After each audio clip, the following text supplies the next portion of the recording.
compter mes doigts.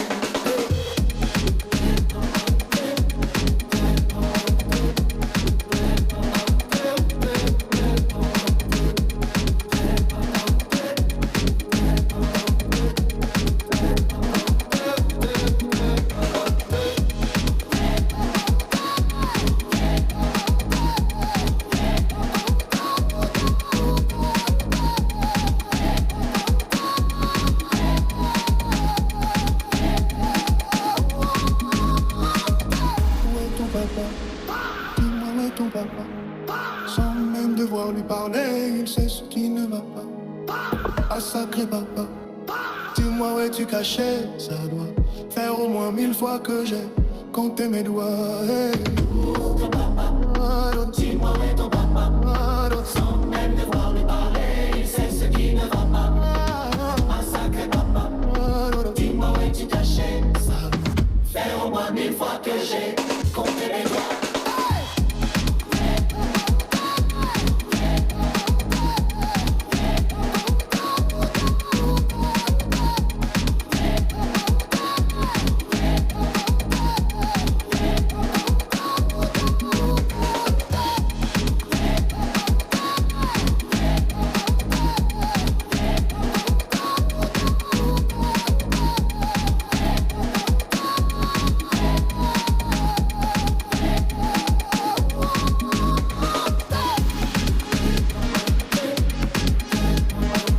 What's going on, everybody?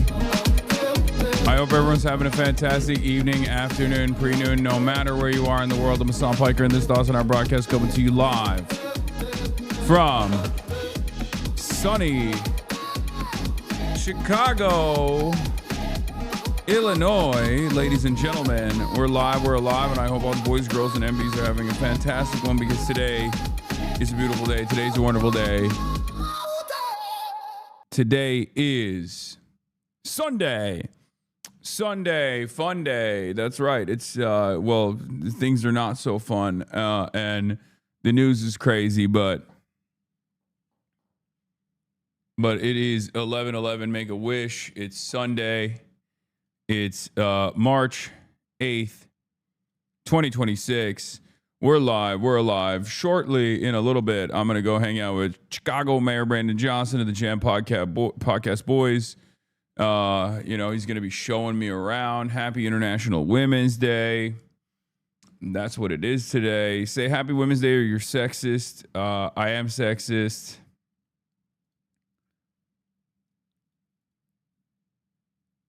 Two edits of your speech I made yesterday. Oh, yeah.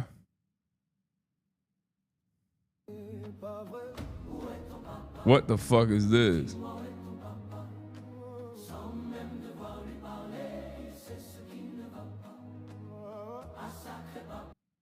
That's crazy. Hello? Okay.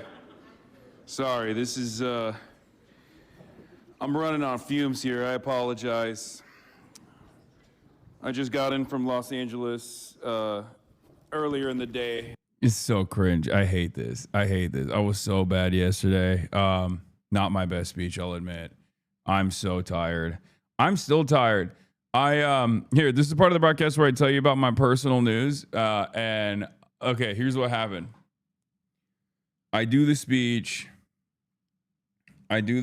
right? First of all, I needed my soundboard. So let's just start there. I needed my soundboard. Bro went 7 minutes only. Good 7 minute speech. Y'all are timing my shit. Yeah, I was like, I can't. I had to pull the trigger. There was so much I wanted to talk about. But I was like, I can't. I needed my soundboard. That's what I needed. Okay.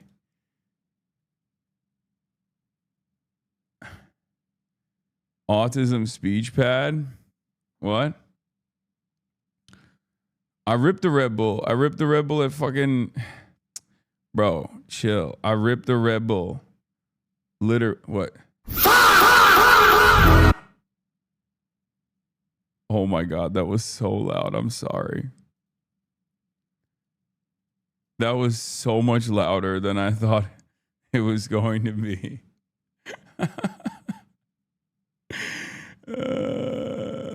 That was so much louder. I have a soundboard again.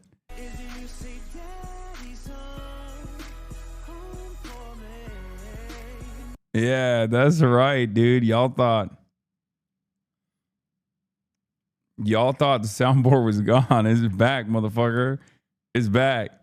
Anyway, what was I saying? Yeah, I'm still kind of eepy if you haven't noticed. Or you probably have noticed. I'm still kind of sleepy, and that's because after the event,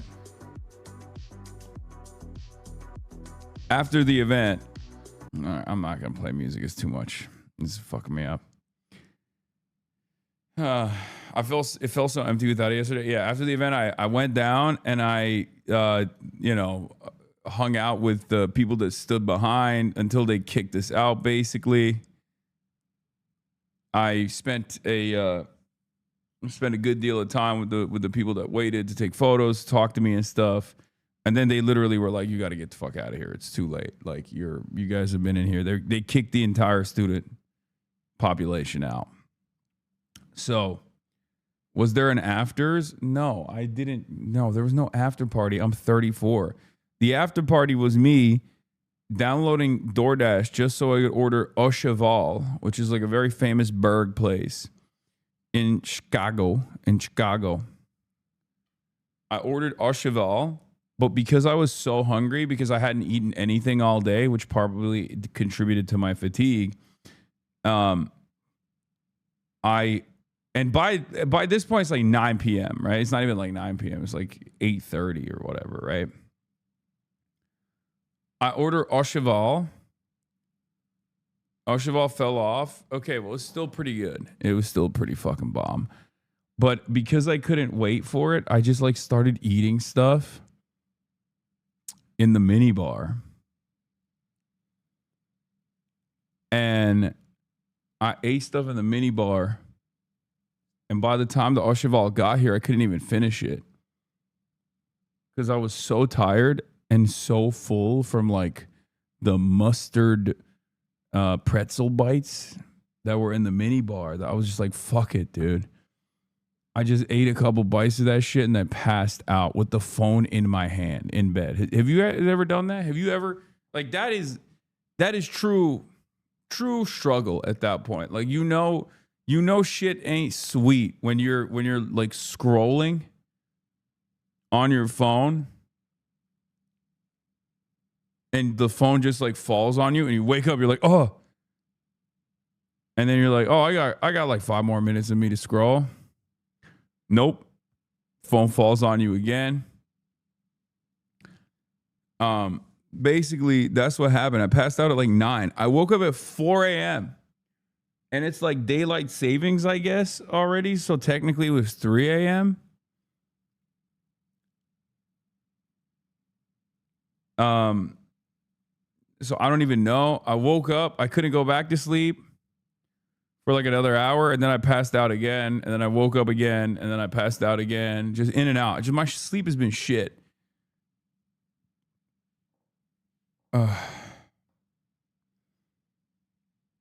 Or no, sorry, it's 5 a.m. technically. I woke up, they took an hour. But yeah, it's 5 a.m., went back to sleep.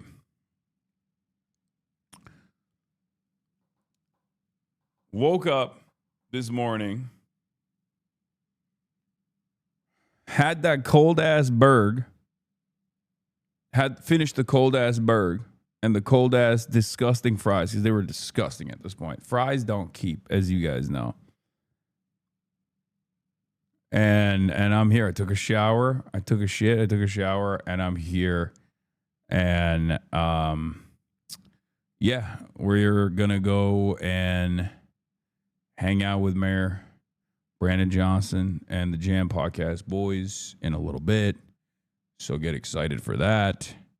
And we're going to be, after that, I'm going to come back here and I'm going to continue monitoring the motherfucking situation because obviously there's a lot to monitor about the situation. What are you going to do with the mayor? I am going to an area that they're developing right now And yeah, that's what we're going to do.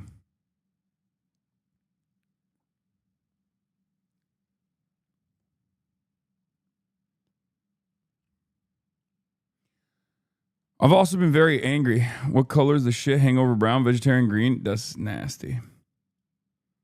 First IOF casualties in combat. 2 IOF soldiers killed in Hezbollah attack in southern Lebanon early this morning. The military announces.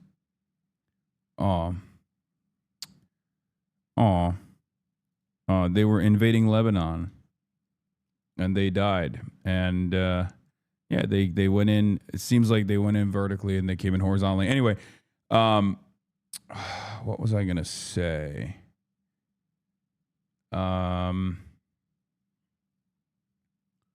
There's something else. Personal news. I've just been angry, man. I've been so angry at people nonstop. I'm a little disappointed in myself, but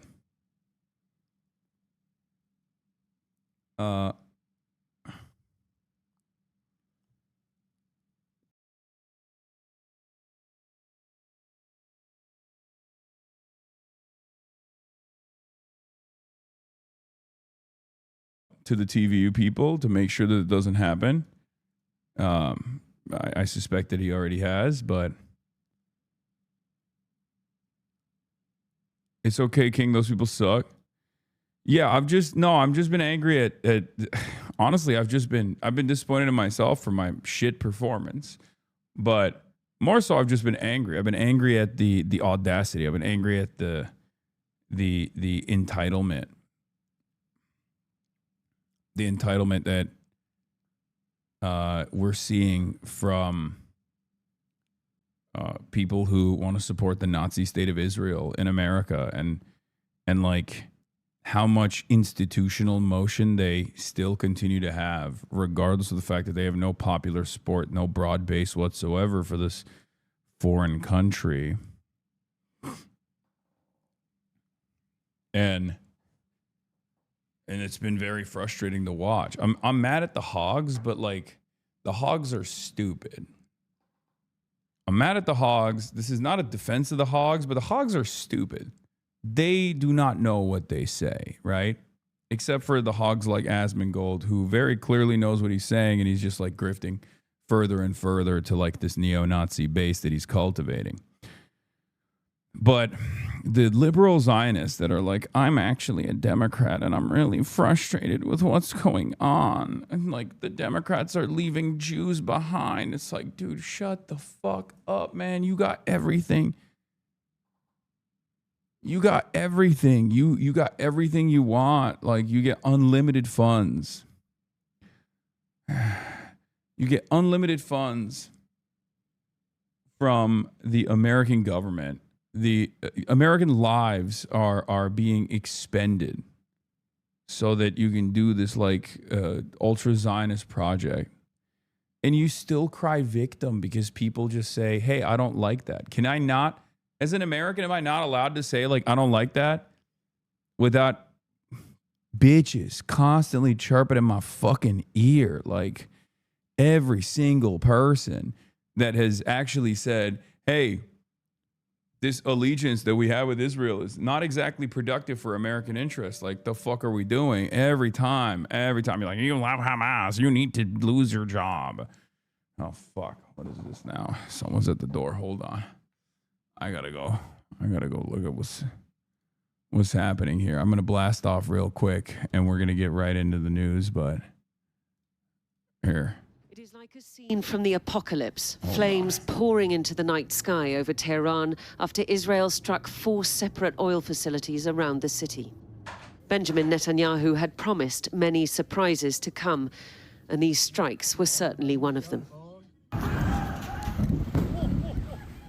Imagine being here when a spill from one of the depots explodes along the drains lining a street. The fires burning long into the night. And in the morning, vast plumes of black smoke billowing into the sky and across the city. The Iranian Red Crescent warning of toxic compounds in the air, which, mixed with the morning's rain, they said, were extremely dangerous. See, you got it. Like, you got your wishes across. Like, this is what you wanted, and you're getting it. You got Gaza. You did a genocide. You have an apartheid that America unconditionally supports. You're blowing up the entire world's. You're destroying thousands of years of culture. Right? You're blowing up oil refineries in this fucking region with the hopes of like lighting everything on fire. You know, the casualties will be in the millions if you get your entire wishes across. And you still fucking complain. You still complain all the fucking time. It's like, it's unbelievable. It's unfucking believable, dude. I can't stand these motherfuckers.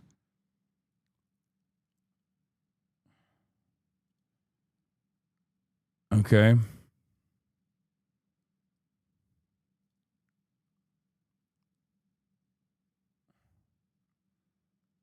I just don't get it. I don't understand the sheer hubris, the entitlement.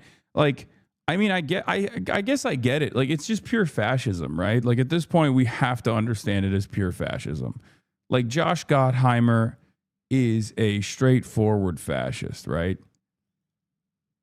Like, this isn't even awesome Zoran shit. Like, Zoran's wife is under attack. Zoran's under attack. There's like a lot of fucking idiotic things that people are saying about him and his wife. And I think Twitter's really boosting this stuff, and it's giving me like outrage fatigue.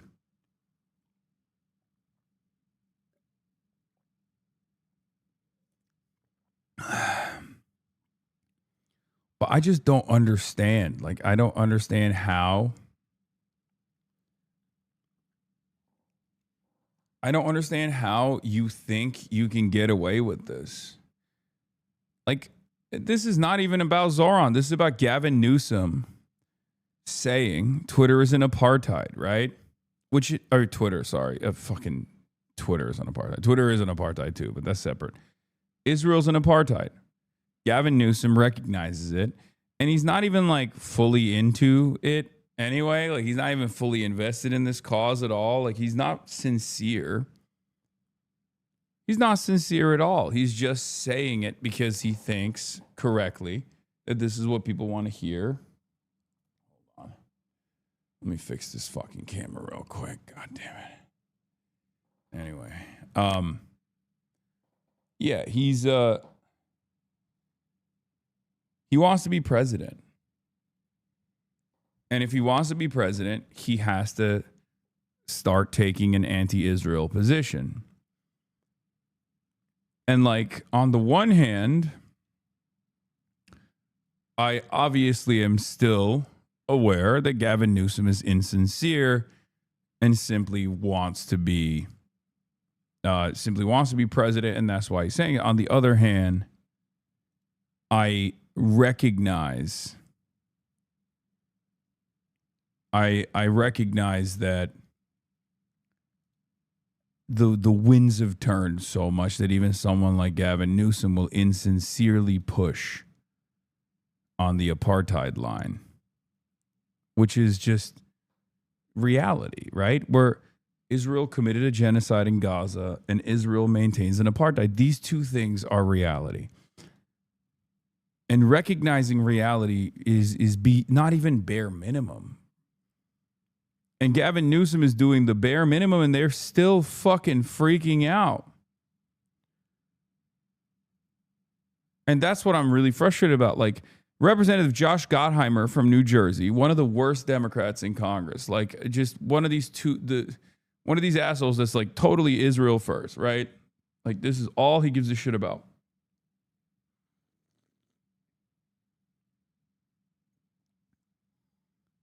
He freaks out. He says, these comments are not only wrong, but they're dangerous and will feed more anti-Semitism in our country. Is it really worth throwing Jews under the bus to advance your political ambitions? Fred Gutenberg, one of the Parkland School shooting victim parents, comes out and says, I agree with this. I've always been supportive of Gavin Newsom, but this crossed the line for me. I will remember this when considering my options for 2028. I said, unless the Democratic candidate lies to America about Israel's apartheid, you won't vote for them. Maybe you should change your priorities. My priorities are not the issue. Your bullshit about Israel is. No need to continue this. And it's like, what do you mean my bullshit? Like, your bullshit. Your fucking bullshit. I'm a lifelong Democrat. And if the Democratic Party doesn't deny abject reality about Israel, it'll hurt my feelings and I'll stop. I won't vote for them. And it's like, bro, what the fuck are you talking about? Like, there's no one. You won the entirety of Congress. Everyone in Congress is, for the most part, a fucking slave to Israel. Okay? They will literally do anything in their power to make sure Israel's Greater Israel Project comes to fruition. Like, clearly, they'll bomb every country. They'll bomb every country for Israel. They'll use all of their munitions, all of their batteries, all of their defense systems in the direction of Israel to defend Israel. Israel will light billions of dollars on fire. No money for healthcare, only money for Israel. And they still fucking chirp. They still chirp. There's no democracy, okay? There's no democracy in this. There's no democratic process in this. It's over. The overwhelming majority of Americans don't want this to happen. They don't want this to continue. Okay? And yet, these guys are still chirping. And the problem is, even though like 90% of the base of support in the Democratic Party is like, we got to cut Israel out. We got to cut Israel out. The 1% to 2% that's like Israel firsters, okay, they keep having so much institutional motion that they can continue whipping the votes from the outside in a way that like we can't even do no matter how hard we organize. Oh, it's so frustrating to see. It's like, I don't understand it. Like 90% of the Democratic base is saying, this is fucked up. Like, what the fuck are we doing? There's Democrats that are saying this is fucked up. What are we doing?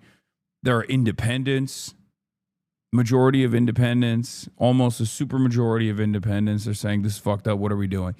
And there are still people who are like, no, if you cut Israel out of the equation, that means you want a Holocaust to happen. Meanwhile, a Holocaust has happened, another one. This time Israel has conducted it with American weapons, with American political cover. And it's crazy that like wanting to put an end to that death and destruction and talking about how that death and destruction is also causing America's collapse, like really accelerating America's demise, is a non-starter for these people. It's like, I don't understand it. I don't know what you want. Like, you want to just you want to nuke me? You want to nuke America? Is that what you want? If this will be good for Israel, should we just nuke America? And if we go, hey, hold on, let's not nuke America, then that's anti-Semitic. Like, where will this go? Where will this fucking go? You've lost. You've lost. You don't have a constituency. You don't have fucking shit. But you have the entirety of Congress. The entirety of Congress is on your side, regardless of what the public's wishes are, and you're still constantly chirping. It reminds me of the Republicans, like after they won. You know?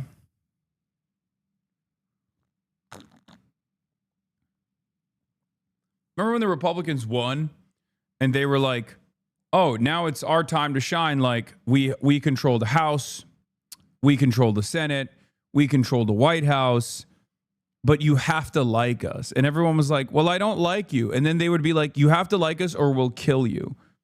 You have to like us or you'll go to jail. It's illegal to not like us. Like, that's literally what this is. They have everything. Okay? The Israel lobby is fundamentally in control of both of the parties. So it doesn't even matter if the Democrats are around. It doesn't even matter if the Republicans are winning. We are still doing Israel's bidding. And they still are like, well, how dare you not like me? It's anti-Semitism. How dare you not like my beautiful nation state of Israel? That's anti-Semitic. You should lose your job. You should lose your friends. You should be humiliated. And it's like, it's not working. In the public, it's not working because when people see that shit, they go, what the fuck are you talking about? When people see this and they go, shut the fuck up. God, you're so fucking entitled. You're so fucking arrogant. Shut the fuck up. That's the normal. That's like the normal takeaway for average Americans, right? Because they're tired. They're frustrated by this. But it's crazy that they still fucking chirp nonstop. And on the Democrat side, they still have like institutional motion. They can like bully these stupid fucking Democrats that cave and capitulate every step of the fucking way. There's still a very sophisticated outrage manufacturing machine that they deploy, as they have done so with Zohran Mamdani in this last iteration, as they've done so, and that was a retaliation for Dan Goldman.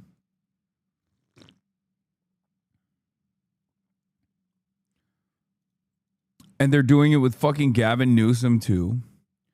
Like, look at this. Gavin Newsom comes out and says Israel's an apartheid state.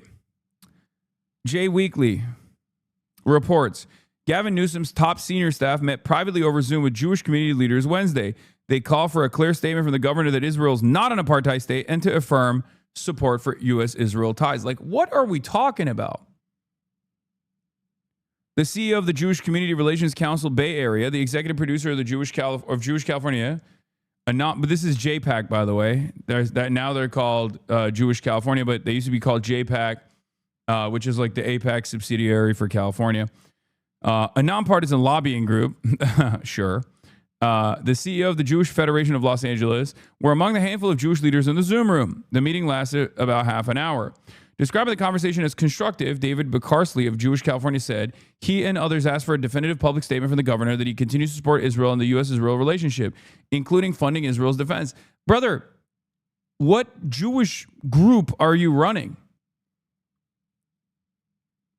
Like, what are we doing? Like, this is insane. This is insane. This is completely insane. Oh, we demand you retract your correct statement that Israel's an apartheid state. It's crazy how fucking terrified our politicians are of Zionist lobbying money being deployed against them. That's what it is. They're terrified of it because none of these groups, including AIPAC, actually fucking hit people on their Israel position, right? They hit people on all these other things. They get slimy with it. They get nasty with it.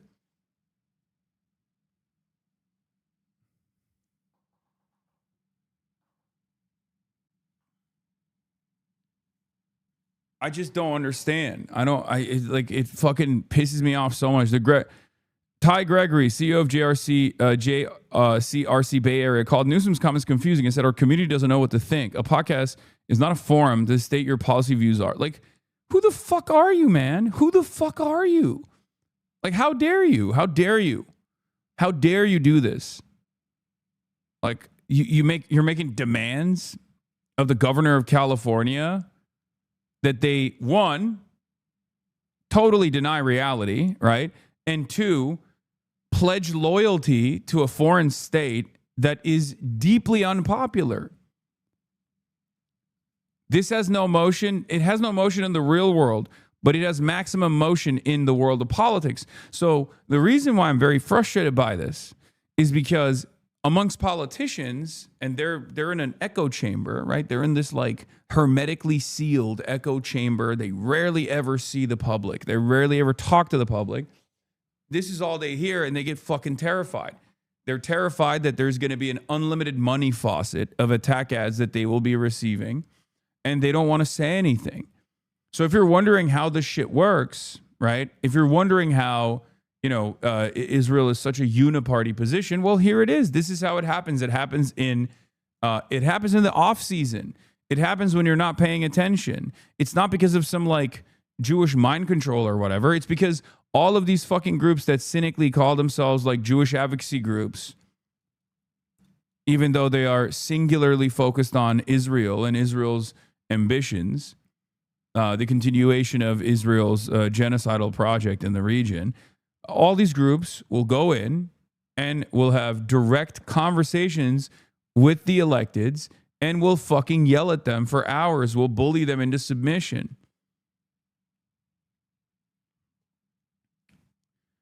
Also, this kind of shit, unironically, does lean into the anti-Semitic conspiracies.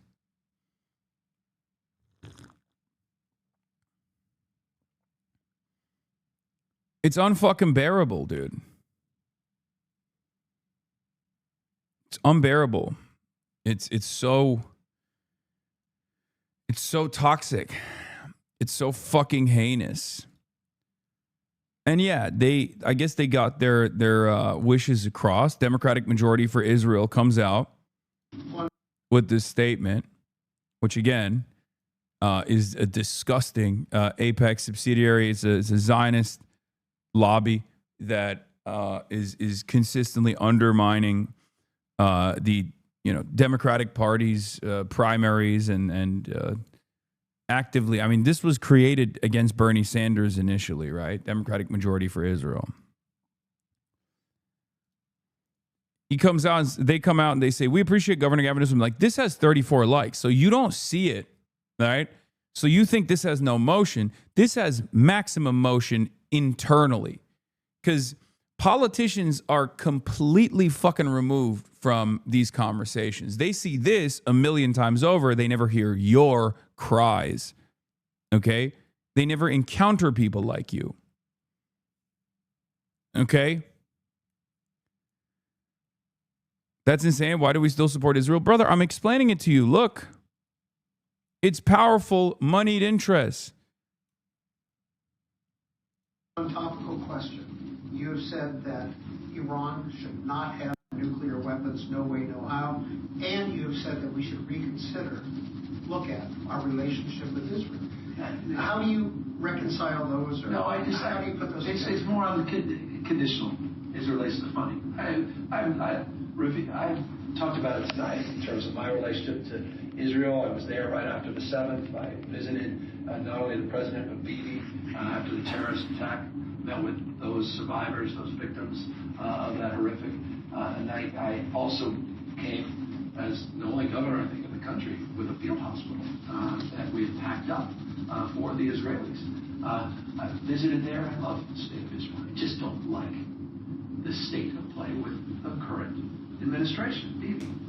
I can like this is him getting whipped. Okay? He can't even say like Israel's an apartheid state any longer, because that would require him to recognize that it's not just the current administration, but it's all the administrations prior. And it will be the next administration if Benjamin Netanyahu is no longer in power. That's the real fear here. Oh, I just don't like the current administration. That's what it is. And then they're like, okay, good. Okay, good, slave. You did it. You did it, you slave. You fucking did it. You gave us what we wanted. You said the right words. Why does he sound like he's got a fucking gun to his goddamn head? Stop being a bitch, Gavin. You are in charge of the 4th largest economy on the fucking planet. Jesus Christ. Israel, but I'm not a supporter. I'm not a supporter of the direction he's going as it relates to the annexation of the West Bank. And I think there's a point, Tom Friedman and others have written about this, if that's the direction he's going to take us, I think as an American citizen, is that the direction that we embrace and we want to celebrate with our tax dollars? I'm going to have their back, but I think it has to be. Donald Trump is conditioning aid for fire victims and recovery. I mean, you would think we're going to use our resources overseas. We would have policies that may support, I believe, a two-state solution that wouldn't necessarily support the kind of promotion and policies that Bibi and the hardliners are currently promoting. So, yeah, I'm happy the Supreme Leader's dead. Good riddance. I understand deeply there's no larger Iranian diaspora than the state of California, why people were celebrating in the streets a tyrannical reign of 37 years for the particular Supreme Leader, 47 overall. But this war concerns me. This now is a regional war. Allies are mistakenly shooting down American jets. We had the first casualty, one of the 6 lives in our backyard in Sacramento, California. Anyway, blah, blah, blah, blah, blah. It's him like backing away to be like, oh, I just don't like Bibi. I don't like Bibi. It's insane. What is this? Example, 21,000 of many of the Jewish community are upset at politicians calling out Israel's illegal policies more than the policies themselves. Yeah. I mean, it's fucking insane, dude. It's insane. What the hell are we doing? What the fuck are we doing? What are we doing? You're this much of a bitch, Gavin? God damn. We appreciate Governor Gavin Newsom's statement that is vital distinction between criticism of the Netanyahu government and the delegitimization of Israeli democracy. While we disagree with conditioning aid to Israel, you have long supported Israel and the American Jewish community, and we're grateful to have that long-standing support. I love the state of Israel. I just don't like the state of play with the current administration.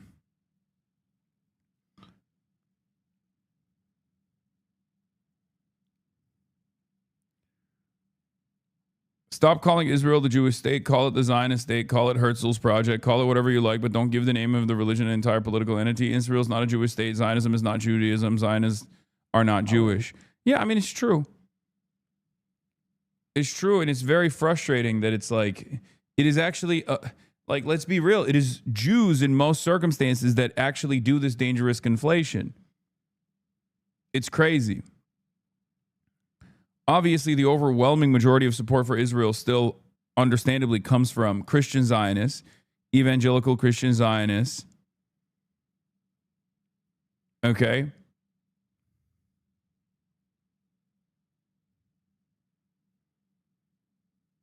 But like every single Jewish advocacy organization, with the exception of like 3, are unironically just invested in the state of Israel. They don't give a fuck about Jews at all.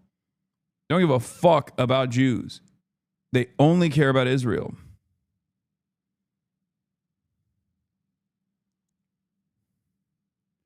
Why does Finkelstein call it Jewish supremacy? Because, like, there's regular Judaism, okay? Just like there's regular Christianity, and then there's Christian supremacy, Christian nationalism. And Zionism is Jewish supremacist. It's a supremacist fascist ideology. That's what it is. But we hear the word Jewish and we freak out because for most of our lives, we've learned, understandably, that, you know, Jews are a marginalized community. They must be protected. And it's true. Historically speaking, it is true. You know, pogroms happened. The Holocaust happened. Like, Jews have been historically undermined.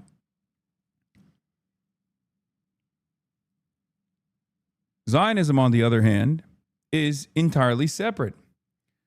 If you can contextualize Christianity, like the broader understanding of Christianity, and then separate that from the likes of Pete Hegseth or evangelical Christianity, or, you know, the most rabid, monstrous versions of Christianity, you can make that separation amongst Judaism and Zionism. Is jihad Muslim supremacy? No, dumbass. But ISIS would probably be a version of that, right?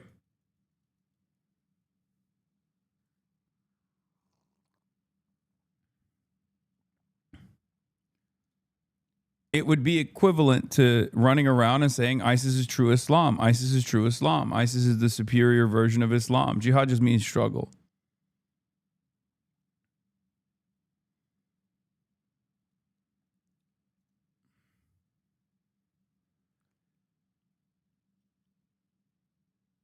It doesn't even mean crusade or a holy war. But yeah, this is some of the this is some of the outcomes of leaning into this supremacy unconditionally. You can see the fuel tanker trucks in the area that have clearly burned here and been destroyed. The fire is still ongoing. Despite the enemy's claims that it only strikes military targets, I deny this and state clearly that it is lying. Israel says it's hit. Yeah, wait till they start saying the Iranian Red Crescent is actually also Hamas, or I guess they'll say it's the Ayatollah lives inside of the Iranian Red Crescent. Wait till they start striking Iranian Red Crescent targets. Because, like, the Gaza method is the only method these fucking animals know. Okay? Americans and the Israeli military, they're barbarous. They're monsters. They only know one speed. Just ultra violence over and over again. Okay? Hitting hospitals, hitting schools, targeting medical professionals. The double strikes, double taps. 400 military targets over the past day, and that the oil depots were used by Iran to fuel their missile launches. The Revolutionary Guard say they have plenty of missiles still in reserve. Our capable armed forces, the powerful forces of the Islamic Republic, are fully prepared to sustain at least a 6 months, full-scale, high-intensity war at the current pace. Promises not to strike the Gulf were quickly withdrawn. There was a massive fire at a high-rise building in Kuwait after a wave of drone and missile attacks there. And debris from intercepts causing damage across Israel, with 2 seriously injured. I'm not gonna lie, I swear to God, the fucking clerics are gonna cook this goddamn country again. Look, I'm not. It's their country. I don't know how much I don't know what Khamenei's son is gonna be like, but if he's gonna be exactly like Khamenei, Iran is fucking cooked. Okay. Sources Iran have told Iran Wire that Iran's de facto security chief Ali Larijani is opposed to Mojtaba Khamenei becoming the leader. Larijani supports his brother Sadek Larijani, a high-ranking cleric, in fight for leadership. I don't know if this is real or not, but why they lasted this long? Brother, I think the way I look at it is that while Khamenei initially also was a revolutionary figure, he was both very stubborn. He was stubborn in all the worst ways. Too stubborn to either give up on the fucking denuclearization program altogether, which would have been a mistake regardless, and also too stubborn to allow Iran to actually commit to a nuclear program. Stubborn in the worst ways possible when it comes to changes that needed to be made internally at the domestic level to ease on some of these religious restrictions, to ease on some of these restrictions that the people were experiencing. Okay. And then too passive in terms of setting up military deterrence against regional enemies. Like literally always in the fucking middle of all of these issues, and had supreme power and complete control over the country. Continuing along with that legacy will be devastating. What is it, Kasama? Yo, this son of a bitch, he got me some Pinoy. What? Bro, that's crazy. I wanted to try it. Look at this. He brought me snacks, and there's a fucking bite in it. The guy who works there, HasanAbi, Okay. so shout out Matthew. Shout out Matthew that works at, what is it, Kasama? It's a Filipino, it's like a Michelin star Filipino restaurant.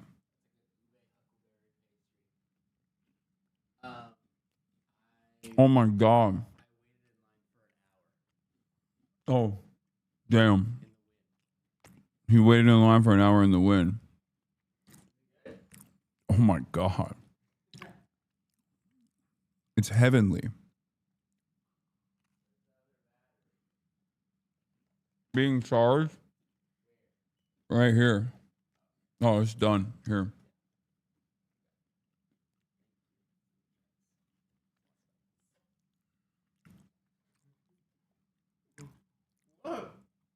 This guy brought it for me. It's so fucking good.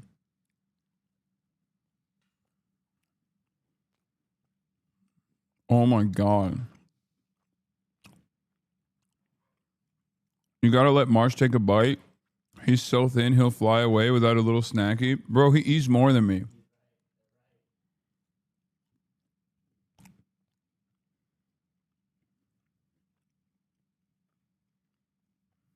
Anyway.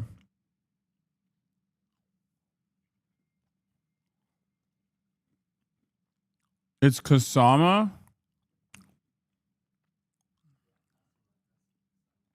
Kasama.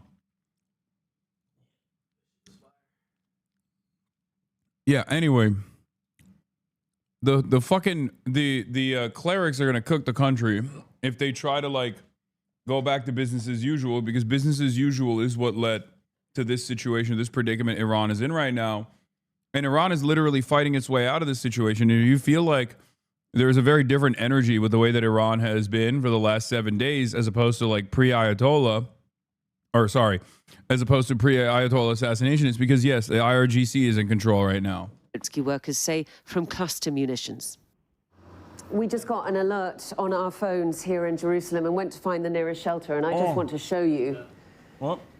Here it is in this building. Okay. And people are still sleeping at night down here because they're so worried about the sirens. And it made me think how in Israel you have shelters in every building and people are used to coming downstairs and staying in them. But that won't be the case in Iran. It won't be the case all across the Gulf. And now there are missiles going in all directions. In Lebanon, the death toll is rising as Israel continues to pound Hezbollah targets. More than 390 now dead, 83 of them children. This war on multiple fronts is reshaping the Middle East, but the cost is heavy and the destination unknown. Diana Magnay, Sky News, Jerusalem. Welcome back, and joining me now is the Foreign Minister of Iran, Abbas Araghchi. Mr. Foreign Minister, welcome to Meet the Press. Well, thank you so much. Thank you for having me. Thank you very much for being here. I have to ask you the big question on everyone's mind. Who is in charge in Iran right now? Well, it is already known. The council of the interim leadership council is now in charge, and they are doing their act in the absence of the leader, while a new supreme leader is going to be elected soon by the Assembly of Experts.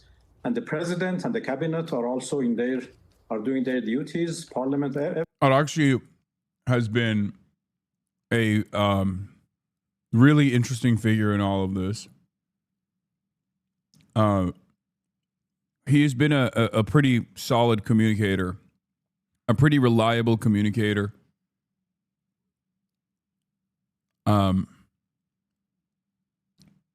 Constantly going on Western news, constantly speaking, constantly explaining the Iranian position. I think he's doing a very good job. Everything is in its place.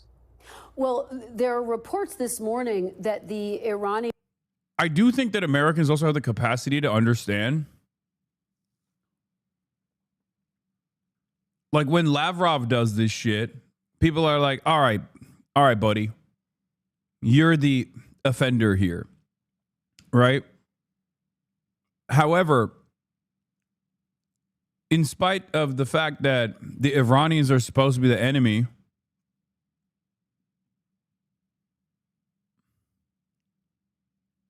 in spite of the fact that, like, Americans are primed into believing that, you know, Iranians are barbaric or whatever the fuck. When Arakshi goes on Western television and keeps talking and explaining the Iranian position, I think he's doing a pretty good job of humanizing the Iranians and accurately describing the position of the Iranians in a way that I think a lot of Americans respond much more positively to than you would think. There's also obviously a very significant difference between a guy who has, you know, multiple degrees versus someone like fucking Donald Trump.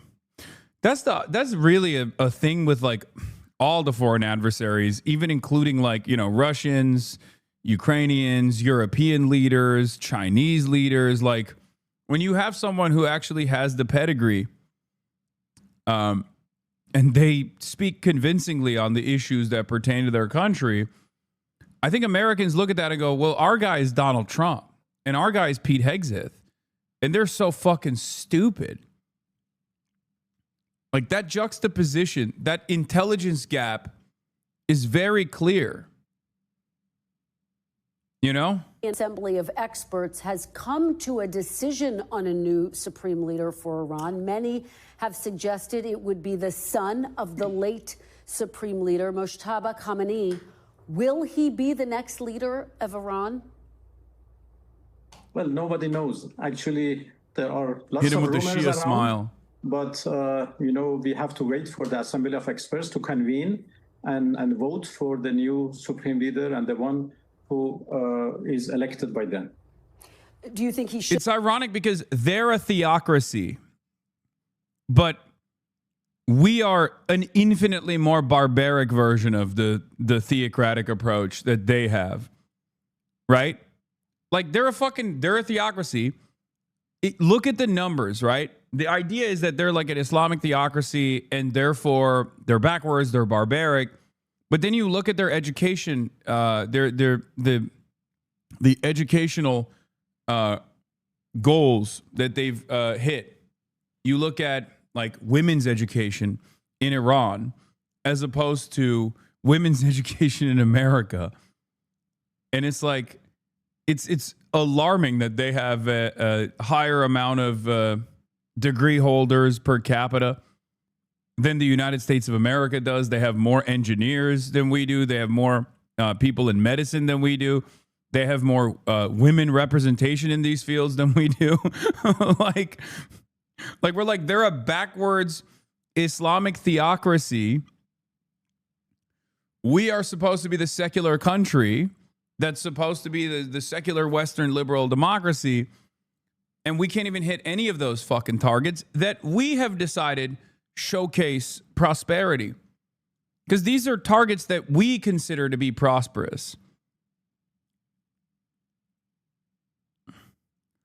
What are you trying to say? My attainment is shit? Yes, educational attainment in the United States of America is fucking doo-doo. Yeah, when you look at the education of women in Iran, it does make a lot more sense why women demand change in Iran.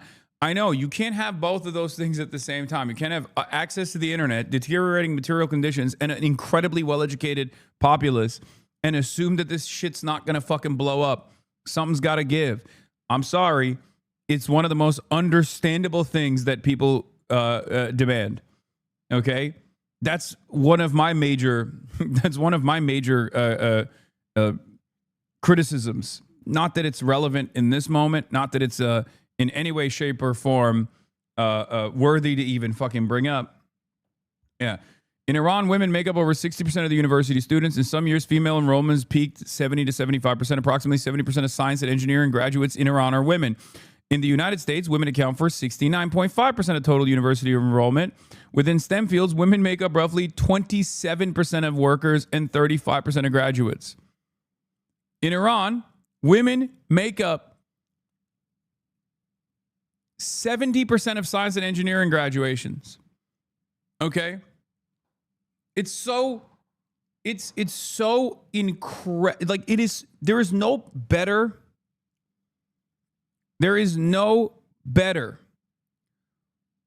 way to describe Western arrogance than a bunch of dumbass Americans who couldn't even get a fucking GED thinking, oh, Iran, you know, where they oppress the women. And there is a lot of oppression in the social side of things. But, like, you're a fucking idiot. Like, you think this is like a backwards country that rides camels, and it's like, no, they have, they're an engineering nation, okay?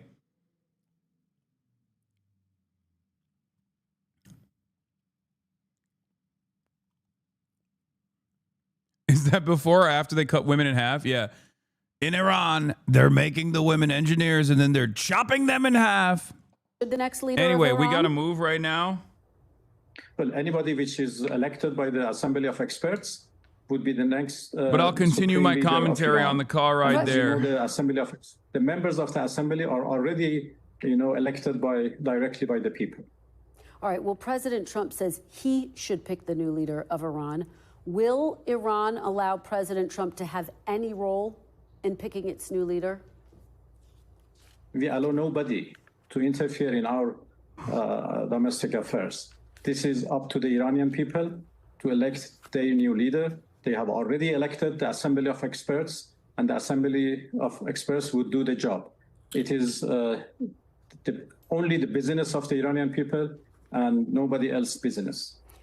President Trump says there will be no deal with Iran except for, quote, unconditional surrender. Will Iran agree to unconditional surrender for the sake of bringing this war to an end, Mr. Foreign Minister? Well, this is what he asked previous time, last year in June, that when Israel started to attack us, President Trump used the same phrase, unconditional surrender. That was the tweet he made. And that didn't happen. We resisted, and after 12 days, Israelis asked for unconditional ceasefire. What? So we never give up, we never surrender, and we continue to resist as long as it takes. We continue to defend ourselves, and we are defending our territory, our people, and Hakan Fidan'ın olduğunu sandığı adam. our dignity. And our dignity is not for sale. Well, let me ask you, because what conditions would Iran accept to bring this war to an end? Well, actually, we are not at that point yet. Obviously, this time is different from the previous time. Last time, we accepted the ceasefire. But, this time is quite different. And the reason is obvious. Last time they attacked us, they made aggression against us, they killed our people, they destroyed our places, and then asked for a ceasefire, and we accepted out of good faith.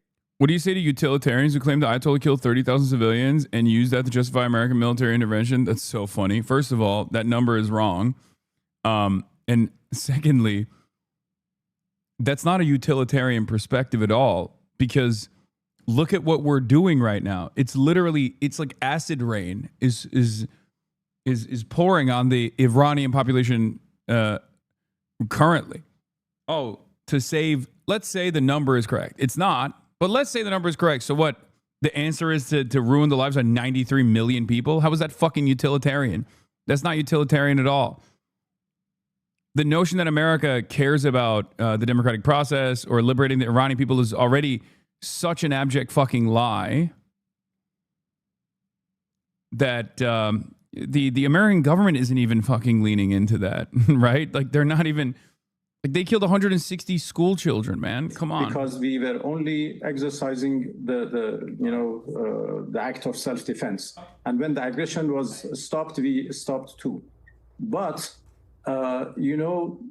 it didn't bring about peace. And now this year, they again started to attack us.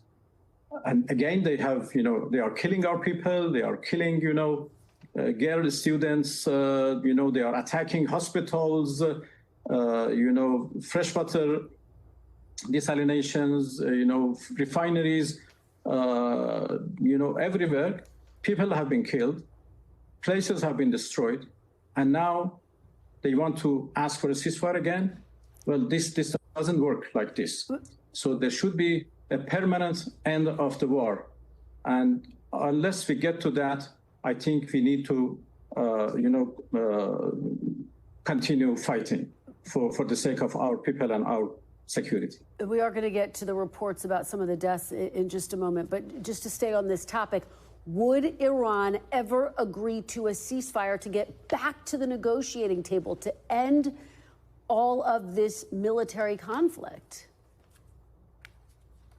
Well, they have to explain why they started this aggression before we come to the point to even consider a ceasefire. Of course, nobody wants to continue this war. This is not our war. This is not the war of our choice. This is imposed on us by the United States, by Israelis. They have, started this war unprovoked, unwarranted, illegally. And what we are doing is legal act of self-defense, and we have every right to do that. So it is not fair that if only it stops the aggression and ask us to stop too. As I said, this time is different. Let me ask you about some of what Iran has been doing. Iran has launched hundreds of missiles at 13 other nations in the region. On Saturday, the Iranian president apologized for those strikes on neighboring Gulf states. Was it a mistake for Iran to attack its neighbors? Well, it is a mistake if you consider that Iran is attacking its neighbors. No, we are not attacking our neighbors. We are attacking American bases, American, installations, American assets, which are unfortunately located in the soils of our neighbors. So we are not attacking our neighbors. We are attacking Americans who are attacking us. We are retaliating. We have not started this war. It is Americans who started this war against us, attacking us, and we are defending ourselves. So it is obvious that our missiles cannot reach the U.S. Soil.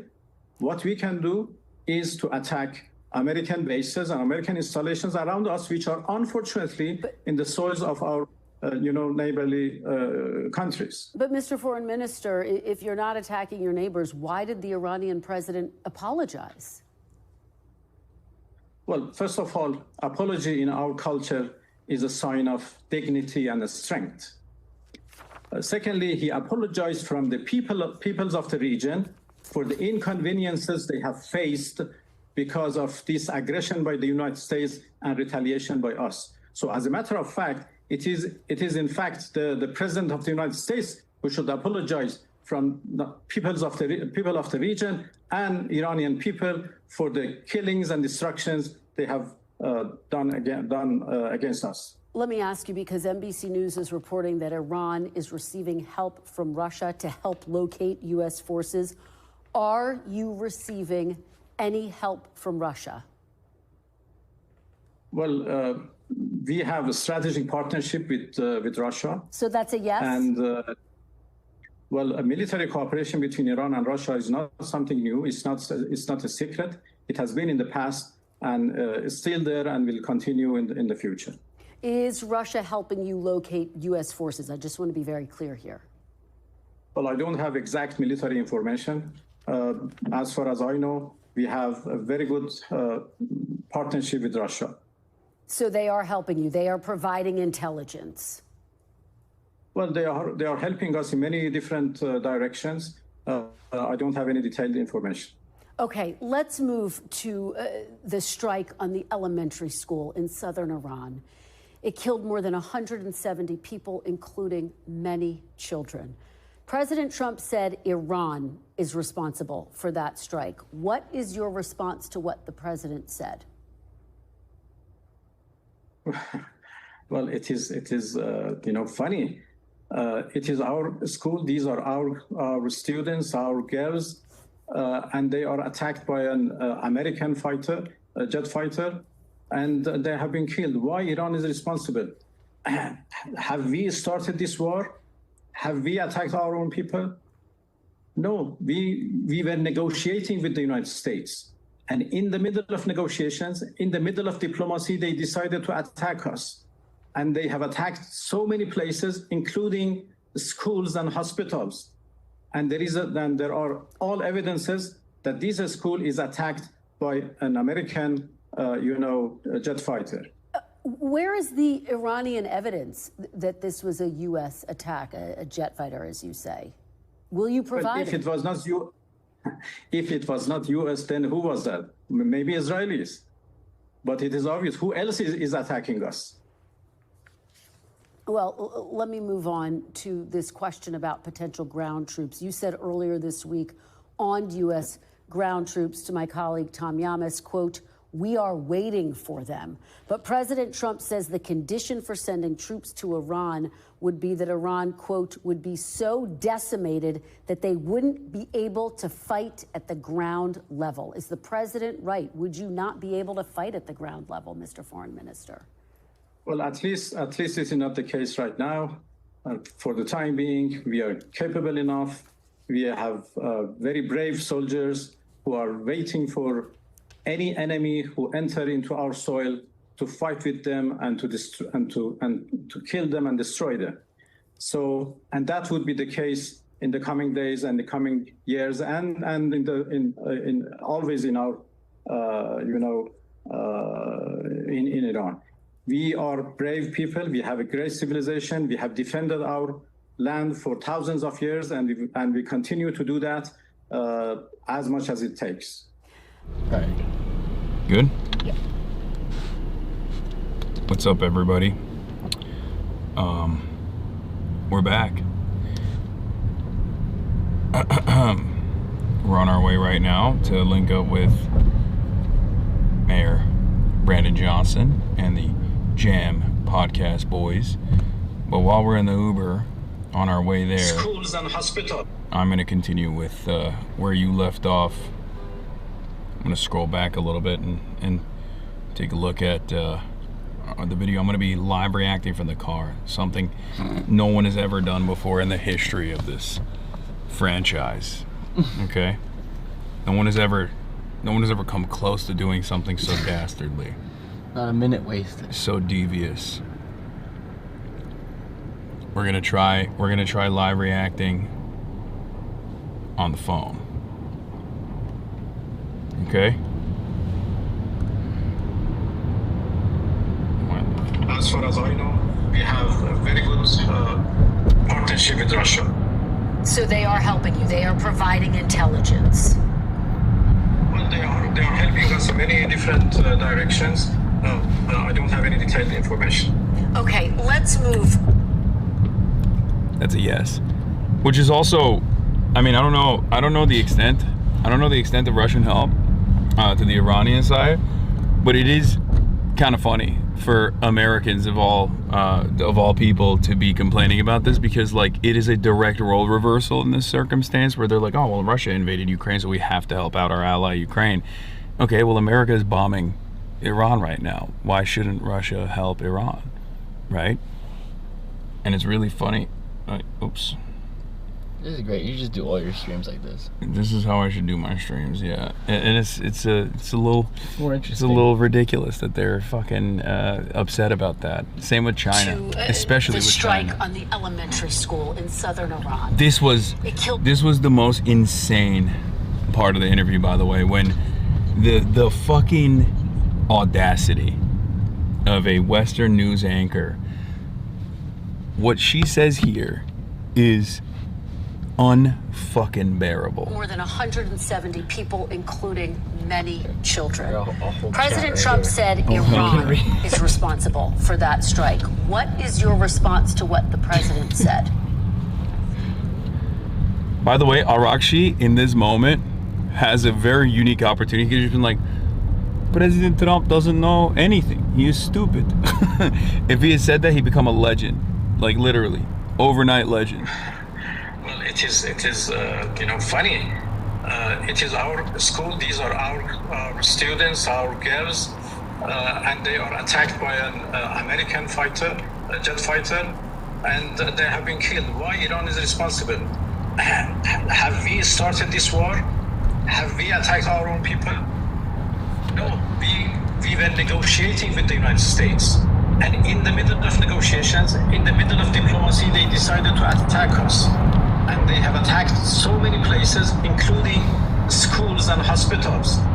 And there are all evidences that this school is attacked by an American jet fighter.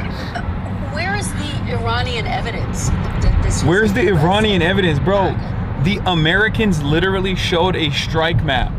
Pete Hegseth went up on stage and said, we are no longer abiding by gay stuff like rules of engagement, international human rights. These things have set us back for far too long. Like, we're not doing that no more. So you got the Department of War, the head of the Department of War openly admitting it. And then he came out and had those maps of where they struck, and literally on the maps that they were showing, you could see the Mina school right in between the two targets, right in between the two areas that they had bombed. After all of that, like, you've basically gotten confirmation at that point. Oh shit, it's green again, it's glorping. Oh, why is it doing this? Why is it just...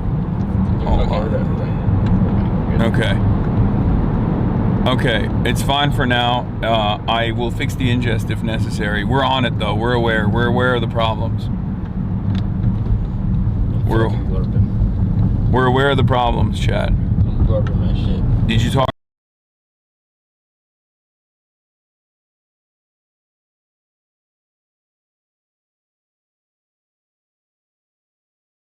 Oh, it's good.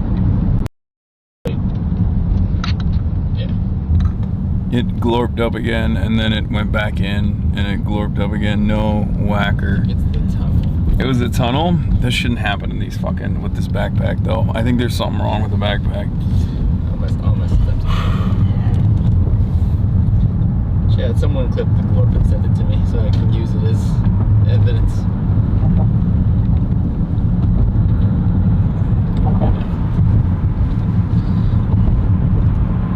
We're back, I think.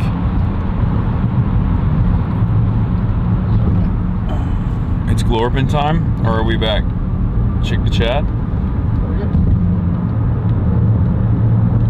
Okay. But as I was saying, before I got rudely interrupted by the glorp, you have almost complete confirmation, right? At this point, you have complete confirmation from the American authorities that they did that shit.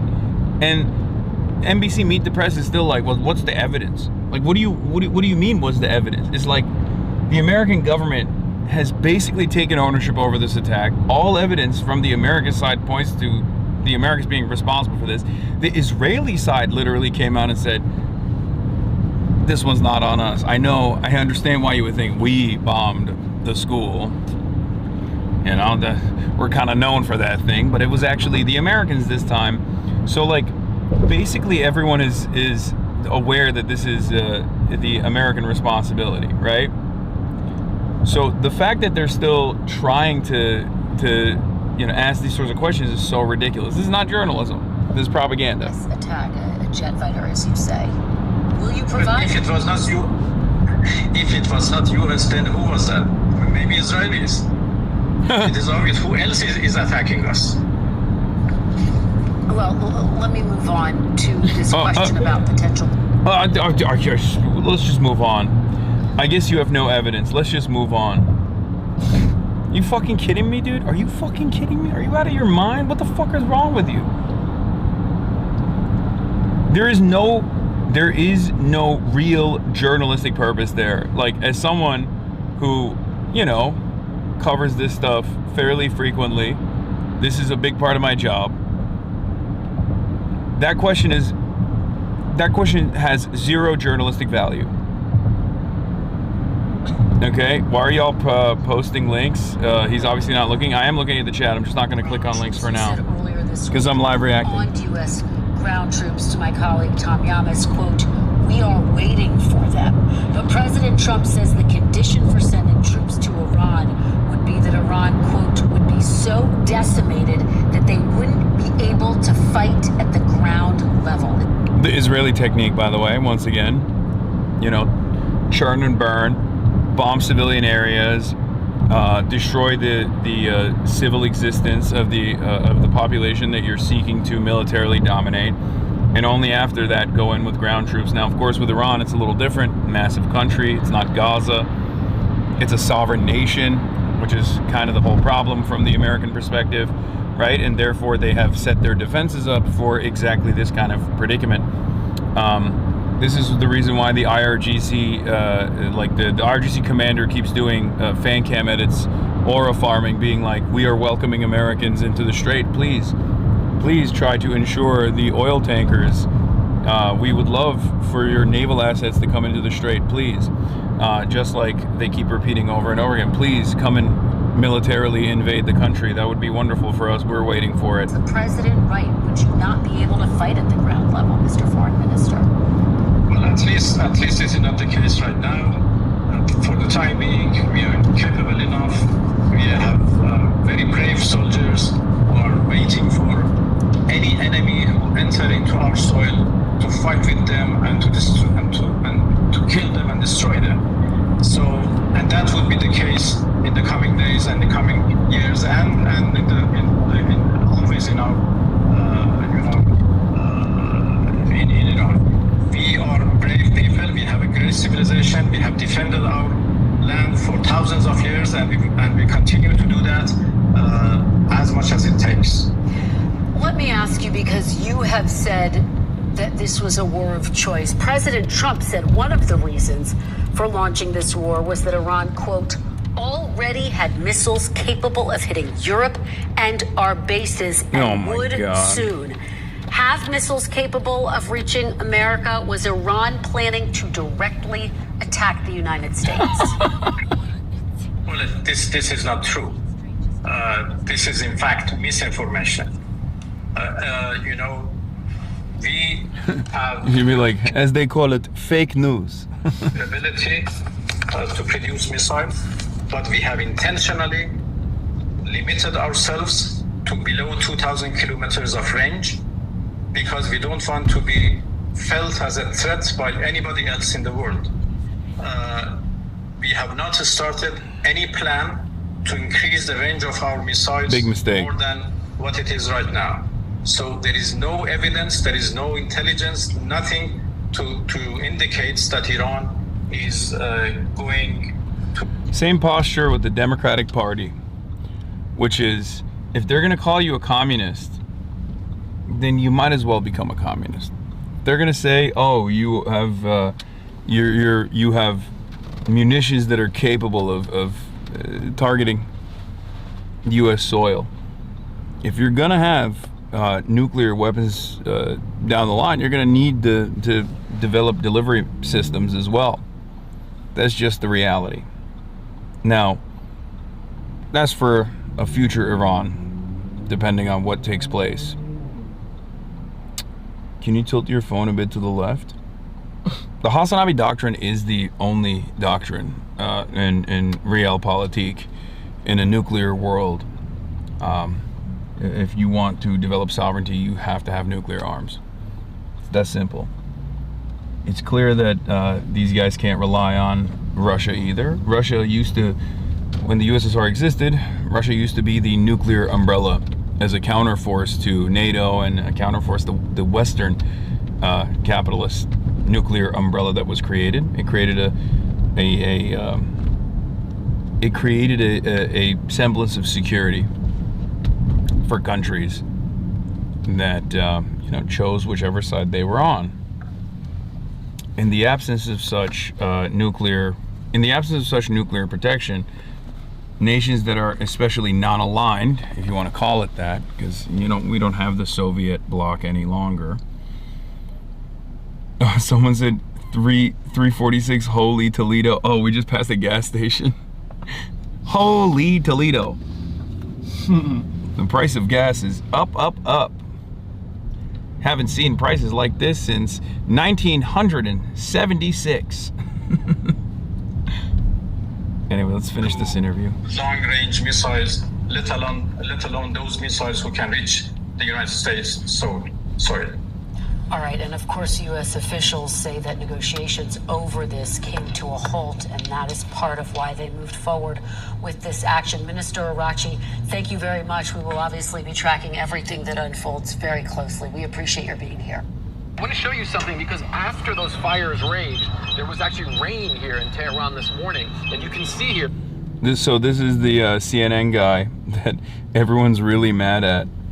All the Zionists are really mad at, because he's reporting directly from Iran, and Americans and Israelis are really upset that Iran seemingly has more press freedoms afforded to a national from the country that's bombing it right now than Israel does with allied regions, allied countries, especially in terms of allowing them entry into Gaza. Of course, if you're a reporter, you can report from inside of Israel, and there's a military censor in Israel as well, and that military censorship applies to everyone that reports out of Israel, for the record. For those of you who don't know, before you say, well, Iran has tremendous censorship, it's true, Iran does have censorship, except so does Israel. So you can't show successful strike targets. You can't show the actual impact, the damage, if the Israeli government decides it's actually not good for propaganda purposes. And of course, with respect to Israel, Israel still has yet to allow any foreign journalists into Gaza. The only journalists that they've allowed into Gaza are actually state propagandists that they send with security detail. They haven't, since they relinquished control over at least 50% of the Gaza territory and gave it back to Hamas and the Palestinians. So ever since that has taken place, they have not allowed any independent reporters, independent journalists, independent investigators into Gaza as well. So of course, one is the barbaric Islamic country. The other one is obviously the most moral nation on the planet. The only nation on the planet that matters. As a matter of fact, no other nation matters at all. Am Israel Chai, Am Israel Chai, Am Israel Chai. But, just something to consider. But it is very funny that, people are mad. People are mad at any coverage whatsoever coming from inside of Iran. Because it makes it a little bit more difficult, and it also humanizes the Iranians. After those fires raged, there was actually rain here in Tehran this morning, and you can see here, because this is a white car, that the rain is actually apparently saturated with oil. You can see on my finger that it's completely blackened, and that's something that's been coming down for the better part of this morning. So of course that's all. Look at that. That's liberation. Liberation for the Iranian people in the form of melting their oil refineries, in the form of destroying their water desalination plants, trying to cripple the 93 million Iranian population's access to fresh water, to drinkable water. How nice of us to do that. How nice of us to engage in this kind of liberatory acts. So a concern for folks here in Tehran that there's this rain that came down that seems to be saturated with oil. On the whole, the lines here, I wouldn't call them massively long, and the authorities have said they are going to try and mitigate this problem, get fuel from other places to this area. But certainly for now, you can tell that people are concerned about the situation. Of course, I'm a little worried because fuel depots have been hit. Gas stations are a little more crowded. The line was very long. There was a very long line from here until the end of the street. It's not a big deal, even if fuel runs out. I'll park the car and use alternative transport. Iran's Gulf neighbors report a new wave of strikes after the Iranian. Yeah, it has been quite remarkable to see the coverage. But yeah, the Iranian people are they're very resilient, UCLA hat, possibly not credible. What's the credible reporting from Iran, you think? What would be the credible reporting? People being like, we love it. We're either A, we're terrified because America's blowing our shit up and it's disgusting and it's awful and we hate it, or B, we love it actually, it's awesome. Thank you for blowing up our oil refineries. I didn't even need that shit anyway. I'm a renewable energy advocate and also think that it should be the Knesset that decides who our next supreme leader is.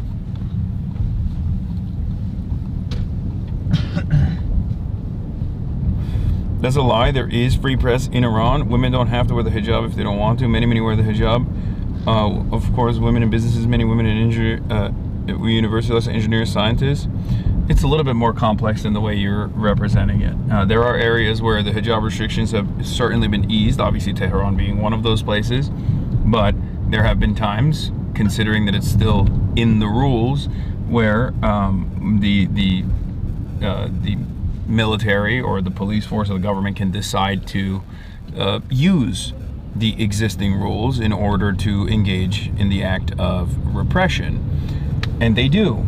The Mahsa Amini protests were a good example of this. I mean, and thousands of people were arrested in the process, and many were killed as well. So to say that like the situation is black and white, oh, it's green again. Really?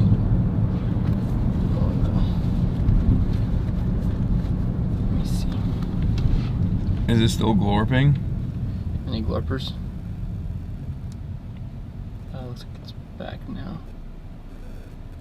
By the time we see it, oh, it's fine. Oh, it's for a second. God damn it, chat. Yeah, it literally happened with Bernie too. That was so sad. Okay, yeah, we gotta. I'll make it. I'm gonna hit him up.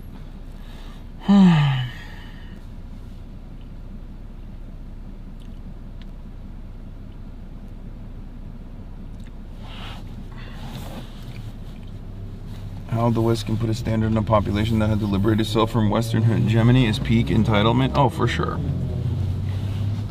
Well, yeah, I'm just saying, like, from the perspective of, like, regular Iranians that are, you know, there are still plenty of regular Iranians that are in favor of this process. Like I said, it's like a 20 to 30 for the Ayatollah. But outside of that, there's also a lot of discontent, and that's an understandable discontent that exists, especially from my perspective. I mean, it's hard not to recognize that this is a system of repression that a lot of people consider to be unacceptable. I personally would be very frustrated and would absolutely fucking protest living under a system like that. It's glorping again. What the fuck? It's fine now. It's fine. Lol, chat flips out over the most minor shit. Well, it still shouldn't be happening. It's not the Rust Belt internet, chat. It's our bag for sure. Yeah, it should not ever be happening out here. Yeah. Or it might just be like the HDMI cables, which I'm going to replace immediately too. But once again, that is a totally separate subject and utterly irrelevant in this conversation, which is why I don't even like bringing it up when we're talking about it, because I think many people use that in the purest Western chauvinistic ways possible. They use that as a reason. They want to bring that up specifically to be like, I don't like what America's doing, but also these guys are pretty bad. They had it coming, you know? It's victim blaming. The dynamic has shifted dramatically. Gas check. This one doesn't even have a gas price. It's just so high. It's not even so high. They chose not to even put it on there. It's market price. He's saving America, man. He's winning. We're winning. Wait, there now exists a video or where a tomahawk hits the school? Actually, that's probably AI, right? That's got to be fucking AI.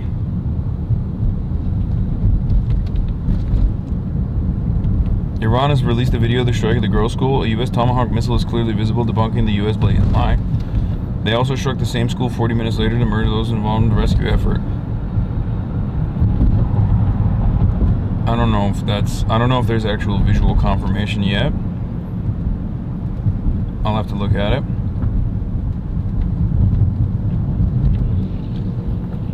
Jacob Kornbluth. Jewish People Policy Institute survey of 692 American Jews with relatively strong ties to the Jewish community, Jewish identity, or Israel. 68% support the U.S. decision to go to war against Iran, while 26% oppose it. I swear to God, I've never experienced such a clear-cut, like, difference in you know, opinion and a lack of interest in, like, reading the fucking room from a lot of these organizations that conduct surveys like this. To be like, you see, Jews are overwhelmingly in support of destroying Iran. Jews in America are overwhelmingly for this. It's like, brother, it doesn't matter. Oh, 347, 361, 427. Winning. All right, this real quick. Yeah. It's very frustrating to see that.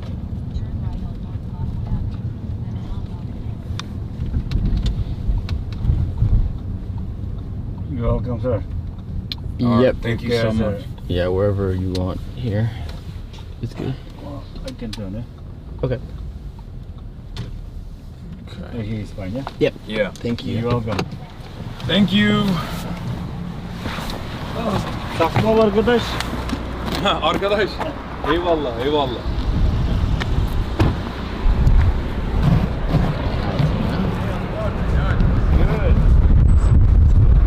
It's windy. Hey, Keith. What's up? Keith. Chris, nice to meet you. Hello. March. March, nice to meet you. Chris, Pleasure to meet you. Hello. Armando. March, pleasure to meet you again. Should we go in here? 1 minute out.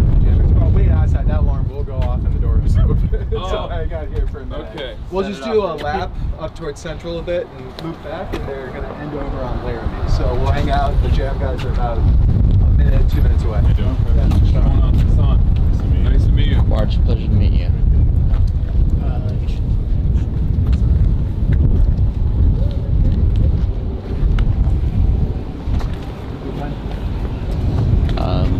Should I show you?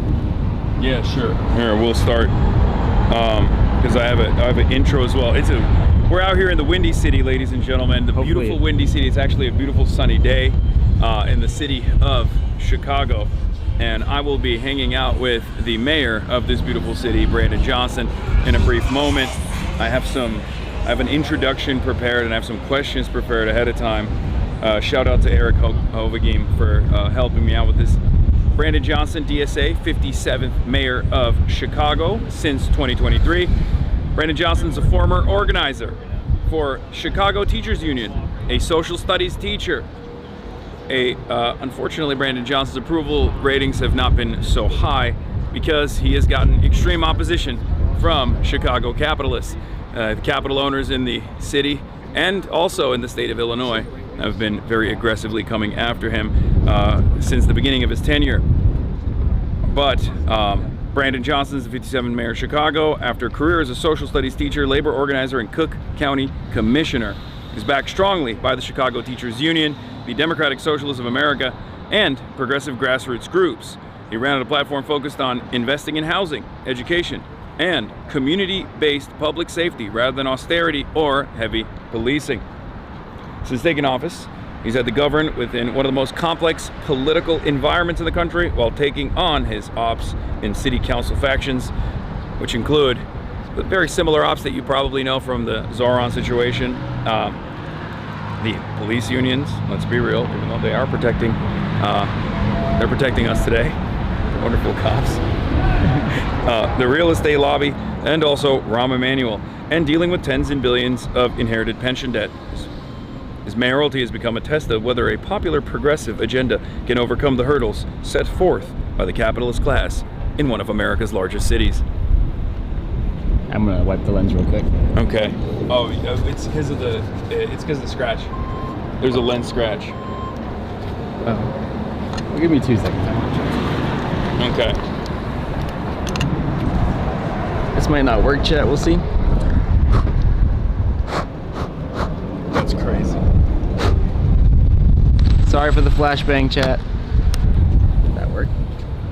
Nope, you're right. It's a scratch. That might be inside of this. What's going on? Are we? Yeah. Oh yeah. It's good to see you, man. Thanks for coming to Chicago. Hey. All right, you paid that guy, huh? You know, it's going to see a lot of that, right? Yeah. All right. So, what are we doing? We're going to be hanging out in here. I'm not in charge of this. I'm just okay. Here on assignment. We're gonna do a lap. We're just waiting 1 minute. Hey, what's going on, man? All right. Good, brother. How are you? Good, man. Come on, man. Say hello, man. Feeling all right? Yes, sir. I've been wanting to meet you face to face anyway. That's a pleasure, brother. Yeah. You live in the neighborhood? Yes, sir. Born and raised right here, Austin community. I'm a rapper, actor. I just got a movie out with 50 Cent and everything. Straight up? Yeah, slam. But man, congratulations, bro. Thank you for everything you do, man. For real. And you need to get more good publicity. Yeah, because they giving you like they too much on your ass. You know bro. they giving me grief, but you know we strong. Yes, sir. 644, we don't stay strong. Yeah, 60644, yeah. Got it. All right, man. Blessings, hey, brother. man, Darius, give him your card, man. Yep. Damn, that's my name. Yeah, man. So, gosh, you picked a nice day. Brought a little bit of that West Coast sunshine, man, into the city. Yeah, it was raining when we first came in, but it's been really nice. It is very windy though. I get why they call it the Windy City. Yeah, more ways than one. Yeah, for sure. So we're gonna walk around first. Is that what we want to do, or we can just wait here? It doesn't matter to me. But if you guys want to walk, we can do that as well. Then we can start here. We could start here, and then we can make our way in a couple minutes. Mm-hmm. So let's just talk here, and then we'll make our way. Okay. All right. Perfect. So what part of town are we in right now? So we're on the west side of Chicago. This is the Austin neighborhood. It's the neighborhood that I live in. Mm-hmm. My wife and I are raising our 3 children just a couple of blocks from here. We love it. It's a beautiful historic community. Once upon a time, it used to be the largest neighborhood in the entire city of Chicago, but unfortunately, because of past administration's ills, school closures, the loss of good public sector jobs, we are no longer the largest neighborhood, but this is still the largest concentration of working people, and particularly black folks, anywhere in the country. At the height of the neighborhood, we probably had, it was definitely 100,000 people just in this neighborhood. We're probably sitting around about 80,000 now, but still very vibrant and strong. And right now we're working our way back, but it's beautiful, man. I mean, the housing, the major corridors, man. We're down the historic Chicago Avenue. So yeah, this is my hood. Yeah. You grew up here? I didn't. I grew up just a little bit outside of the city, but once my wife and I decided to work our way, into the city, there was no doubt that we wanted to live right here on the west side. Yeah. So he brought up the fact that they're on your ass, that you're, and this is something that I briefly alluded to in our last conversation, but it's something that I've been thinking quite a bit about as well. I do feel like there is somewhat of I wouldn't say like a media attack on you, but definitely like it's more critical than you would expect of a mayor of a large city. There are other mayors that have been in the spotlight in times of need, but they haven't received as much criticism as you have. Why do you think that is? Well, I mean, I don't know if there's one specific reason. I know that the city of Chicago is the global capital of the world, and the interests of corporations have long had their foot on the neck of working people and poor people. My election broke outside of that structure. I know that there are corporate interests that want to dominate this city, and I believe that as I continue to put forth the vision that is transformative, of course it's going to be met with resistance. Yesterday we said our final farewell to Reverend Jackson. He was a true example of someone who understood his assignment in Chicago, right? It's why when Dr. King came to the North and they knew they needed a strategist and an organizer in the North, they put Reverend Jackson in charge, and it wasn't like this. The power structure embraced, all of his ideals, man. And so we're still faced with many of those corporate interests that do not see the value of working people. And as long as we're committed to ensuring that safe and affordable communities can become a reality, I think we should just anticipate the corporate order to to respond in the way in which they have, man. But I try not to, allow it to deter me. Clearly, as you heard the brother, people see it, right? And it has not stopped the support and the desire for us to build our communities in a way in which I think, our folks expect. Yeah. Actually, let's talk about the funeral proceedings that took place for Reverend Jackson. He's a very important figure for American politics, very important figure for someone like myself as well, someone who I've looked up to and helped me develop a better understanding of American politics in general. I believe, hey, it was good. I believe that at the funeral proceedings, there were 3 presidents that came out and spoke. Yeah. And it was very interesting seeing it from the outside, like the way that they utilized the pulpit in that moment. And I wanted to hear, well, aside from what you think of the performance of Kamala Harris saying, "I told you so," using that as an opportunity to say, "I told you so," which didn't land very well with at least the people that were watching from outside. And then I believe Joe Biden had some words as well. Do you feel like they were like real torchbearers for Jesse Jackson's legacy, especially considering that he himself had oftentimes been at odds with some of these people directly, including but not limited to even Obama at times as well. How did you feel about those speeches? Well, I mean, I think to some extent you heard each president admit that they had, disagreement with Reverend Jackson. President Clinton said that explicitly, in his speech. I think we're all clear that the so-called 3 strikes and you're out, policy was incredibly harmful and detrimental to working people, and particularly black folks in particular. Yeah. And, I think what they all at least shared was that they were a beneficiary, of his work, his legacy, right? I think that it's clear though, that we have not realized the full manifestation of what the Rainbow Coalition was all about. That's why I was very intentional about lifting up the fact that healthcare for all was a part of the platform of Reverend Jackson in '84. Yeah. He was calling for a single-payer healthcare system where you did not have, a system of winners and losers, right? Yeah. His stance around public education. I talked about the fact that it was Dr. King who understood the connection between labor rights and civil rights. He prophesied of the incredible potential that it had. So I think that as much as they possibly could, they wanted to take credit.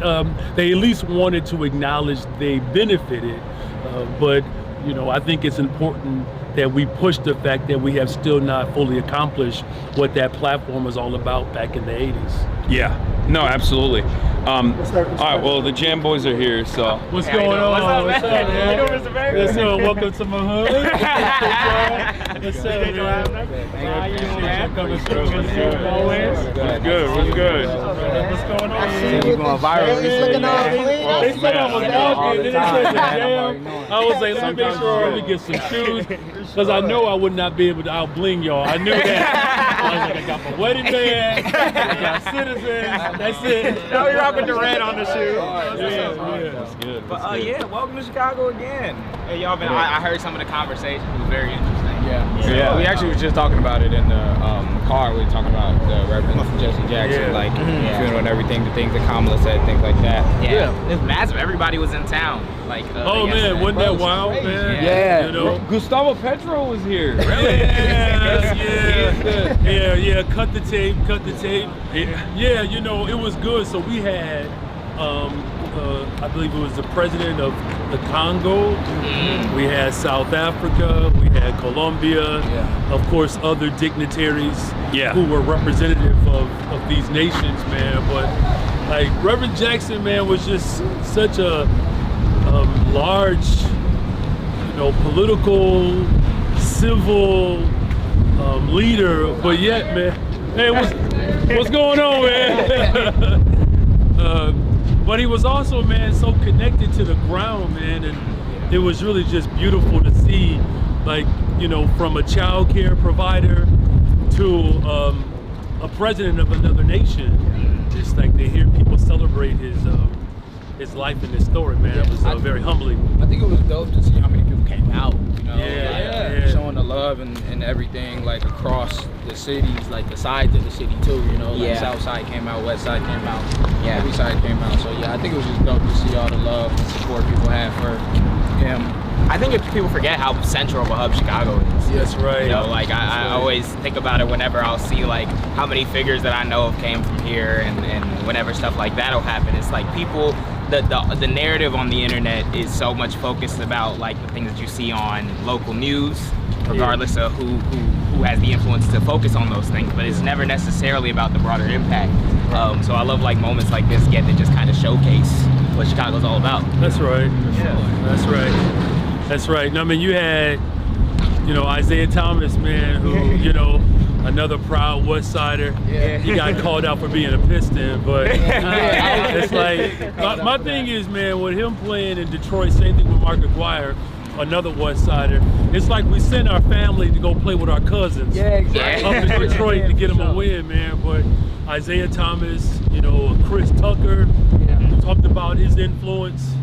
And I mean, man, everybody else in between, man. You had, you know, rabbis, you had, you know, leaders from Palestine, you know what I'm saying? Who were a part of it. You know, so it's a true testament of the global figure that he was. No, Jesse Jackson was a lion. Like he did that. He did that shit. I think he played a role. He played a role in like numerous hostage release conversations. He understood that solidarity amongst the working class has an international component to it as well. And that always was another reason why I really appreciated his place in advocacy. How you doing? No, I appreciate. I think one of the things that I saw about Jesse Jackson, you know, all the clips started coming out, especially after his passing. And one of the most important things that I seen was kind of like it kind of gave me inspiration for what like a future either left-wing political party or Democratic Party can look like.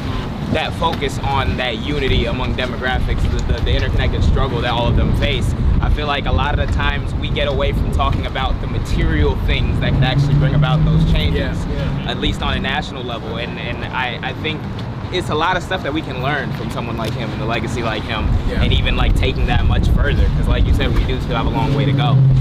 Like I'm curious too, man. Especially because I got a birthday coming up. Oh yeah. And I'm tripping, man. So yeah, man. I mean, I guess, yeah, this is your invitation. Yeah, it's a good way to just throw it out there. But hey, what's up? I'm the oldest person in my administration. I'm turning 50. Oh, so we have with the exception of me, we have a relatively young administration. But I'm real curious, man. Like, how do like 20-year-olds and 30-year-olds see and view a Reverend Jackson?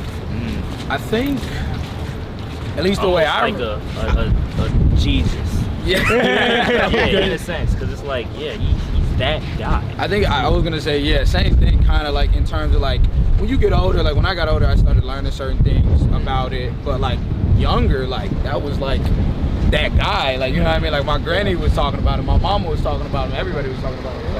Oh, hey, how you doing? What's up? How you doing? Good. Thank you. How long you been doing business out here? No, you're welcome. How long? What do you? Oh, you got a whole big old. Oh God, I'm about to get I some. see here. Oh my Good. God, It's really nice to see you. Oh my God, have a good one. Have a good one. I'm sorry, you said. Nah, but yeah, it was just, you know, like growing up, you hear about them, and you don't really know much other than like what the effect of like my granny was talking about him, my mom was talking about him, the church was talking about him all the time. So it's like, you know, you kind of view him as like a legend or like a prominent figure for coming from Chicago, you know? You really like saw like, even with his death and the funeral, you saw the unity really happening after that. Like I'm really seeing like the internet blowing up over it. Yeah. It was crazy. Yeah, it was crazy. I don't know, I think... Did they really get food? It's always that one guy. Always that one. Yeah, it's like, Mama, we would have been on time. Yeah, for sure. I mean, what do you think? Do you think when it comes to someone like Reverend Jesse Jackson, do you think it's and I want to hear from both of y'all, do you think it's a positive thing that the younger generation looks at him like that, or do you think we should kind of pick it apart a little bit more and go deeper? No, I think it's good because he's like people credit. So people credit Bernie Sanders in 2016 for like the rise of self-identifying socialism in the country, but I think like Jesse Jackson in the 80s was doing that, and it's something that Bernie Sanders also has always acknowledged as well. Jesse Jackson also endorsed Bernie too. Yeah. So like there have been, I would say that we've had periods in American politics where we had a much more radical approach. Yes. And much more militancy, labor militancy, different groups that were engaging in direct action in ways that were really impactful. But Jesse Jackson basically continued that legacy and continued carrying the torch of what the Black Panther Party was doing, the Rainbow Coalition. And I think he was an exceptionally important figure in American politics, and that's part of the reason why they engaged in a lot of whitewashing of his legacy. Because it's frustrating. You see that with MLK, and then the worst version of that is just like a lack of recognition at all for Malcolm X. But it's obvious to me that with Jesse Jackson, I feel like they're hitting the MLK whitewashing on his legacy as well, to just say like, oh, he's. He wanted to unite everybody. It turns into just like with MLK, it turns into like I had a dream. You know how like racist people love using that to be like, oh yeah, MLK wanted no anti-white racism. That's what his that's the only takeaway you should get from MLK's legacy. They kind of do that with Jesse Jackson a little bit too. Yeah, I'm gonna pick it apart a little bit more.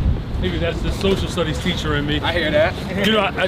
I do believe that there is a strong value for Reverend Jackson. I will say that a prophet is not always well received or received at all in their own home.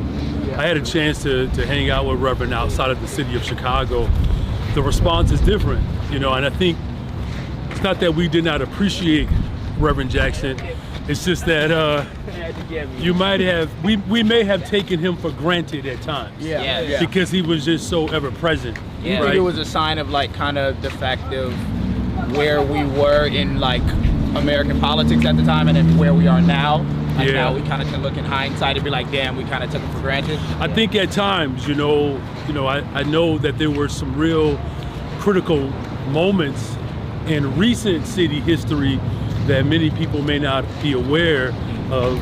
He was still the convener. I remember when the Laquan McDonald video was uncovered, the organizing that was put together was done at Rainbow Push in his office. And at that time, the young folks were the millennials and had a much different vernacular than the Reverend Jackson era, right? So I was the Gen X who had to stand in the middle between millennials who, quite frankly, drop more F-bombs than keep hope alive. But Reverend Jackson stood in that space, sent out a robocall on the Chicago Teachers Union's list. Wow.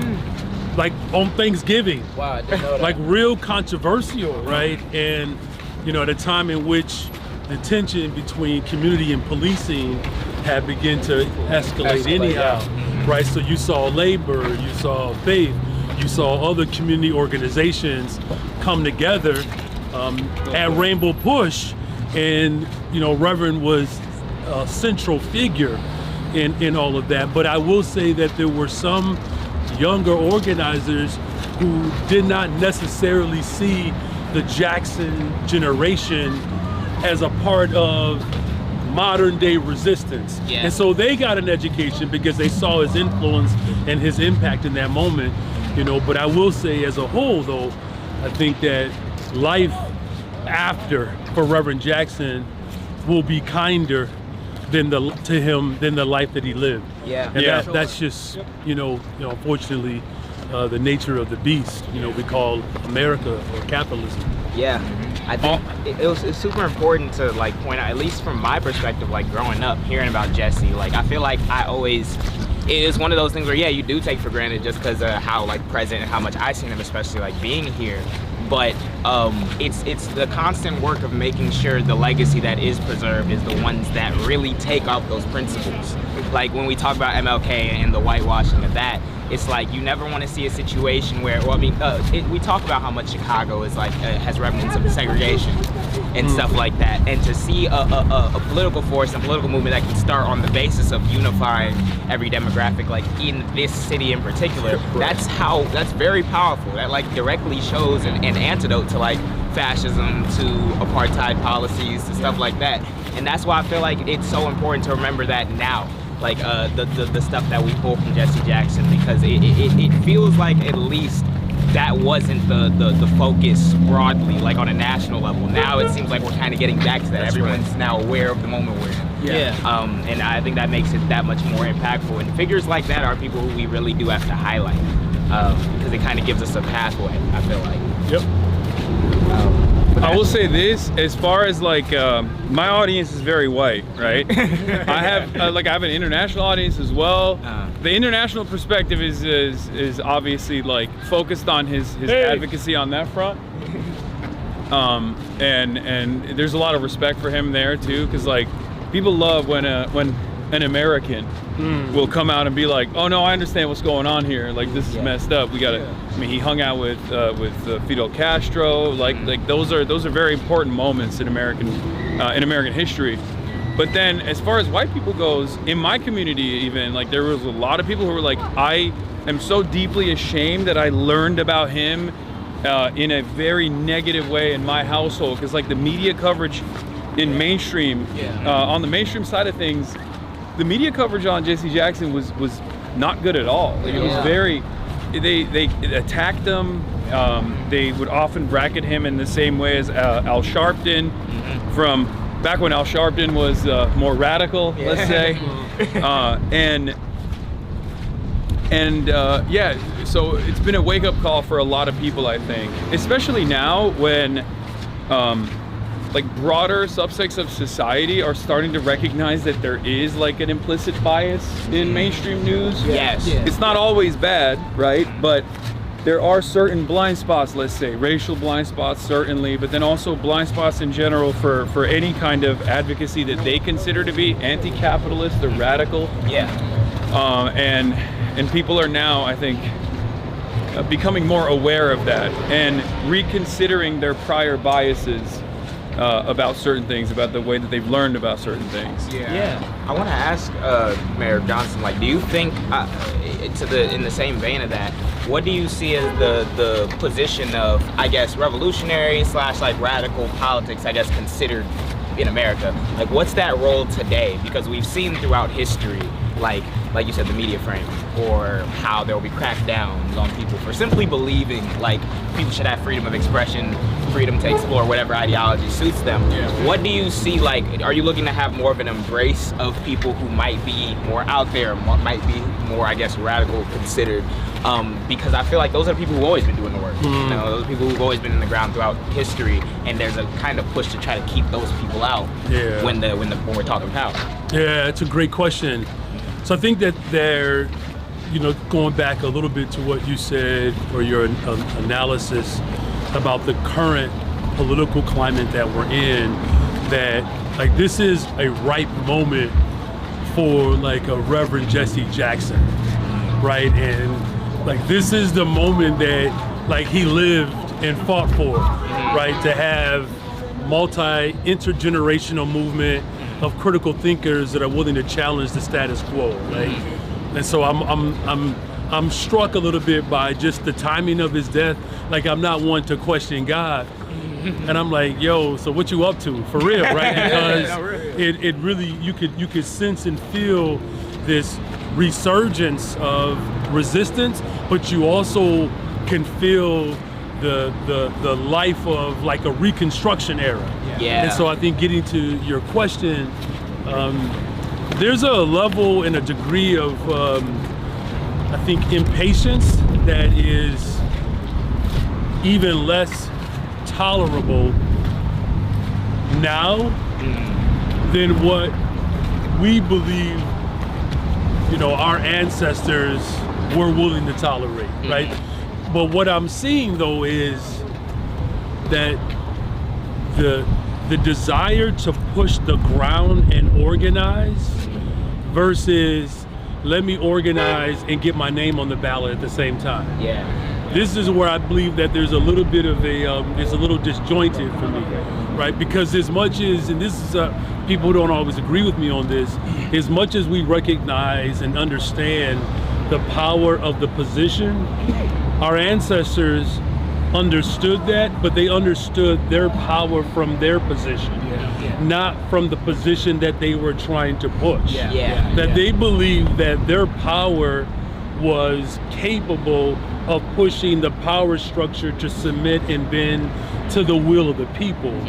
Versus now, there seems this other element where there's I believe, an over sensationalized glorification of politicians. And I'm one of them, right? And it makes me, like, frankly, a little concerned just from an organizing perspective that if the only motivation that this generation has to organize is to be an elected official, then I believe that we may not have our assignment complete. Again, I'm not saying that we should not run for office, right? Because I did that. I went up against powerful machines in this city. Just for the record, I've never lost an election. I just want people to know that. While y'all out here like trying to run game, brother hadn't lost, right? So, but with that being said, the reason why I believe that I was in a stronger position to prevail is because I had begun to lay the groundwork in this very community, right? Standing up to powerful structures that were closing down schools, that were laying off workers, right? I was a part of a hunger strike, taking arrests, right? I mean, put real skin in the game and had no real desire, quite frankly, to run for office.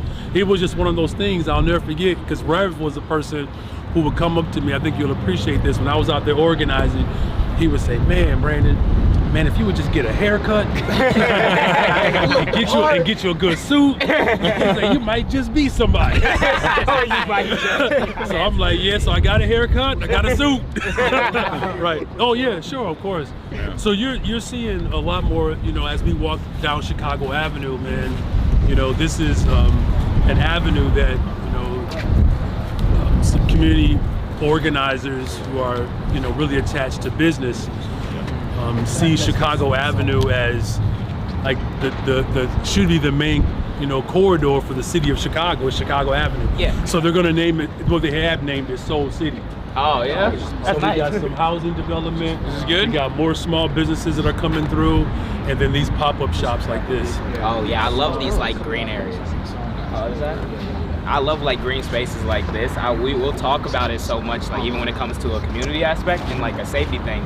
I feel like a lot of the things that are missing right now, we talked recently at the Chicago Teachers Union, and what we basically talked about is like, how do we break down these silos? Like it feels like a lot of the last like maybe decade and a half of kind of like austerity politics that privatize, close down like public spaces. We've kind of all been through that, and there's a lot of apathy now. But like, I stress the importance of even little areas like this. Like it's so nice to come outside and like feel like you have a place that you can just stand, chill, maybe play a little basketball. And people don't understand how long a way that goes. Oh, it's a huge contributor to transformation. In the summertime, I mean, you're gonna see like areas like this all over the city, like literally popping. And we put, $1.25 billion bond investment for economic development and housing in Austin. Just, again, between Chicago Avenue, there's development down Madison. For the first time since the King riots, we've seen like real economic, development. And just for the record, I know we're gonna take a picture, and I mean this with all sincerity. Reverend would have loved y'all. I'm telling you, man. He, like, if he had, the strength when he was going through to be a part of the jam, man, he would have loved it. In fact, even though he did not have all of the functions that he had when I got a chance to learn from him, he probably would have still come through, man. But I know we're proud of you as a city. I know as you all's platform becomes bigger than this guy's here. We got time to climb up. We need all of Brother Piker's followers to follow the jam. Right? But no, he really would have had a great deal of respect and regard for y'all, man, because he believed in like young people being on the ground and like speaking truth to power. So, yeah, we appreciate you even bringing us out here. Like, I feel like it's so important to like highlight sides like this because it destroys the perception of what like people think Chicago is. Yeah. Like people think it's dangerous. Yeah. When it's like, bro, this city is beautiful. Yeah, it is. There's dangers in every city, bro. Yeah, like to act as though it's not dangerous in every single city. Like I told my mom, I was like, I'm gonna come out here for the street. She's like, Alan, be careful. I'm like, Ma, it's the mayor. Me and Hasan were talking about it last time you were out here about how like part of it is also the plot. You know, you don't want everyone to come moving to Chicago. I feel weird about showing how nice it is. I'm like, no, guys, it's bad. Don't come here. Well, I mean, I think that's changing, man. And look, we have to tell the truth as well. Like, I'm not gonna act like in 3 years, almost 3 years since I've been mayor, that we have turned everything around. Yeah, but we have turned the corner though. Yeah, right? And it's we're progress moving. that needs to be highlighted. Yeah, exactly. All right, so we'll do a quick group photo here, and then we're going to walk towards Laramie. We have about 5 minutes left. Okay. So look at that, Hasan. Behind the shoes. All right, 1, 2, 3. All right, so let's walk towards Laramie. All right. So how long are you in this? We just say the city. That's how we say the city. It's like it's only one.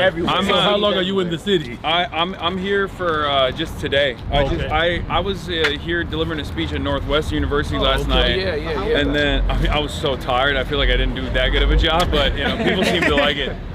But I'm leaving tomorrow morning. Okay. Yeah. Okay. So I hope you've enjoyed your stay and your time here. Just over on the other side here was more affordable units that we built.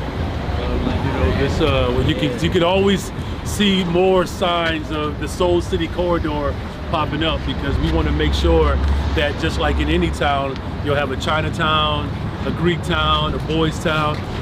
What's the Soul City corridor in Chicago? And I got to give a shout out to AAA B&A because they see Chicago Avenue as the premier avenue that highlights the beauty of our city. Yeah. All right. Well, I have some questions for you if you don't mind. Chicago's been historically been run through a close relationship with the city government and major corporate interests. But you came in with a philosophy centered on labor and community investment, as we talked about last time. How is the business community responding to recent developments by City Hall? Yeah. Well, I know something about that. Well, I will say that, look, we are definitely the global capital of the world. And I believe that business interests and my interest is to make sure that we have safe and affordable communities. What I focus primarily on is, hey, good afternoon. What I focused on primarily is making sure that we are building safe communities because that's good for business. And we have the brand new stadium, Chicago Fire, we're building. On the west side of Chicago, the 1901 project outside of the United Center. That's a multi-billion-dollar project. On the southeast side of Chicago where the steel mills once existed. Speaking of labor, no development there in over 30 years. We have Psi Quantum coming out that way, plus a brand new hospital. With Advocate Health, $100 million investment.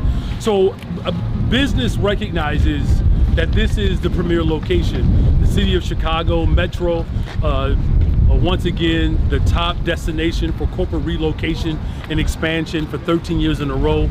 Voted the best big city in America. So business interest recognizes, that this is the place to do it. My simple philosophy is straightforward, that we are open for business, we're just not for sale, right? And so, there are some individuals, of course, that still, don't necessarily jive. What's going on with my philosophy? But it's not gonna change my push, right? To ensure that we're building a safe, affordable city where everybody gets to participate and not just a handful. So it's a delicate balance to strike, but Chicago's business elite obviously still has a domineering force on the city's economic power. How are you navigating the roadblocks put up by folks like Michael Sachs, Ken Griffin, Rahm Emanuel? how can we rally the labor unions to engage in more advocacy and even tenants to push back against the corporate focus? Yeah, I mean, that's what it's going to require. It's going to require working people to make sure that our agenda gets across the finish line. Even with those forces that have animus towards working people, our values are incredibly popular. 80% of the city wanted us to put more of a responsibility on corporations to pay their fair share. But the corporate interests, of course, got into the heads of a couple of alders, that stopped us from moving one particular aspect, of our agenda. But the vast majority of that agenda was still able to materialize. I'm pushing for a millionaire's tax. We're organizing in Springfield to push that through. So it's not that our agenda doesn't have merit. Like, our agenda is very popular.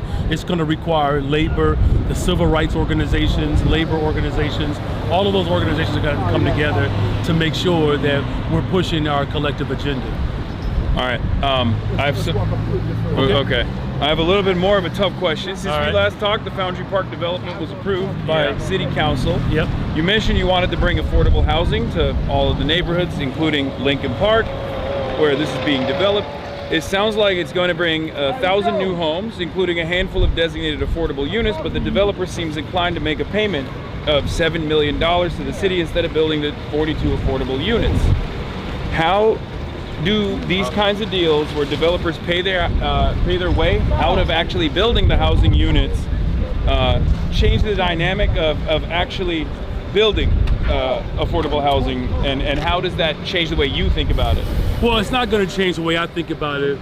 We're continue to push, the developers to make sure that at least 30% of the units are affordable.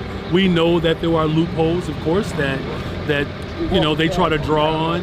We're repurposing downtown office spaces into affordable housing, right? So of the 1,100 new spaces that are being converted into housing, 30% of them will be affordable. So that drive is going to continue. We do know that there will be some that will try to push their way through that responsibility, but I'm on pace now to build 10,000 affordable units by the end of my first term, and we're going to keep pressing. How do you feel like the affordable housing development reinvigorates the economy? If you had a message for some that would say, oh, this is going to bring poorer people, like mixed income people into this neighborhood, change the dynamic of the neighborhood, because that's like one of the common points of criticism against affordable housing development. How would you go about identifying those issues and explain to people that it's not an issue at all? Well, I think the first thing is to highlight that many of the new development, these developers have committed to building, and to creating affordable units as a result of these investments. But also, I just want to lift up the fact that whether it's through our missing middle, where we have owner-occupied housing, right, where people are living on one level and renting the other levels, to make sure that we're building long-term sustainable generational wealth. The message is that it benefits all of us. To ensure that our economy remains diverse, you have to have working class people in here who are going to send their kids to the public schools, who are going to rely upon the public transportation system, who are going to shop at the local businesses. It works for everyone. Yeah. So last month you signed an executive order calling on police to investigate federal agents accused of misconduct after ICE wreaked havoc on Chicago. How has the ICE situation evolved after the last few weeks, and has there been any accountability for the damage ICE has done so far? Well, there certainly has to be accountability. That's why I signed the executive order in the first place. Yeah. Because as you know, we're living in unprecedented times, and we do not have a clear pathway, from the federal government to ensure that there's accountability. Right now, people have the ability to push for accountability. That's what the executive order was designed to do. Look, here's the bottom line. We know that the Trump administration has been incredibly reckless. The damage and the havoc that they've caused in cities across America. The city of Chicago has led the way with our executive orders. In fact, I believe about 30 million people are currently living under our executive orders. right now around the country. But the evidence that is collected in cases where brutality took place, we want to make sure that gets to the state's attorney so that the state's attorney can decide if they want to pursue as well as prosecute. Last question. All right, last question. This one's gonna be about Zoran. It's a double question. All right. Last time we were together, we didn't really get to talk too much about Zoran. Have you been in contact, and is it feasible to share notes between Chicago and Memdanistan, given the differences in the cities and the respective political spheres? Yeah, well, we had a text exchange a couple of weeks ago. Right now, we are in the process we're forming sort of a mayor's coalition, much like district and state's attorneys have formed to fight back against federal overreach. He expressed a desire and commitment to work with the city of Chicago, Boston. We have Seattle on board. We have Oakland, Mayor Lee, Mayor Bass, and Los Angeles as well. So, now that, the services for Reverend Jackson have passed, we're going to begin to have some more meetings around what type of ideas, to your point about sharing notes, that's working in Chicago and other cities like New York, that we can share those ideas, and then we can actually move them simultaneously versus in silo. Yeah. Okay, and then the last one was there's a concept like sister cities. I don't know how much the mayor gets to have a say in that process. Does Chicago have a sister city? Have you thought about expanding Chicago's international reach as the global capital, and maybe highlight a community elsewhere, whether it be in the past something the governor of Minnesota, Jesse Ventura, did was opening up trade routes with Cuba against the blockade. Has this come to your attention at all? Is this something you're interested in doing? Well, we have a long history of sister cities. I'm definitely working to expand them, including sister cities on the continent of Africa. Look, we have to grow our collective response to one another. I was sharing a couple of days ago at Reverend Jackson's service as we commemorate the Bloody Sunday, right? And that bridge was a symbol of the cross, and it connected our collective suffering. Right now, I believe that bridge today can be described as borders, where borders essentially people are determining whether or not someone's humanity and dignity should be realized based upon what side of the border they live on. And we want to break that down. And so as we lean on Reverend Jackson's example of crossing the bridge in spite of the hatred that was on the other side of it, we have to be able to cross these borders and challenge the hatred of all forms of hate.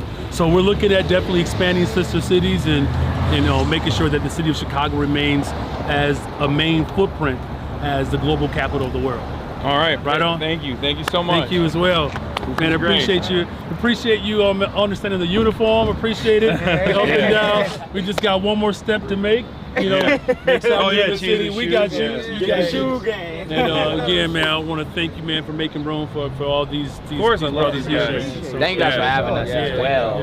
We continue to watch, and we're excited to see how this project gets built out when it's connecting us globally and kind of standing again. It's really weird. We find ourselves at this point in time where, as fashion is on the rise, you don't have many people who are able to build coalition like this. So taking the platform, taking everything, making stuff like this happen is the most important thing. Yeah. So we're gonna keep that working. We're keep watching. All right, what's up? Chicago, baby. Is there any way that you can stop the Chicago Bears from going to Hammond? Oh yeah, that's a major question. So this is what I love, man, about our movement. It's we want to make sure there's health care for all and Bears games on the lakefront. And everything else in between. Listen, I have not given up on that yet, man. There's still no better place in the country, in the state of Illinois, for the Bears to play than the lakefront. In fact, that entire footprint, that's the #1 tourist destination anywhere in the state of Illinois, man. So I have not given up on that. We're gonna keep fighting, man, because you got to keep the Bears in Chicago. If they know what's good for them, they'll stay right That's here. right. We got Right the on, infrastructure, man. everything. Appreciate you, man. Appreciate you. Yep, right on, man. Listen, man, one day, man, I'm gonna give me a leather jacket too. Appreciate you, man. Yes, sir. You said, when's your birthday? March 27th. Y'all make sure. Yeah, make sure they get it. All right. Okay. That's cool. Cool. All right. Good seeing you, man. Yep. Safe travels. Thank you. Yes, sir. Hey, thanks for coming by the Chicago, man. Good seeing you, bro. My boy. Good seeing you. We gotta come out to Cali soon. Yeah, I know. Bro. Oh my God. Let's make it happen. Yeah, absolutely. We're seeing the traveling, so as soon as we get up, we gonna go out there. And keep your head too, bro. We be seeing it. Like, they be on your head. I'm like, give him a break. I'm like, every week I see his name is something. You know what it is though? It's because a lot of people feel the heat. Yeah, it's starting to heat up, man. Because like, I talk to people all the time. I talk to people out when I go to protests and whatnot, and they're all like, they're rudderless, but they're angry, you know, and they're looking for an alternative. Yeah. And I think many of them are coming to that conclusion on their own that like the politics that I represent, politics not dissimilar to Reverend Jesse Jackson, that is actually what has been lost in the discourse. But now that now the contradictions are worsening and people are coming to like seek out alternatives on their own, like they find themselves listening to people like myself more and more. So those in positions of power, obviously on the Republican side, they're fucking haters, right? Like they're reactionary, they're awful, they're monsters, they're racist. But even on the Democratic Party side, I see so many people losing their grip of power and reacting with this frustration because they don't want to let go. They don't want to let go of their seat of power. They don't want to. They don't want to let go of what they think is normal. They don't want to. They don't want to lose it. They don't want to lean into it either. Like, because there's something you can do in that situation. You can just give the people what they fucking want. But that requires. Well, that requires.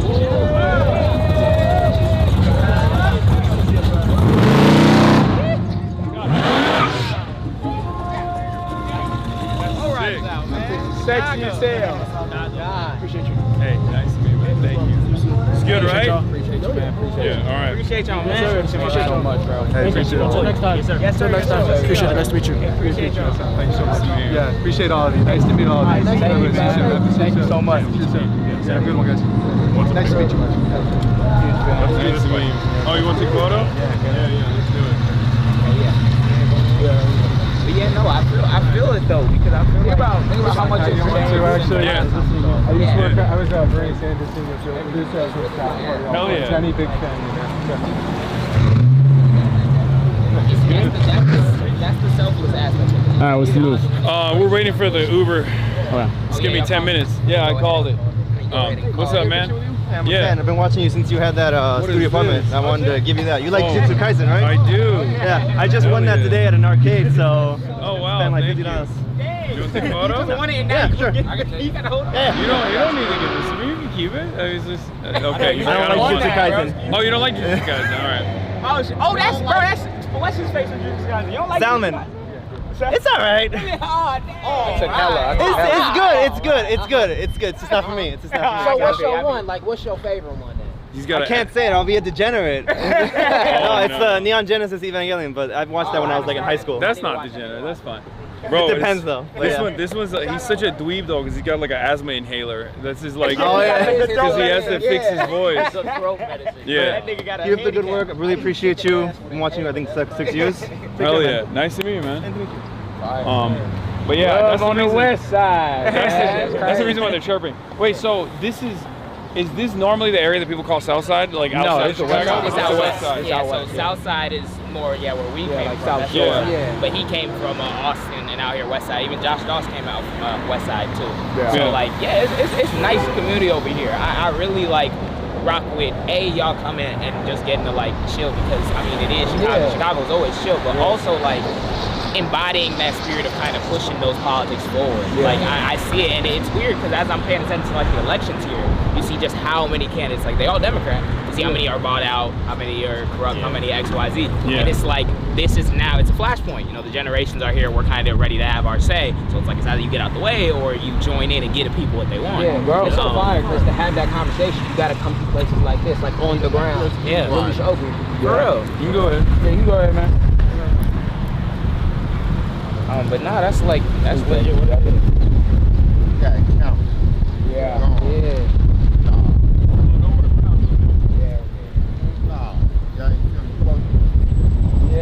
He said he wanted to say something. That's why. He did. Yeah, he wanted to say something. Brandon Johnson. Yeah.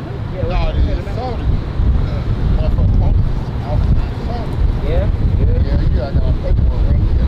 gave you the paper and I sent that. No, I got my paperwork right here. I'm trying to get away. Yeah. That's how much. Please, because I hear so much. Yeah, I hear so many news stories like all the times about how much like CPD got to shovel out for settlements when it comes to that harassment and assaulting people. I don't want to point the camera at strangers chat. That's why I'm not. Shit, they almost hit us with their car. Yeah. Okay. We're about to get picked up. Who are you off to after this? Just back to the hotel to keep covering the news. Oh yeah. It's a lot of all the stuff. There's a lot of stuff going on. Oh, so you still be live when you go back? Yeah. I'm about to like find a way to start live streaming, man. There's so much news, so much coming shit. out. He does it already? No, he be going every single night. I gotta make a clip when I get back because we were talking about Iran and we were talking about the escalations. I was literally telling him yesterday how the U.S. is escalating like the fight in that regard, and then I refreshed the page like Instagram, and then that was when the bomb threat came through on the bomb threat, not for John, it was for the plane. Oh, the Southwest. Yeah, the Southwest plane. And I was like, bro, it's like we're gonna see a lot more of that, bro, because Iran is, especially because Trump and them are trying to portray it as like they giving up, they surrendering it. Bro, Iran is not going for none of that, but bro. the thing is, this is what you should be on the lookout for. So like, what will probably happen is now the FBI is not collaborating, apparently, according to some sources, with the local law enforcement on like terror threats, like pushing for terror threats. Because I do feel like there is not a lot of appetite for this right now. Yeah. Because most people are like, well, the fuck are we going to war? Especially all the shit that's happening now. Yeah, and it's like, and obviously the MAGA base is like 85% on board because they're fucking cattle, but Cold. Same niggas that was like, no new wars. Yeah. They very quickly, right before Iran was bombed, they were polling them, and they were at like 30%. Because they're like, terrifying how fast they will shit. And then one day after, immediately 55%. 2 days after, 65%. Right now, it's at 85% support in the Republican base. That's ridiculous. That's why crazy how over. That's why, and the word is, anybody who's saying that we should be siphoning off Republican votes as an election strategy is an unserious human being. 85% support. You can't get those guys. I mean, you can get those guys by just being like, look, man, like, you know, all this stuff is crazy, but like, do you want healthcare or not? Like, that's like, you know what I mean? Because there is no like, oh, I'm gonna bring Liz Cheney onto the fucking main stage, and we're just gonna be like 35% less racist than they are. Even with Gavin, I'm like, gang, if you hope to get that constituency, that's like, they gonna go for a Republican anyway. All you do is teach your guys, like your centrist base, your Democratic base, that like, there's legitimacy in the argument that the opposition is making. When literally there is none. No, none. We were at the teachers union. Shout out, bro. But we was at the teachers union, and the dude was like, a heckler basically came. It was our first live show. Heckler came up and was like, y'all shouldn't mention neoliberalism because we supposed to be working together with everybody. See, y'all be using them terms and segregating people. And then we're like, after the show, he went up to us and he was like, I don't even identify as black. Yeah, he was like, I don't even identify as black. So, I wasn't sure where bro's political affiliation was. It was so funny because Josh was about to move on. And I was like, nah, we gotta say something about this. So I was like, I don't identify as black is crazy. Because it's like, it doesn't matter. The person with the gun, the police officer identifies. You think they gonna be like, he not black. He a human, man. But the broader point that he was bringing up, and it was priceless to me, the broader point he was bringing up, he was like, y'all, because he said like the Nazis are at the door. You're trying to find common ground with people who are like Nazis, and he's like, and he goes, well, you know how the Nazis came about? It's because they was labeling.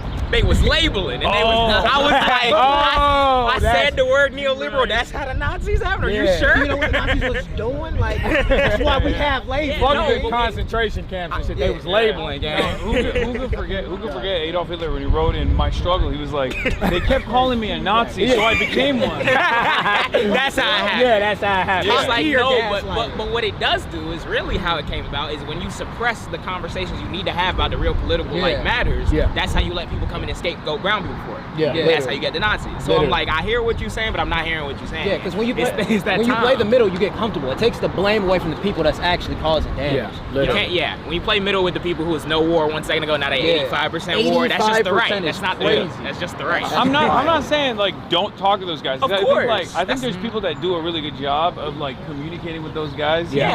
But they don't give ground on like trans issues, for example. They don't give ground on like social policy at all. Because it's utterly immaterial in the grand scheme of things. You're never gonna win that argument anyway. If a guy has like made up their mind that they're gonna be racist, they're homophobic or transphobic, you're never gonna like win them over by being like, okay, we're gonna be more reasonable in our transphobia. More reasonable in our homophobia. Just distract them. What did he say? What did Gavin say?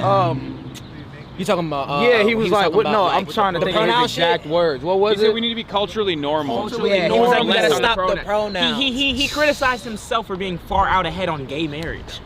Yeah, what do you mean you're too early on gay marriage? That's a fundamental. No, he was though. He was when he was mayor. He like put himself out there as like the mayor that defended gay marriage. He was for universal healthcare. Yeah, which is crazy because that gave him so much prestige. Yes. Like he leaned into that for years and years, and now he's like, now that I want to be president, you know, maybe we shouldn't let these fucking gays get married. Like that's crazy. I don't think it's. I genuinely, we were just talking about. I don't understand the rationale behind understanding that only in the entire general election, it's like 130 million people, but on both sides, right, between Republican votes and Democratic votes, like 130 million people. Why? There's 400 million people in this country. Why the hell are we trying to like? The plurality doesn't vote. It doesn't make sense. Yeah, literally. And sure, like the Electoral College plays a role in that too. But like the reason why most people that could go out and vote, that could potentially swing votes in favor of one party over the other, they just don't see like a significant policy disagreement that changes their life, or even if they see the marginal differences, they're like, this is not, like they're not gonna push for it. My life's gonna suck anyway. And when you see the uniparty principle on things like Israel, on things like endless war, endless militarism, no free healthcare, no money for education, only money for bombs. Like when people see that, no matter how stupid we consider the average person to be, they are kind of woke on that shit. They see it. They're like, okay, what am I supposed to do? Y'all bullshit. It's theater. Literally, it's theater. I gotta go to work. I gotta go to work every morning. It doesn't matter. It doesn't, like, this is not gonna change my life. I'm not going out to vote. And people get real mad about that. They're like, how dare you? You're engaging in how people was mad at you when I'm not voting for Gavin. You're doing voter apathy. I'm like, no, I'm trying to fucking light a fire under the asses. Of people, because I understand where that voter apathy comes from. I'm gonna say, I'll tell you, that's the number one driver of voter apathy, is that they take a while to get out here for sure. Traffic. This is a minute. Y'all got a minute, we got 12. Damn. That's that traffic. I'm about to go right in this beverage. I'm about to go to that food truck. I'm that Baskin Robbins. About to light this blunt. He said Baskin Robbins. Gotta go get some ice cream, boy. I haven't been a Baskin in a minute. Hey, hope you enjoyed it though. It's great. Chicago, you gotta come out here in Cheyenne, man. Cheyenne. He's gonna come in the summer. It's so dope. See the water. This is our first warm week in like a couple months. So when it get hot, 65. When it get high, it get crazy out and here. They're gonna drop right back down to 42. Cause I swear we had one hot day and then it started snowing. Shit don't make no sense. Midwest. It was dope though. We appreciate the invite as well from all of y'all. We appreciate y'all coming through. I love that the mayor fucks with you guys heavy. Bro, it is so crazy. It's so much love. He doesn't fuck with me. He's like, oh, the Jam Boy's gonna be there? He judged your shoes and shit. I'm like, damn, on your ass. He a real Chicago nigga for sure. For real, That's funny as hell. But it's really unique getting the opportunity to kind of like, be a part of the conversation. Hope try to inspire some people. And the fact that him and Edmund rock with us, I'm like, all right, bro, that's a year right there. And then they also rock with you enough to even have you here. Have you here? Yeah, of course. Let's go. My car's over there. Oh, okay. Yeah. Parked in there.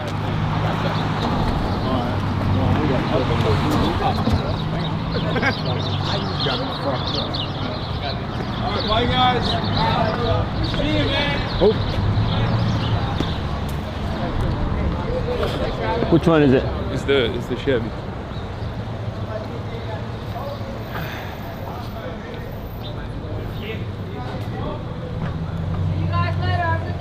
Bye. Okay. Got it? Yes, sir. All right. 7012, No. right? No, 8. Oh. This fine. 8012?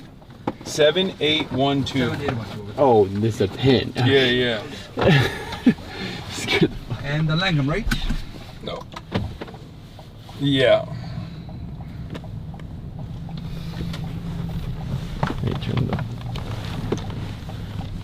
Okay.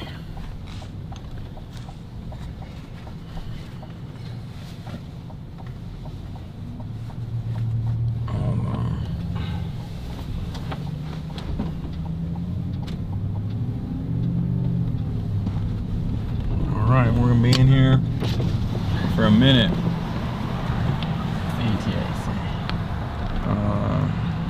Like 20, 30 minutes. Okay. 20, 30 minutes.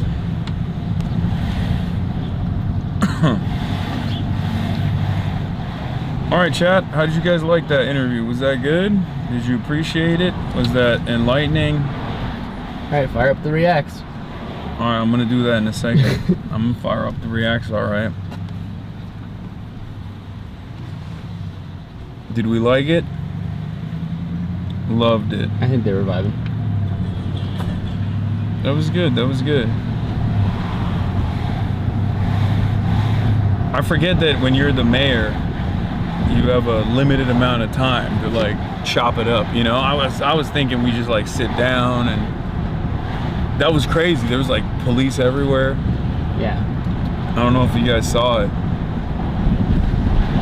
I purposely was body blocking the mayor. I put myself in between. Right.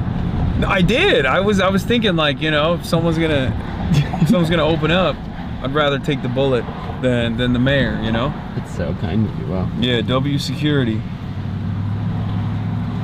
Quite possibly the best interview in the history of mankind. Oh. Nice. Okay, maybe a little bit glaze right there.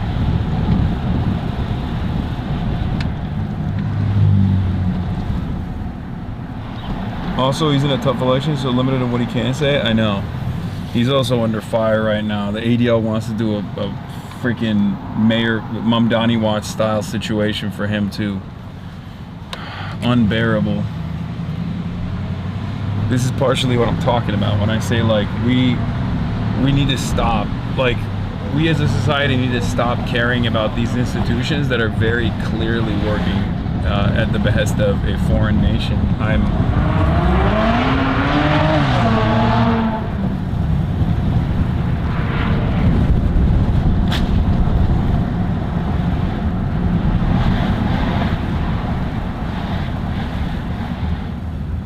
It's just frustrating. No more super PACs. Move phone from mic? What do you mean? The phone is not near the microphone. Or what are you talking about? Death toll up to 7 with like 12 more varying injuries? Yeah, last night. I forgot to mention that. Last night we saw an NYPD officer that had a medical incident. He passed away due to a medical incident in Kuwait, which is crazy. And calls into question. It's something that I was talking about before, where I think they're gonna try to actively chop up and hide the true casualty numbers. That could have been anything. A medical incident in Kuwait? Come on, bro. Could have been anybody.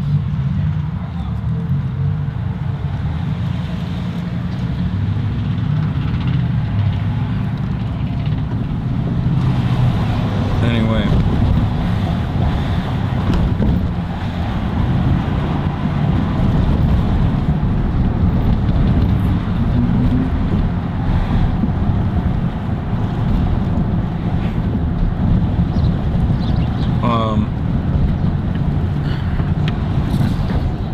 We gotta send Asmongold to the front lines, man. I think we gotta send him to the front lines. Like, look at this. Asmongold. Israel and America bombed a school. Someone's going nuts about a school getting bombed. Oh, a school got bombed? Yeah, I didn't see that. I mean, again, any time that I hear somebody trying to cry and get upset about like, oh my God, Israel and America bombed a school, Iran killed thousands of their own. We gotta send his ass to the front lines, bro. That's it. You talk like this about a school getting bombed with our tax dollars. You're not pissed off about that. You go. Let's send you, instead of bombs, let's send Asmongold. People, and nobody was really talking about that at all. So yeah, I mean, if a school gets Nobody was talking about the Iranian protest. Okay. Kids get killed, it's sad. It's obviously a tragedy, but it's collateral damage in a war, and it's inevitable, number one. And number two, if they didn't want that to happen, maybe they shouldn't have been funding terror groups and antagonizing a world superpower like America. Like if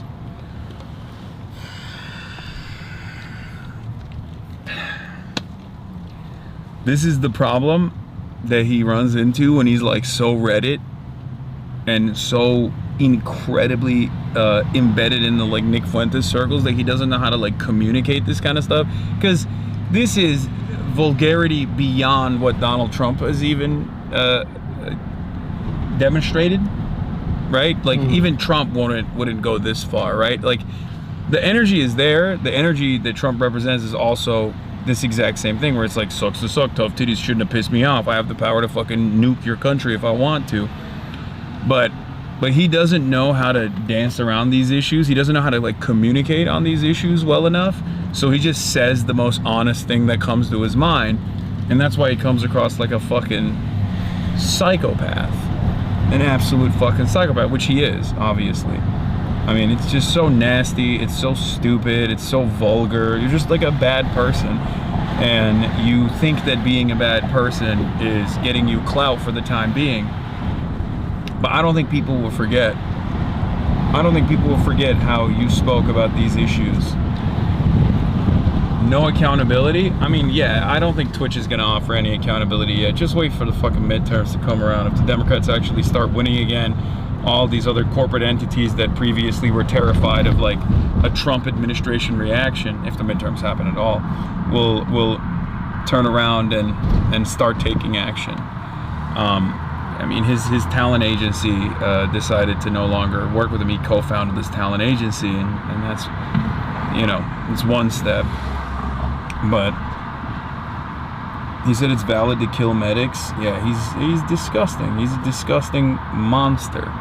And I think that there are a lot of people that want that monstrous commentary. We talk about people radicalizing and coming to my side on these issues, coming to our side on these issues, people realizing that, that anti-imperialism is the correct path forward. But then there are also plenty of people that see the vulgar ways in which Donald Trump talks about imperialism and go, yeah, I kind of like this. I actually like it. It's the dynamic between people being able to say the N-word openly, right? Like, some will say, oh, it's good that they're saying the slur because now we know their position. It's very clear, right? But I always warn you that politeness, that veneer, also causes people to not feel comfortable enough to express desire such as that, right? That social nicety also plays a role in the way that we organize. The social nicety also plays, those social rules also play a major role in the way that we approach subjects like race, or in this circumstance, subjects like war and death and destruction, and the unlimited appetite that America has for murder. Caroline Levitt said Trump might institute a draft. These freaks won't stop. Oh, I will say, while the draft is devastating and it will be mostly poor Americans that suffer as a consequence of that, I think the draft would make this stop much faster. The draft would force the hand of every American to all of a sudden realize that they do have a stake here. It's not just when their burgers are more expensive or gas is more expensive. All of a sudden you have a real you have a real role that you're playing in this. You have you're putting your body on the line, and I think that was part of the reason why people were much more aggressive in Vietnam in their anti-war movement, and that politics was far more radical back then than it is now. I will say, like, the poverty draft function, like military as a profession, has kind of created this really damaging environment for the third world, to the countries that we dominate, and that damage is over there. We have this total separation from the death and destruction that we cause. And even like the people that go there and they get fucked up and then they come back, and 22 veterans a day are killing themselves and whatnot, like even all of that stuff is kind of brushed under the rug. You can't really do that if you have a draft. That becomes very real for every single American under the age of 35. All of a sudden they're like, I'll serve crack before I serve this country. yeah, I mean, you can do a conscientious objection and go to prison potentially.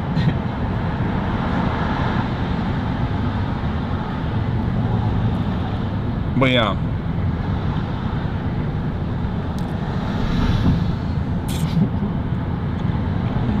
Grabbing voting records to only draft them voters. I think if they kick-started the draft, people would radicalize very quickly when all of a sudden they have to go and fight. Oh my God, we're gonna forcibly conscript you to fight for Israel? That's a fucking argument you're gonna make to goddamn Americans in the heartland? Are you fucking kidding me? Send Baron. You think, dude, white Americans will do 9/11s every weekend if that's the case, okay? They will literally, I can't even comprehend what a future like that would look like, because like, we're not even talking about Vietnam era now, we're talking about like literally, we are talking about a country that's already unstable, a country that's very polarized, a country that's very frustrated, a country where material conditions have diminished. You're gonna tell a fucking rudderless guy living in a town with like a dead-end job that has no other options, now he has to go and die for Israel in Iran? Fuck no, he's not gonna do that shit at all.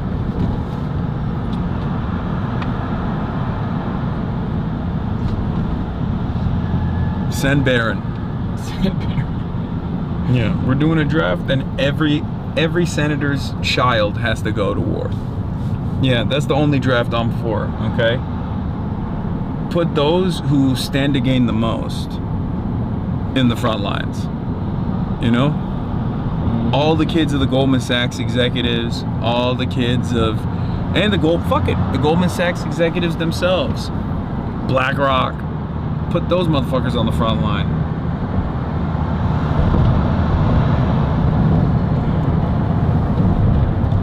It works in Russia. People don't understand. Yes, Russia is a hyper-nationalist country that has is still licking their wounds of the dissolution and the illegal dissolution of the USSR. Russia used to be a fucking economic powerhouse. There's no comparison between the United States of America and Russia. Russia's invasion of Ukraine is a galvanizing principle for many right-wing Russians in general. That's ultra-nationalism that already existed in Russia. That's like, it's perfect grounds for the disillusioned masses to focus singularly on a goal, an irredentist goal, an irredentist agenda. That is entirely different than the United States of America. Americans are far more comfortable. They've never had that same like foreign wound, with the one exception of 9/11, I guess, and maybe Pearl Harbor, where it would be, there's no comparison to like the nationalistic fervor in Russia to the United States of America when you're telling them you have to go invade Iran, thousands of miles away because Israel said so, and they're not sending any of their fucking troops, It's just you're sending your troops. Are you fucking kidding me? No shot. You know what I mean? Like, you can't, I understand your statement when you say, well, you know, Russians are very right-wing on the Ukraine stuff. Like many of them are going and joining, and they have similar deteriorating material conditions. But reactionary sentiment and ultra-nationalist feeling in Russia is a far bigger motivator for Russians that in their not so distant past used to be this incredibly powerful nation. This is like this is for them it's galvanizing because it makes them feel like they're seizing that power once again.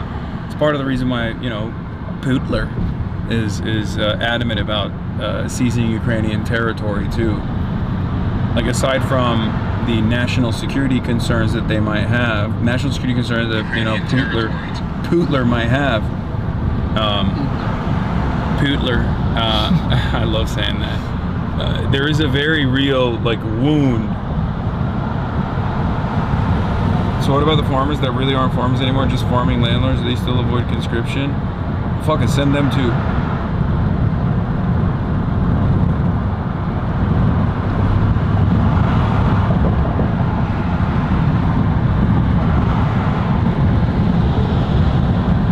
Update of Leave It talking about the draft. Play it. Live react, baby. And the president had an interesting exchange on Air Force One over the weekend, Carol. I want to get your take about this idea of troops on the ground. Mothers out there are worried that we're going to have a draft, that they're going to see their sons get in and daughters get involved in this.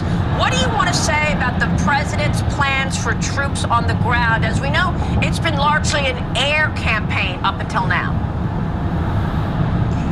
It has been, and it will continue to be, and President Trump wisely does not remove options off of the table. I know a lot of politicians like to do that quickly, but the president, as commander-in-chief, wants to continue to assess the success of this military operation. It's not part of the current plan right now, but the president, again, wisely keeps his options on the table. But as commander-in-chief, there's no greater priority or responsibility to this president than, of course, protecting the American people and protecting our troops and our bases in the Middle East, which Iran has been threatening for 47 years. They have killed and maimed thousands of American soldiers. It's not true. And President Trump was not going to allow Iran to Like, when they say Iran has killed and maimed thousands of American soldiers, this is the new meta. I mean, everything is a lie, obviously. Lying is OP. There's no way to combat it, really. And no one, especially no one on the Maria Bartiromo show, is going to combat the lies coming from this administration. But, like, that's been a fascinating development in American propaganda, where they just have decided that every Al-Qaeda, every Taliban, every ISIS death is actually still Iran. It's fantastic. It reminds me.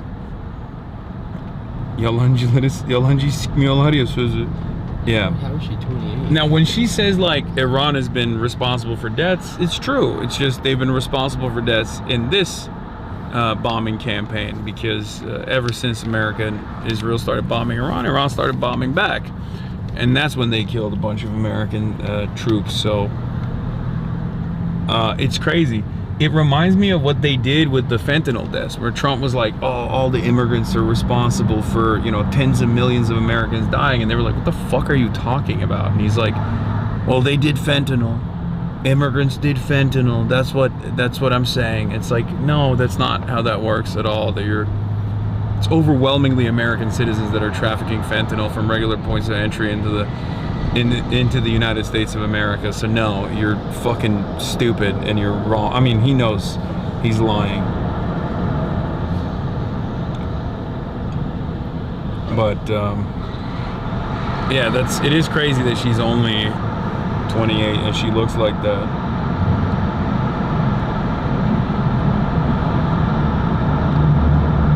A million Pablo Escobars at the border.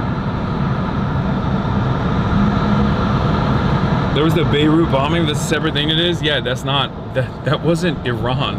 That was Hezbollah, and it was literally, once again, triggered by American military action.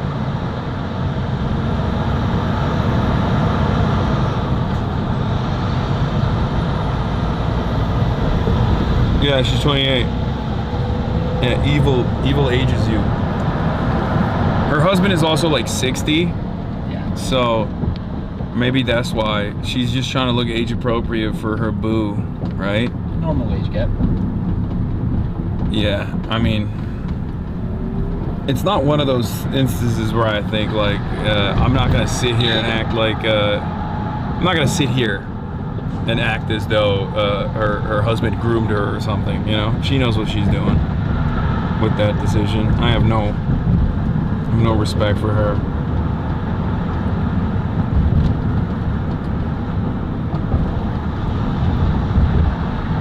Yeah, she grooming him. Someone said maybe he just lay pipe. Yeah, maybe. Maybe that's what it is.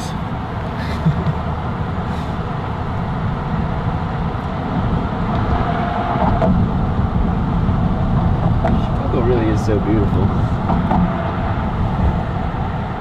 Hate ages you, man. Don't do it. Don't do it, not even once.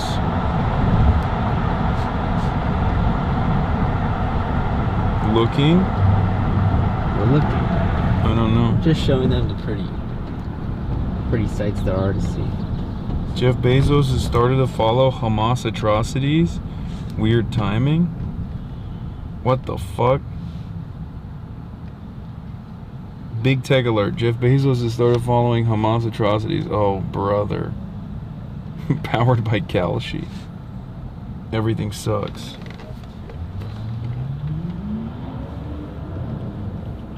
Yeah, Hamas atrocities is someone underneath is a Hasan Piker Twitch ban incoming. I'm cooked, I guess. Time to go to YouTube.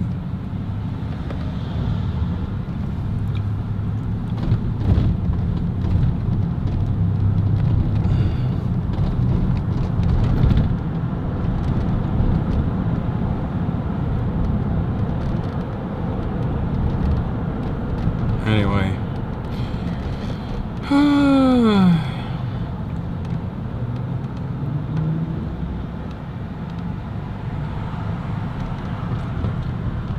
Grand Ayatollah Sistani has broken his silence. He has issued a fatwa decreeing that the defense of Iran in this war and attempts to sow chaos and divide the country and topple the Islamic Republic is a religious obligation. Sistani has been at odds with the Islamic Republic for some time. Now he has thrown his full weight behind the resistance, and at a time when a new supreme leader is about to be announced. This is the most influential Shiite cleric, Grand Ayatollah Sistani, who resides in Iraq, has issued a fatwa on the Iran war. I think Sistani's the one that the Pope met, right? The former Pope. There's like a really funny picture.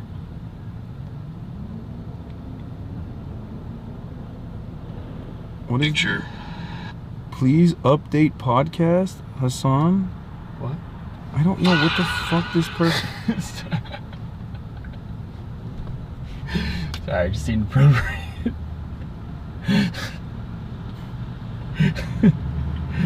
Just trying to lighten the mood a little. They loved it, bro. They loved it. Man of the people, what can I say?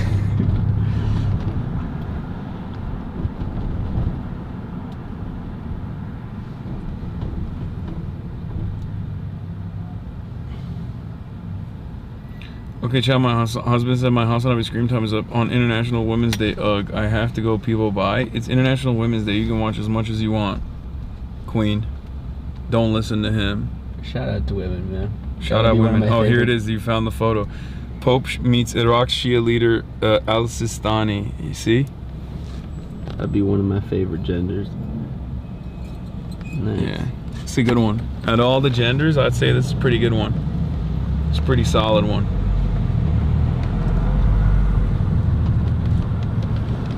Shout out women. W women. First warm day here. Think I'll go check out my Kanat and get some sun. Nice. Israel's attack on the 30 oil depots was not backed by the USA. Oh my lord. First of all, I have a hard time believing that. But Axios, I assume Barak 82 Unit 8200 Ravid wrote this. Israel's strikes on 30 Iranian fuel depots Saturday went far beyond what the U.S. expected when Israel notified it in advance, sparking the first significant disagreement between the allies since the war began 8 days ago, according to a U.S. official, Israeli official, and a source with U.S. knowledge. I'm gonna flip it to the other, because we're almost there. So I'm gonna flip it to my desktop. Let's see. Something playing. Yes, I hope something is still playing. Yeah. Oh, he put the ENFJ. Oh, that's And then if you scroll up, it's interesting because he gives context on the photos that we didn't need. Is he gay? No. Oh. Can you zoom in? I can't read. He said, like the dog, bio could be better. He says, I'm single, live alone in a gorgeous home in Silver Lake. Maybe you'll be lucky enough to see it someday, winky face. Oh, no. Yeah, I see that. I'm like, I'm trying to fuck this guy. It says, nice fit, mask is fun, great view. Was a photo shoot with Ariel for our dating profiles at a school fundraiser. But nobody needs to know that, which is really weird because Ariel's his ex. Love this one. I tried kite surfing in Greece this summer. Little goofy, shows something extreme. He gives it a 6 out of 10. No. Hulk costume Halloween 2022. When I was in treatment, stress, anxiety, depression, had my weight down to 155, which is way too low. 170 is better, but my abs look defined and I'm painted green. Not the 4-year-old picture. Yeah, hot tub, mountain man. I don't know. Probably should delete this one, but the sunset was nice. Not the Austin Powers chest hair. Yeah. Girl, baby, very girl. This one's nuts and way too costly from the Eras tour, but the beard was strong and whatever. I'm a single dad on a dating app out here living my life. 2024. Oh, he had kids? Wedding ring. He's wearing a wedding ring. But hey. He had kids? It's Feldco. Half the people are poly. You didn't tell me that. Yeah. Follow me She for did. more divorce dad unhinged She energy mentioned or that. whatever. Oh, or she did? follow me. I don't care. Hope this gave you a laugh. I want to know who the Ned writers are, like right now. Can we look at the replies a little bit? Like, is there anyone No, in there I don't that's think like, there's anyone nice. keep going, Ned? Like, who are the people that liked the post that were like, No, Hasan, you have to understand, Ned is not sufficiently right-wing enough to have that type of audience. true? Oh my God, you're so right. Why didn't he pivot? Yeah, if he would been a right-winger and he would have pivoted and grifted to the right, he would have a fucking huge opportunity to They're so stupid. Yeah, they love cheating men. So as long as it's at the expense of women, Republicans will go. That's true. How did this make you feel? How do you want to resolve this topic? I don't know. He posted, there's a power in not giving a fuck. Do I wish my kinky dating profile had not been leaked? Yes, of course. Given it was, am I grateful I can now just be myself? Yes, absolutely. Wasn't he just being himself anyway before the profile leaked, though? So it kind of feels like he is giving a fuck. Well, look, I think at this point, this guy is just, it's too far gone. He clearly has no idea how to manage a crisis. What would you do in that situation? First of all, you don't fucking cheat to begin with. And if you're going to do it, do it in private. you do it in public. I think you're supposed to do it in public, is what I gathered First from of all, this is what you do. You go to your wife and you say, wife, Can I cheat? No, you don't ask her for permission. You just say, look, if you're going to cheat, end the marriage. If you're not You happy, say, can we spice things up? Yeah. And if she says no, say, I'm cheating is missing never that. the answer. Yeah. Communication is key. All right? Don't cheat at all. Right. And by the way, I just want to make everybody clear. I am firmly against cheating. Brave. Firmly. Here at the Fear Ad Podcast, I and my fellow co-hosts are firmly against cheating. And we do not take our advice to those who cheat poorly as a What? We don't take our advice to cheat. We told him not to cheat. Don't cheat. But I'm just saying, don't do it. But like, how fucking stupid to do it in public. Especially you in know what I mean? public. Yeah, right. Especially in public. Right. Yeah. So Anyway, I guess, moving on. I guess my takeaway is, how would you handle your kinky sub dommy mommy looking for a bratty sub Pivot right. dating profile be leaked? Yeah. Pivot right wing. Pivot to the right. You'd pivot right wing? Mm-hmm. Okay. Yep, that's how I do it too. Yeah, I pivot to the right. Good to know. Yeah, All right, that was a 2-minute fun time for you guys. But we're back.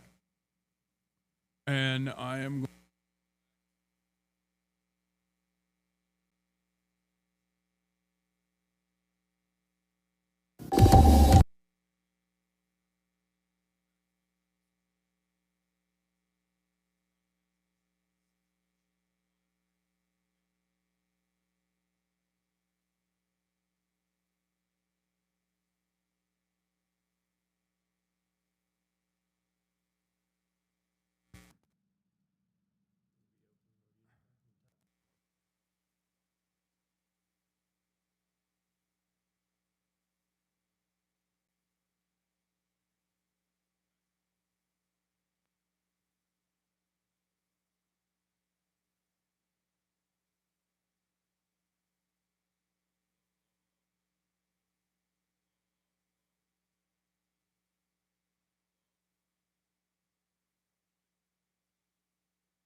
Okay, we're gonna use the dog shit audio and the dog shit camera for a second while I literally have to update my fucking Roadcaster.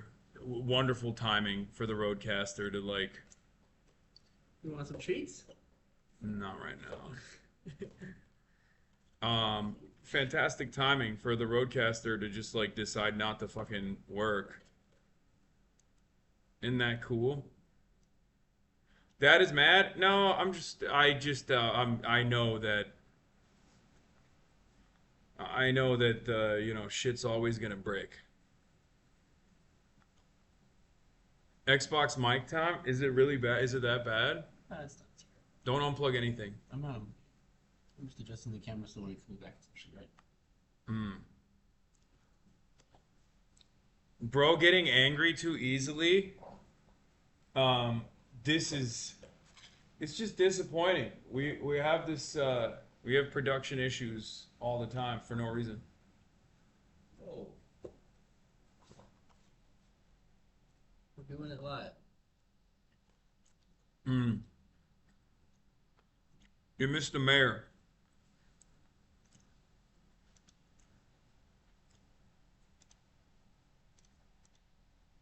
Hold on. All right, we'll just do this. Wait, oops.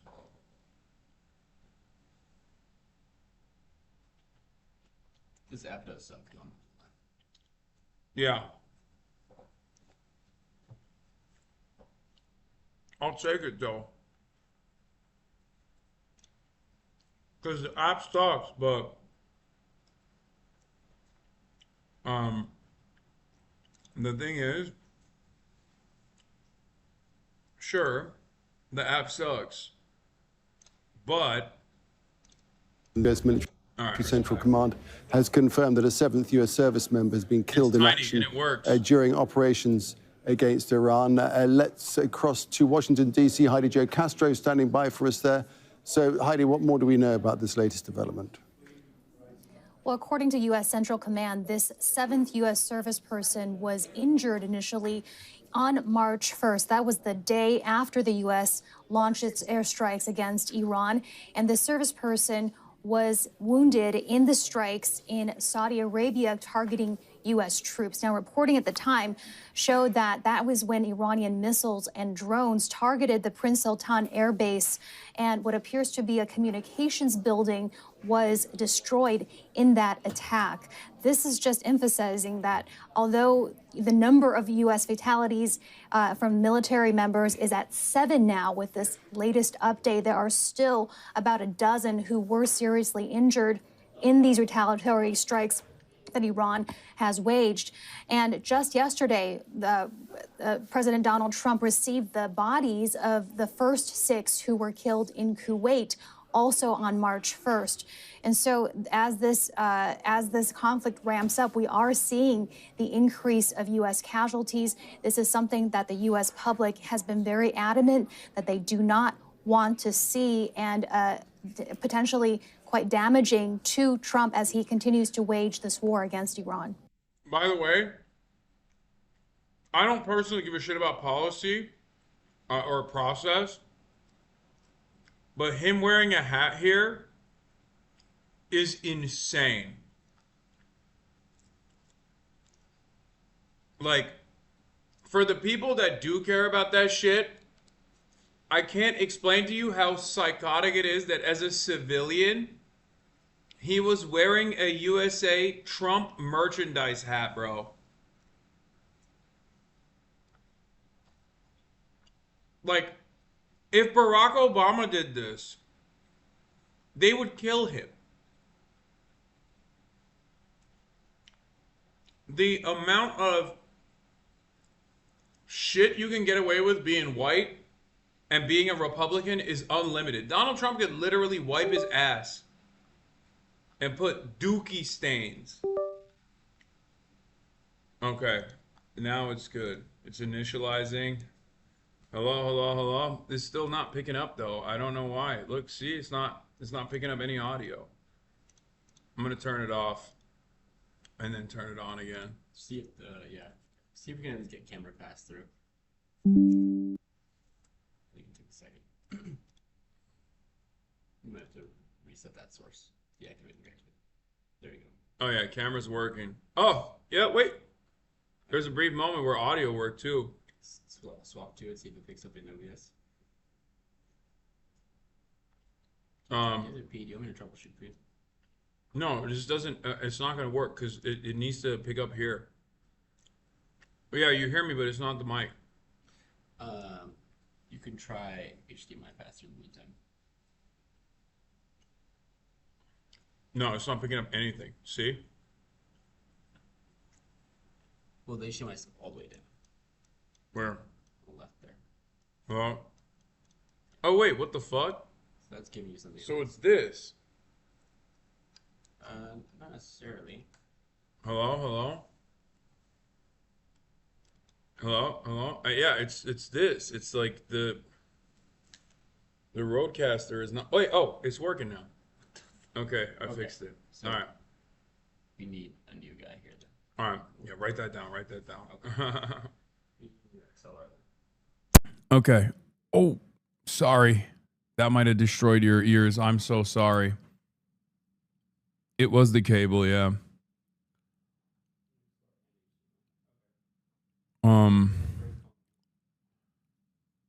Will do. All right, we fixed it. Oh, yeah, perfect. It'll be hold on. Let me fix my audio real quick.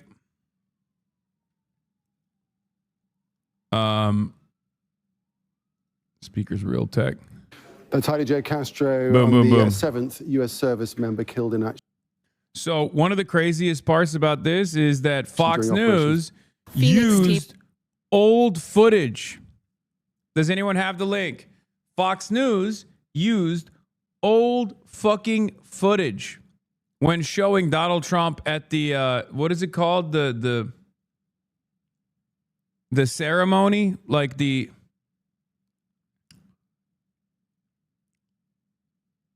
because he was wearing a fucking hat, Fox News used different footage when covering the incident.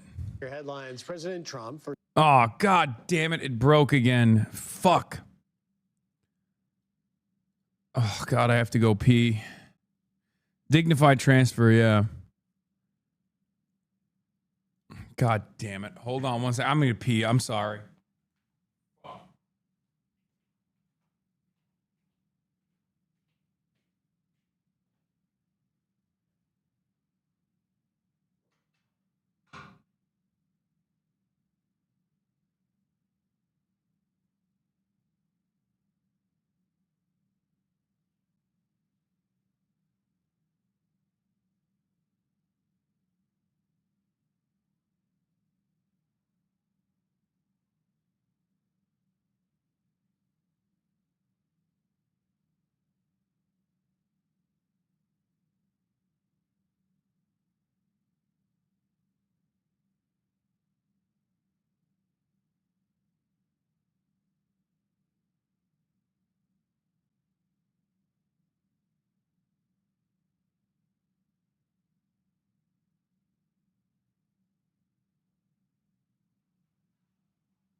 Bro, I need a new computer. Actually need a new comp.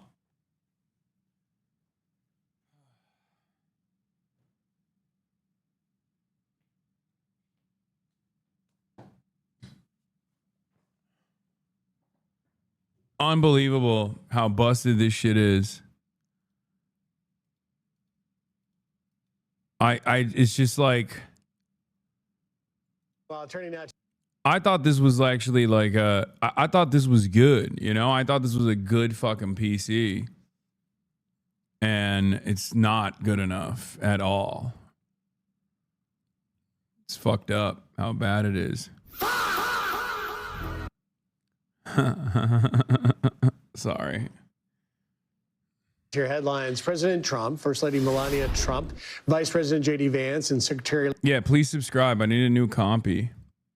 Subscribe to the Piker Broadcasting Service. Just kidding. You don't have to do that. But your voluntary subscriptions do actually help me maintain my editorial independence. I will be getting a new computer. You don't have to subscribe for that, though. I definitely need a new laptop. This is fucked up. Yes, Ayatollah Khamenei's son. Ayatollah Khamenei's son is now the new Ayatollah Khamenei. They're keeping the name, boys. They're keeping the freaking name.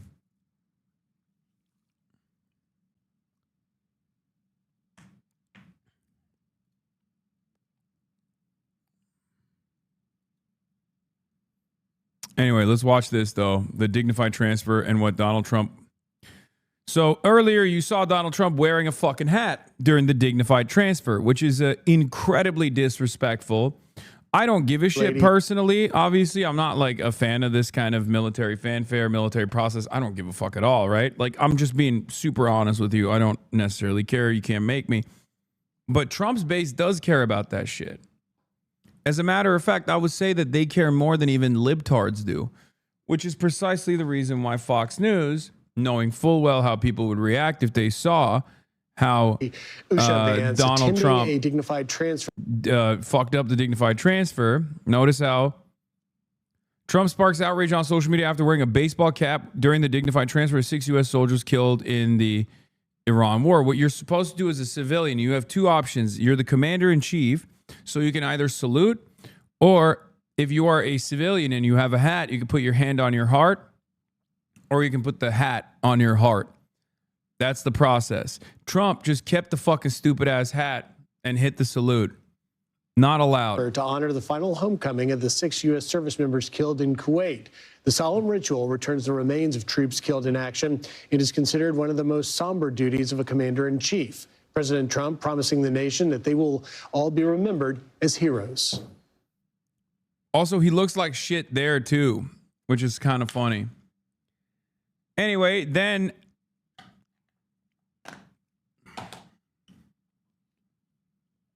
before you say who fucking cares, clearly Fox News does.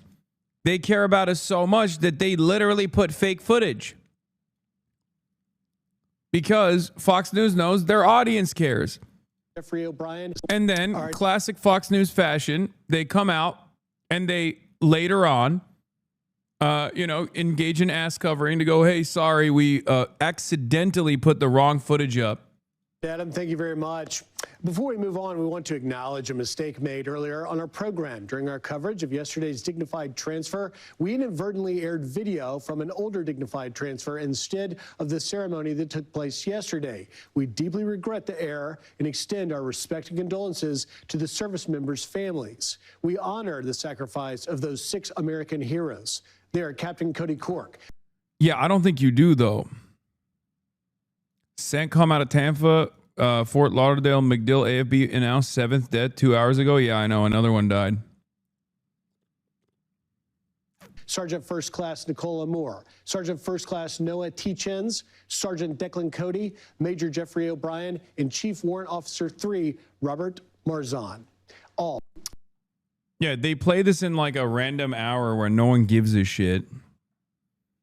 And most people just saw him and were like, oh my God, my president is honoring the war dead. Is so wonderful.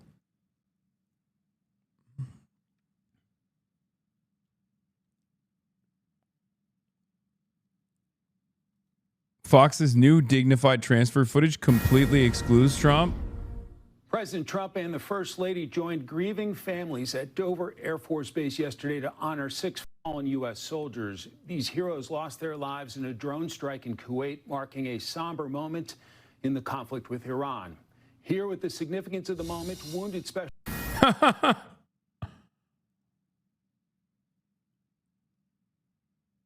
Oh, man. Well, was he there? I can't tell. I can't see it. It's like zoomed in. It's zoomed in super close. Was Trump even there?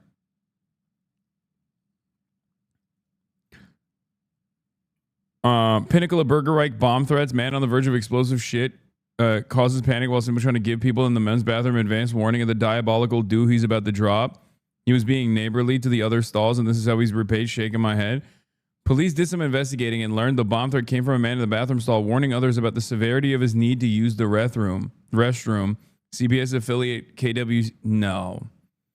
Y'all need to get out of here because I'm fixing to blow it up, he was heard to say. What? No shot.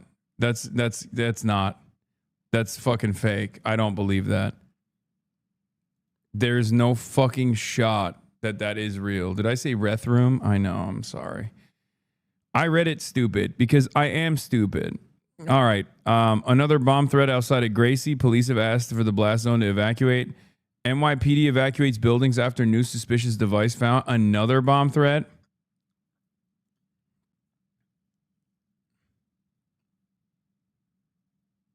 It's real and it's super old, actually. Oh, what the fuck? It is real? God, America's so fucking crazy, man. All right, here's actually a competent leader.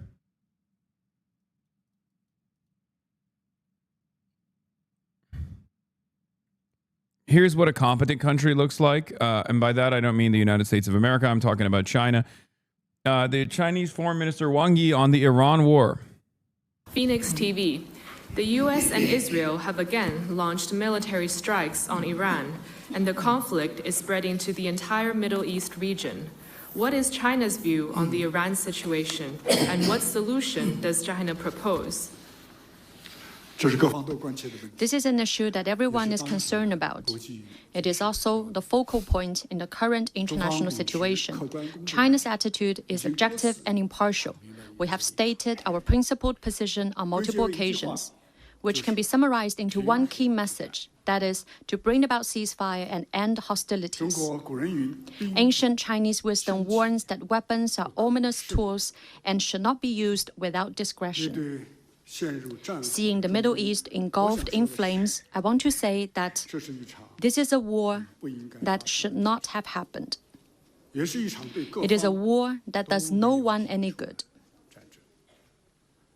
The history of the Middle East tells the world time and again that force provides no solution. An armed conflict will only increase hatred and breed new crises. China can say this all day, every day, but let's be real, okay? When push comes to shove, sometimes you got to take military action, okay? And I don't mean like on the American side. I mean like the Iranians are showing that reality. Because America is hell-bent on death and destruction around the globe. They're not going to fucking stop. Like, it is what it is. You have to provide a counterbalance. Bro, you look 2 years younger today? Really? Is it because I just changed my glasses? Once again, China calls for an immediate stop to military operations to avoid the spiraling escalation of the situation and prevent the conflict from spilling over and spreading. China is of the view that to find the right and proper solution to the issues relating to Iran and the Middle East, the following fundamental principles must be observed. First, respecting state sovereignty. Sovereignty is the cornerstone of the current international order. We believe that the sovereignty, security, and territorial integrity of Iran and all countries in the Gulf region should be respected and must not be violated. Why is China saying impartial actor, etc., when they're supposed to be Iran's ally? Because they're pussies. Second, rejecting the abuse of force. Might does not make right. The law of the jungle must not return and rule the world. Willful use of force does not prove one's strengths. Civilians You said law except Taiwan? The fuck do you mean? They don't do shit to Taiwan either. What are you talking about? They're always trade maxing. That's it. They have said more than AOC liberal. That's so funny. Innocent and should not be victimized. Third, non-interference in internal affairs. The people in the Middle East are the true master of the region. Middle Eastern affairs should be determined by regional countries independently.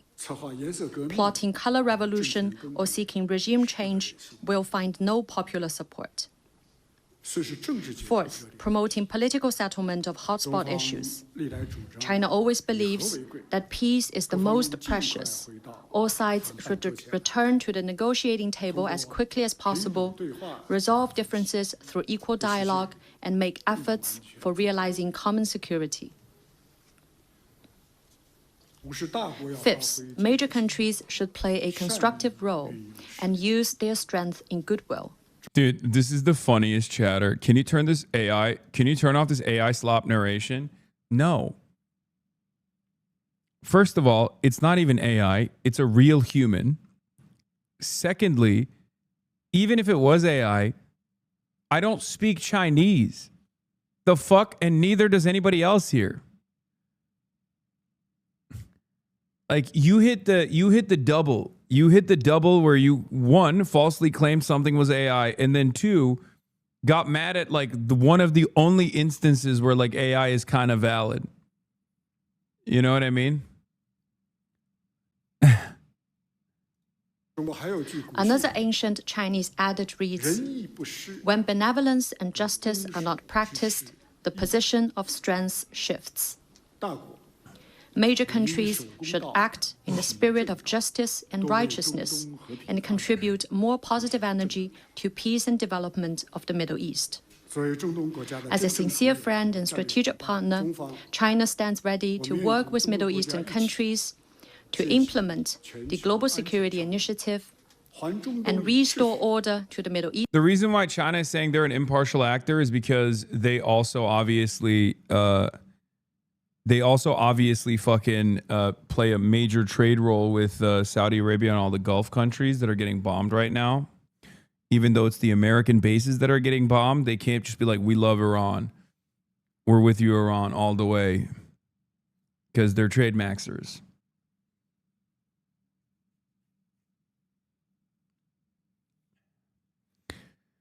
That's why they're not, leaning into it aggressively. I'm sure they're probably still helping Iran, but they're not. Like they're obviously offering political cover to Iran, which is necessary, and it's totally valid. I will say that 100%. Iran, in this circumstance, is the harmed party. Israel and America are the party doing the wrong, doing the illegal act of waging war against a country for no reason, a decapitation strike on the leadership. All of that stuff is completely illegal.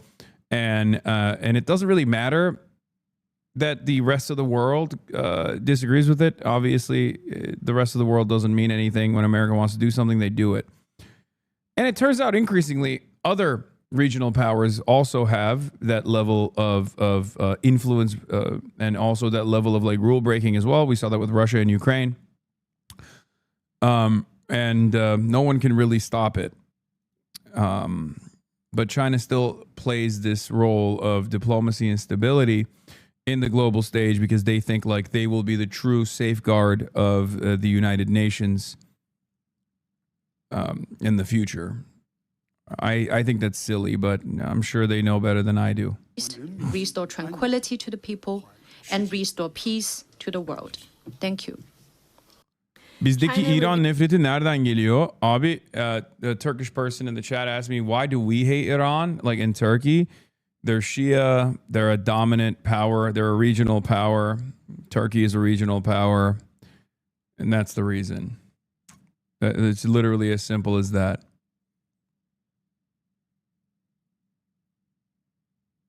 There is a very real, dare I say, idiotic Sunni fear that exists in many countries. Countries that have like a significant Shia population especially, but countries that don't even have a significant Shia population, where there's this idea that, Iran wants to make the entire region Shia run with like Ayatollah, like under the guidance of the Ayatollah. This is the major difference in how Shia countries are run versus Sunni countries are run, And that is like a big point of contention between a lot of the Sunni majority and Sunni run countries. I think it's silly overall. I think it's ridiculous. Like at most you can have like a competition, I guess, for power in places like Iraq.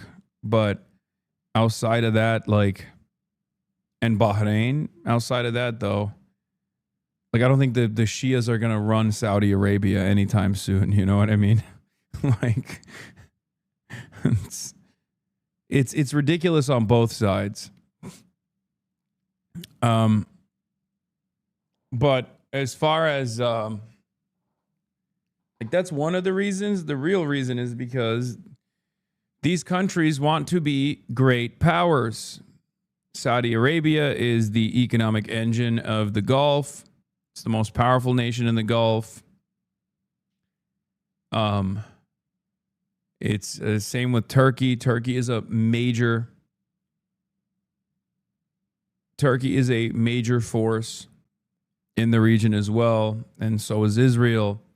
So is Iran. So these guys are constantly at odds with one another, even if they are all under the umbrella, with the exception of Iran, even if they're all under the umbrella of America and Western powers, they have their own regional ambitions, and that's why they're constantly at odds with one another. News agency. The Laiqingte authorities have been claiming that Taiwan is a sovereign, independent country. And Saudi Arabia has no defense and borders Israel. They're delusional. Zero leverage if Iran falls. No, they know that. They know that. That's why I don't believe the Wall Street Journal reporting that like Saudi Arabia was actively petitioning to destabilize Iran. I don't think they want to destabilize Iran. I think they like that Iran was defanged and the axis of resistance was destroyed, especially in countries where Saudi Arabia wants to also, you know, maintain Sunni control or have some level of influence, right? However, Saudi Arabia did not. I don't believe that Saudi Arabia wanted this. I would go so far as to say that Saudi Arabia wanted the opposite of this. Not only because it would obviously provoke a response from Iran and Saudi Arabia would get bombed in the process, but also the reason why they didn't want it is because, yeah, they have no leverage against Israel. Did you listen to Saudi Prince's interview? He shit on Iran? No, that stuff doesn't matter. That's just posturing. No, Saudi Arabia wants a weak Iran. Saudi Arabia hates Iran. This is true. But Saudi Arabia doesn't want no Iran, or certainly not like a collapsed Iran, because Saudi Arabia also benefits from Iran's existence. As long as it exists, Israel can't go too far. Okay? Now, there's also another side of the story. And the other side of the story is the United Arab Emirates. So the United Arab Emirates, in an effort to gain more leverage in the Gulf, more influence in the region, totally backs Israel to the hilt, okay? UAE decided in the last decade that they're just going to be Israel. They're going to be Israel, but Arab. They're going to be Israel, but Muslim. They're Muslim Israel, if you can even call them that. And basically, the UAE decided we're just Israel. We're going to very openly defend Israel's interests. We're going to very openly engage in influence peddling, for Israel. And we're going to be the most spiritually Israeli. We're going to build the most spiritually Israeli city of all time, Dubai. Saudi Arabia doesn't like that either. Okay? Saudi Arabia also doesn't like that. That's why there's been a separation between there's been a split between the Saudis and the Emirates, the United Emirates. So that's another fear for Saudi Arabia as well. Like the UAE coming to the forefront and just like totally backing Israel all day, every day. Saudi Arabia obviously has the Abraham Accords. Like all these Gulf countries are still down to play ball with Israel, but they also want to keep Israel at arm's distance for domestic concern, issues that relate to domestic pressures, but also because they are still very much fearful that Israel can do to them what it did to Doha, or what it does to Lebanon, what it does all around the region.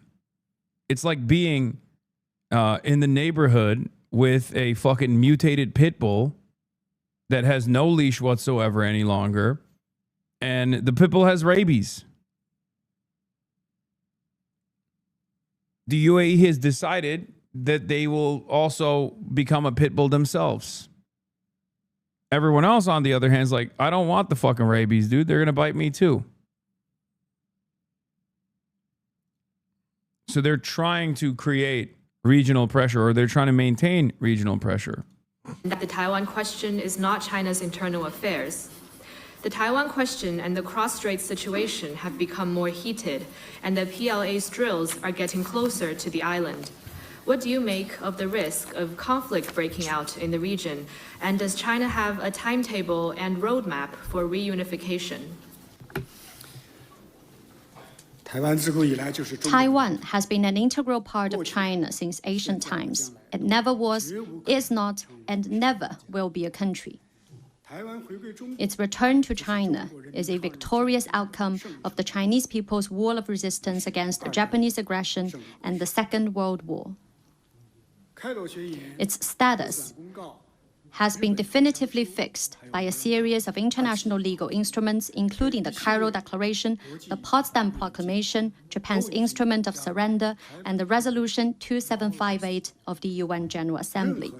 It's so funny. Dude, I'm sorry, there's nothing funnier to me than like Iran and China and Russia and all of these other like quote unquote foreign adversaries constantly leaning into legalese. And I'm not saying that as like, oh, these guys don't actually operate within the confines at all. I'm not doing that like Western chauvinistic bullshit. They do actually try to maintain some semblance of rule-based order. Obviously, they violate it. I mean, specifically, Russia has violated it by invading Ukraine. But even within that violation, they try to like operate within the confines, even though there are obviously war crimes that take place like Bucha and shit. Like, but that's the reason why there's a difference between the way that like Russia has waged war in Ukraine, or even like population transfers, things like that, right? Russia has done a lot of war crimes. Russia has violated a lot of like rules of war. But there's still a very significant difference between the way that Russia is waging war in Ukraine, still unjustifiable, still bloody, still unacceptable, versus what Israel has done in Gaza. And that's the point that I'm making, which is these guys literally still think that like international law matters at all. They are operating as though we are not in a totally new world that is basically the same as the old world, but they've also dropped any fucking any interest or investment in abiding by the international rule-based order, right? Wow, nice seeing you see their hypocrisy. Wait, what do you mean? Who is their hypocrisy? If you're an American, you have no leg to stand on to call out any of these fucking countries. Let's be real. When has America abided by international rules? Like, what are you talking about? We wrote the rules and we violate those rules over and over again. It's ridiculous. I'm saying it's so fucking stupid that these guys will still be like, excuse me. Here are the many different reasons why, according to international law and previous analysis, that, Taiwan actually is a part of China. They don't care. They don't give a shit at all. Like, no one cares about the paperwork, man. Like, Americans don't care about the paperwork. The UN is a toothless institution. I'm sorry. There is no real paperwork. Now, do I prefer this? I do. I prefer the, even if it's just purely symbolic, I prefer that they're still trying to do this thing where they're like, well, international law dictates that Taiwan is a part of China. Most of the major powers in the world understand that, Taiwan is a part of China, including the United States of America, all this stuff. But like, I hope they're well aware that no one else on the other side gives a shit, right? Like, I'll say this sincerely. While there isn't any serious appetite in Taiwan as it stands for unification, right? They want status quo. They want status quo. That's what they want. Overwhelmingly, they are in favor of status quo. But let's say in a hypothetical scenario where Taiwan decided that they wanted to unify with China democratically, you think America would let Taiwan go? I'm asking sincerely, if every single Taiwanese was like, oh, we're Chinese, I want to be a part of China, I already work in fucking China, my family works in China, my family lives in mainland China, I want to be a part of China. You think the United States of America would allow that to fucking happen? Fuck no. Don't be fucking delusional, man. It's just not. That would never happen in a million fucking years, because America's goals in Taiwan is not the liberation of the Taiwanese people. This is the same delusional nonsense that people constantly fucking present to me. Okay? It's delusional. It's completely fucking delusional. Taiwan is a military base 100 miles off the coastline of mainland China. That's all it's worth. And also they make chips. But even before the chips, Taiwan was a military base, a thorn in China's side. Okay? I don't know why there are still people who have this like idiotic notion that America cares about human rights anywhere. Like, what the fuck? How many countries do we have to fucking bomb for Americans to finally come to that conclusion that, like, no, we don't give a fuck about people in Taiwan. We don't give a fuck about the people in Iran. We don't care. We've never cared. Some of you are delusional enough to believe it. But with the new vulgar imperialism meta that Donald Trump has demonstrated, people are basically coming to that conclusion regardless. Yeah, I don't give a fuck who we kill. Who gives a shit, right? That's basically the way that a lot of Americans, like a lot of hogs, are approaching the subject matter. So you got to figure out real quick which side you're on. You know, are you on I'm going to delude myself into thinking that there's some sort of like liberation at the end of this, at the end of American interference in the affairs of other countries? Or are you actually going to wake up to that reality and say, I oppose American imperialism. I oppose Western imperialism. The problem with this take is that there's an implied notion of international law ever having existed or being normative. The truth is the norm has been Holocaust after Holocaust after Holocaust from the moment the U.S. attained hegemony in 1945. The UN has since a Genesis tool to wash the same imperialist violence of Britain after colonial power slipped. I don't disagree with you. That's why I said America sets the standard after World War II and has been utilizing the UN as a tool, utilizing international law as a tool to do their bidding.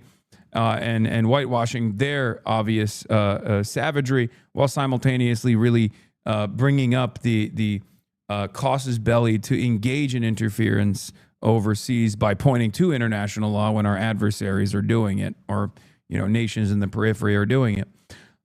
Yes, that is the truth, and it's something that I acknowledge all the time. However, my assessment is I'd rather have an international governing body that doesn't just believe in the theory of conflict avoidance, but actually does have some power to stop conflict from taking place. That's the whole point of fucking multipolarity, right? That's what's supposed to happen. It hasn't happened. It didn't even happen in the Cold War, but at least it was like, I would say, less chaotic, and maybe it gave countries in the global south more room to breathe and have successful liberation movements, because there was another pole that armed them when they were doing anti-colonial, anti-imperialist actions. Many of these countries would be worse off if the USSR had not existed. Cuba is a great example of a country that would absolutely look like Haiti right now. Cuba would be worse off if the USSR didn't exist.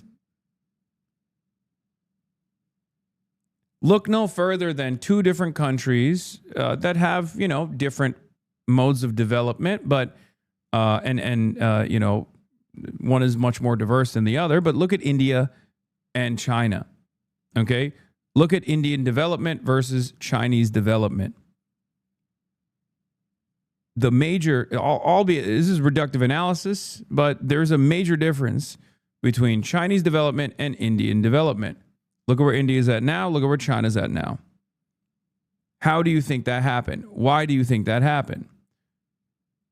It was Malcolm X who said something really interesting, where he was like, I mean, this is far before this development ever even took place, but Malcolm X was asked about Nehru versus Mao.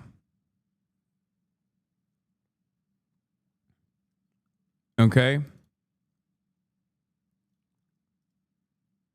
Here, I'm going to read this to you. And I don't want anybody to get offended or get mad at me for this is Malcolm X's own opinion, not mine. Okay. But I think it's it helps you identify something here.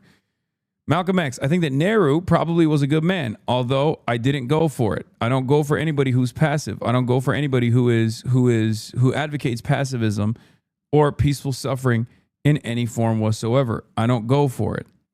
What about Jesus Christ? Malcolm X does not even respond to that question. Continues, I go for Mao Zedong because I go for Mao much more than Nehru because I think that Nehru brought his country up in a beggar's role. Their roles, the role of India and its reliance upon the West during the years since it got its supposed independence, has it today just as helpless and dependent as it was when it first got its independence. Whereas in China, the Chinese fought for their independence. They became militant right from the outstart. And today, even though they aren't loved, they are respected. Though the West doesn't love them, the West respects them. Now, the West doesn't respect India, but it loves India. I see your distinction. Can you see my distinction? I do indeed. Malcolm X says, I admire the stand of China and the stand of Mao Zedong, but I can't admire with respect the stand of Nehru in India. I just can't do it. Hold up, y'all are unironically communist?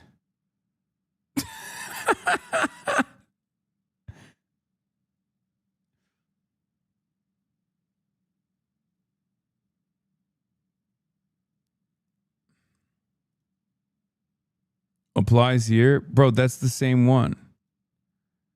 Yeah, the U.S. won't give India the same kind of economic advantages it gave China, which allowed that country to emerge as a major competitor, Deputy Secretary of State Christopher Landau said. This is also bullshit. They make it seem like America made China. Like, that's also fucking Western chauvinism of a different order, but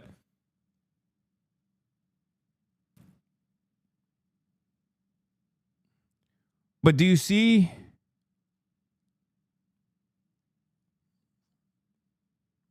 I mean, India is far more diverse, obviously. And there have been other setbacks. India's starting point is different. The caste structure, like there's a lot of cultural forces and reactionary forces at play. Low key, maybe in spite of the excesses, the Cultural Revolution might have actually played a major role in purging some of the rightist elements within China. Who knows, right? I can't make that assessment. I don't know. I can just look at the results, right? I can only look at the results.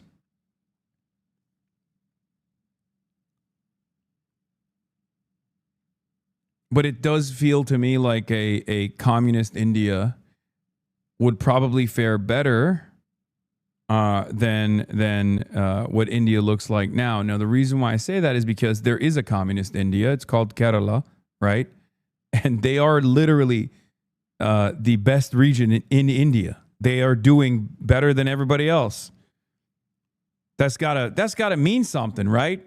Like, because India, in spite of the fact that it's, you know, it has like this Western liberal democracy that is that keeps voting for this fucking fascist Modi. India does have robust and very large communist movements. Not just in Kerala either. But my point is, especially for developing nations, like, highly recommend communism. Can't recommend it enough. That's all I'm going to say. Like, I can't recommend it for Americans because we just don't have that base. Like, we don't have material conditions that resemble places where successful communist movements have launched. Americans are too fat and too comfortable in the imperial core to ever entertain such things. But if you're India, I mean, it's right there, man. It's right there for the seizing. Any attempt to create two Chinas or one China, one Taiwan is doomed to fail. The DPP authorities' obstinate pursuit of their separatist agenda is the root cause. A communist India wouldn't be worth the Great Famine and Cultural Revolution and not having democracy? Brother, what do you mean? We're talking about India. This is like during the time frame where communism was being developed, India was already going through tremendous famine anyway. India also still experiences famine from time to time. What are we fucking talking about? What? What the fuck? That's crazy to say. India from the beginning has been very socialist. Leaders would compete on who's more socialist. We had a very radical land redistribution reform. No, I know. I'm saying, that's why I was saying, like, it should have went all the way. There weren't famines before communism, buddy. Go to history class.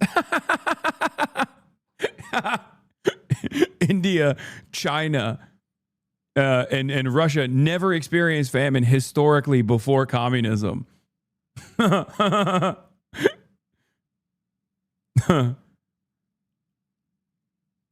That's funny. I know you're being sarcastic. Undermining peace and stability across the Taiwan Strait.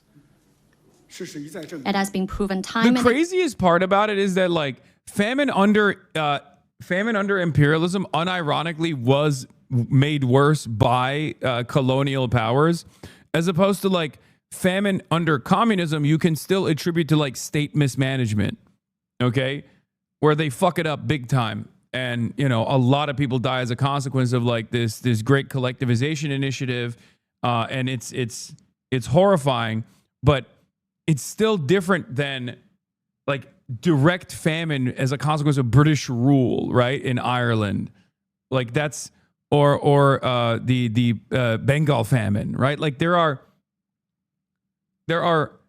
instances where, like, famine is directly brought about by a colonial entity that is just destroying the population because they want the fucking supply for themselves. Again, that the more the international community stands against Taiwan independence and upholds the one China principle, the more assured peace and stability will be across the Taiwan Strait. The Taiwan question is China's internal affair. It is at the core of China's core interests, a red line that must not be crossed or trampled on. Taiwan was recovered by China over 80 years ago, and we will never allow any individual or force to separate it from China again. The One China principle has overwhelming support in the international community. More and more countries are standing with China, not only reaffirming their commitment to the One China principle and recognizing Taiwan as part of China, but also taking a clear stand against all activities for Taiwan independence and supporting the cause of China's reunification. This is irrefutable proof that opposing Taiwan independence and promoting China's reunification is the trend of the times and meets the expectation of the international community. Resolving the Taiwan question and realizing the complete reunification of our motherland is a historic process that cannot be stopped. Those who support it are on the right side of history, and those who defy it shall perish. Thank you, NBC.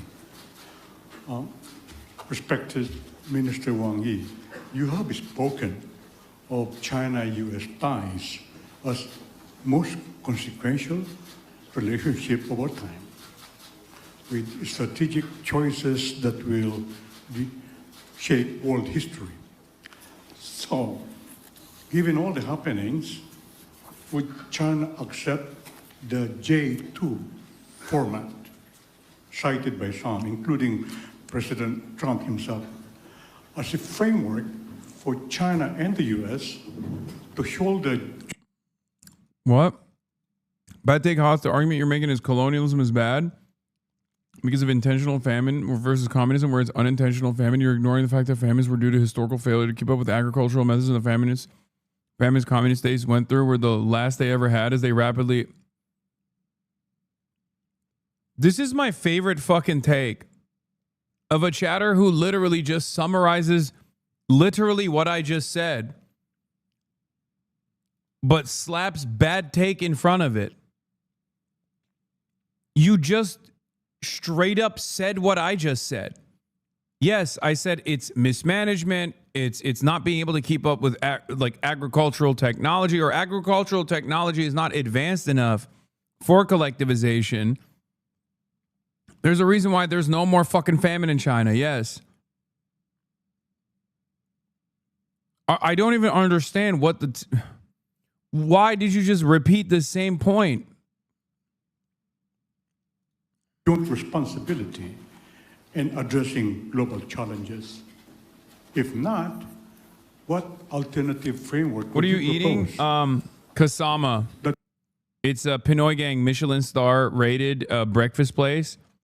And it's treats that March got me, and it's so bomb. It's the best pastries I've ever had in my life. I swear to God. To prevent confrontation with the United States and assure the world that China's rise is not aimed at overturning the existing international system. Thank you. 美国全国广播公司凌晨表示，中美关系是当今世界最重要的双边关系之一。中美两国的战略选择影响世界历史的演进方向。中方是否接受包括特朗普总统本人在内的人提出中美共治的框架，共担责任，应对全球性挑战？如果不接受，中方将提出何种替代方国？ There is no doubt that China and the US have a significant impact on the world, but we should not forget there are more than 190 countries on our planet.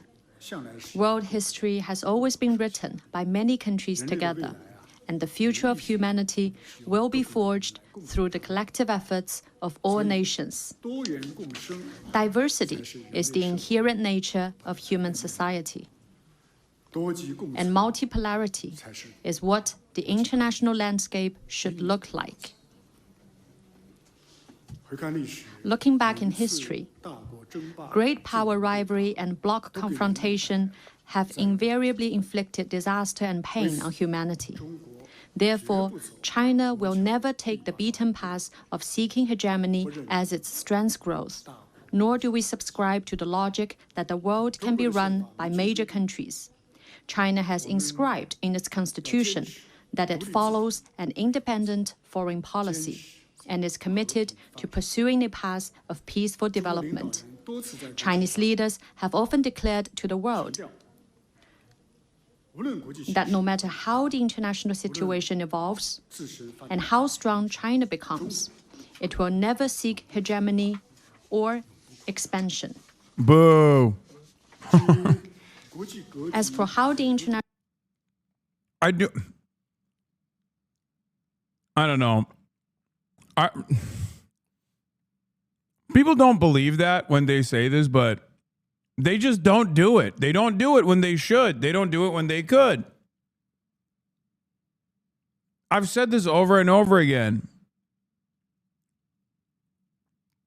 Like, even from their own self-preservation, there are so many instances where they could just engage in like militancy, engage in actions that offer them a much better position in the global stage. And they just don't do it. They just sit there and they expect fucking Western nations to come to that conclusion on their own that like China actually has no, imperialist ambitions. China doesn't want to destabilize the world. China wants stability. China wants trade maxing. And Westerners never will believe them. international landscape should evolve. China's proposal is to build an equal and orderly multipolar. I mean, they're a massive trade partner to Israel still. You know what I mean? Like, it's crazy. World. Equal means every nation, regardless of size or strength, is an equal member of the international community and can find its place and play its role in a multipolar world. Orderly means all countries should uphold the widely recognized international rules, namely the purposes and principles of the UN Charter and the basic norms of international relations. Building an equal and orderly multipolar world should be the common responsibility of all countries.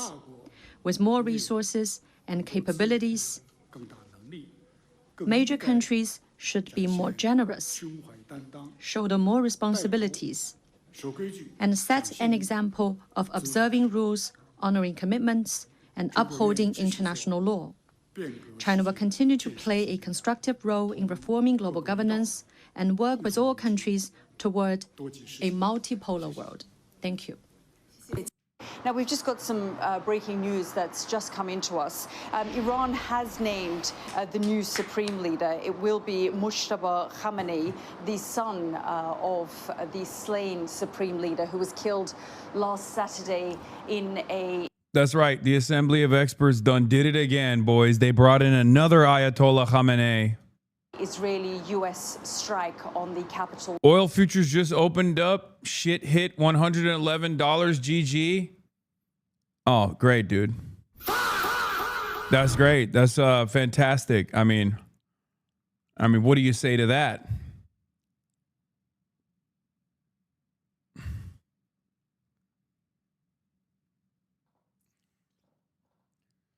Winning. So much winning. We're going to win so much. We're going to win so much. You're going to say, please, Mr. President, no more winning. And I'll tell you, we're going to keep winning.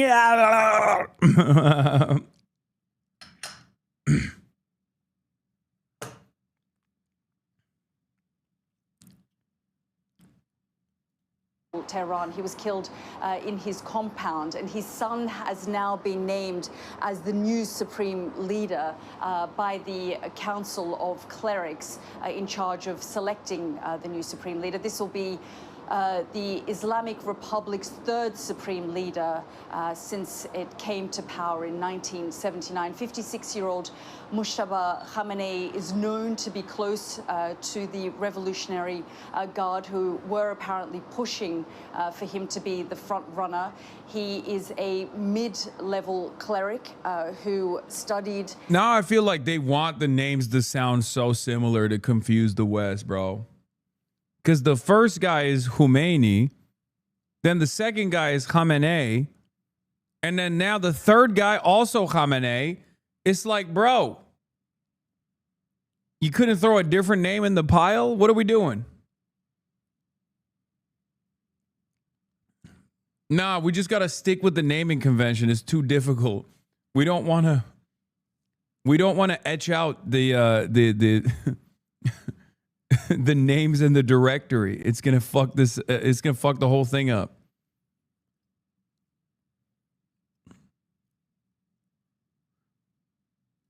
Brother, you think hamburger cunts see a difference between Persian names? I mean, Khomeini and Khamenei are pretty fucking similar, you know? In seminaries in Qom, and for the past at least 20 years, his name has been... Wait, the third? Like they killed two already? No.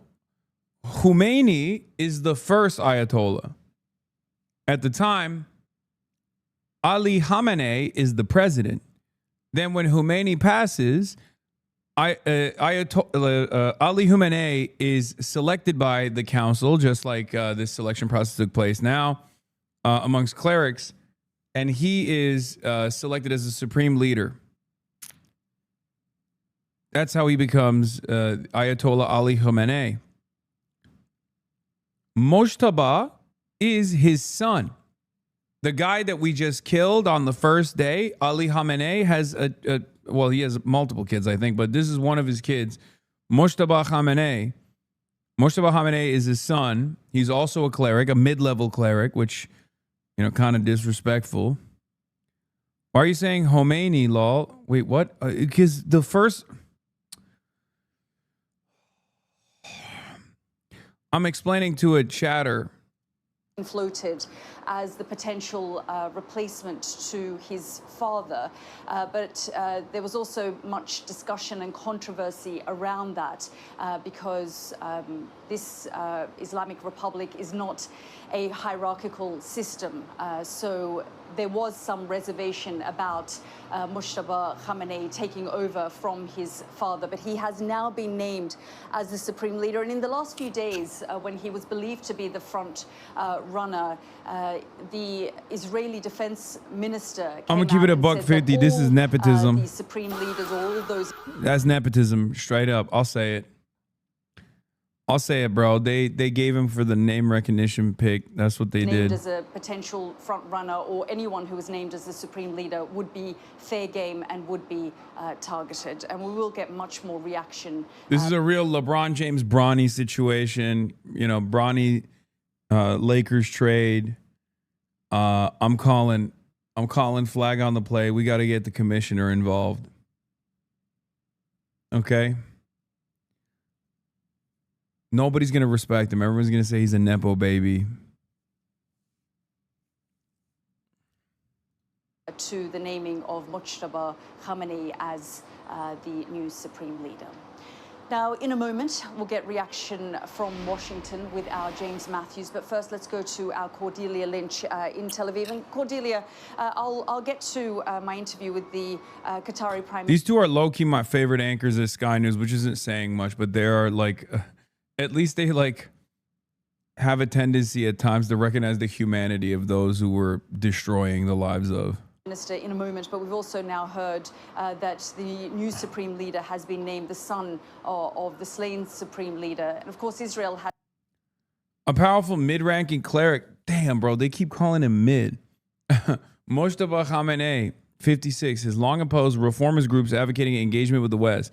His close ties to senior clerics and the IRGC, which dominates Iran's security forces and the economy, give him leverage across the state's political and coercive security institutions. He amassed influence under his father as a key figure within the security apparatus and the vast business empire it controls, operating for years as Ali Khamenei's gatekeeper and, in practice, a mini supreme leader, analysts say. The U.S. Treasury sanctioned Mojtaba in 2019, saying he represented the supreme leader in an official capacity despite never holding elected or formal government office. A Gulf source familiar with the regional government said, thinking of Mojtaba's appointment, this tells Trump and Washington that Iran will not back down. They will fight on until the finish. Salem of the Middle East Institute likened Iran's trajectory to Iraq under Saddam Hussein after 1991 or Syria under Bashar al-Assad after 2012. Governments that survived years of war and isolation but steadily lost control. They're doubling down on the hardline, Salem said. Internally, it's terrible and deeply destabilizing. Okay, maybe it's not so bad then, because I felt like when these guys say that the Ayatollah Ali Khamenei was a hardliner, I don't think he was. I think there are hardline in terms of what? Because they wanted to fucking negotiate with the West. Khamenei wanted to negotiate with the West. I don't think that's a controversial take at all, especially because they did allow the JCPOA to go through. They followed through on the JCPOA. They were nowhere near as aggressive as they're presented in the West. Now, his son might be different. I don't know. But this guy said, being Islam is radical. Being Islam. The IRGC pledge allegiance. Iran's Revolutionary Guard says they are ready to follow new Supreme Leader Mojtaba. A middle finger to Israel from the regime, but like his father, it will take years for him to consolidate power. For now, expect the informal council to continue running things. The president, parliamentary speaker, judiciary chief, and reps from the IRGC and regular military. Yeah, most likely. Well, we just killed his family, so maybe it might be different. I don't think these guys give a shit, bro. I think that the real pressure is going to come from within. Because the IRGC has been waiting for this moment in some respects, and they cleaned up all the older ranks. Like for the longest time, I kept repeating over and over again, if you recall, that Ayatollah was the most restrained figure that we would deal with in the West. Okay, restrained to a fault. Strategic restraint was the name of the game. I think it caused Western forces to feel far more powerful. It made them think that Iran had no capabilities of withstanding American bombing campaigns. It created a sense of weakness to a fault.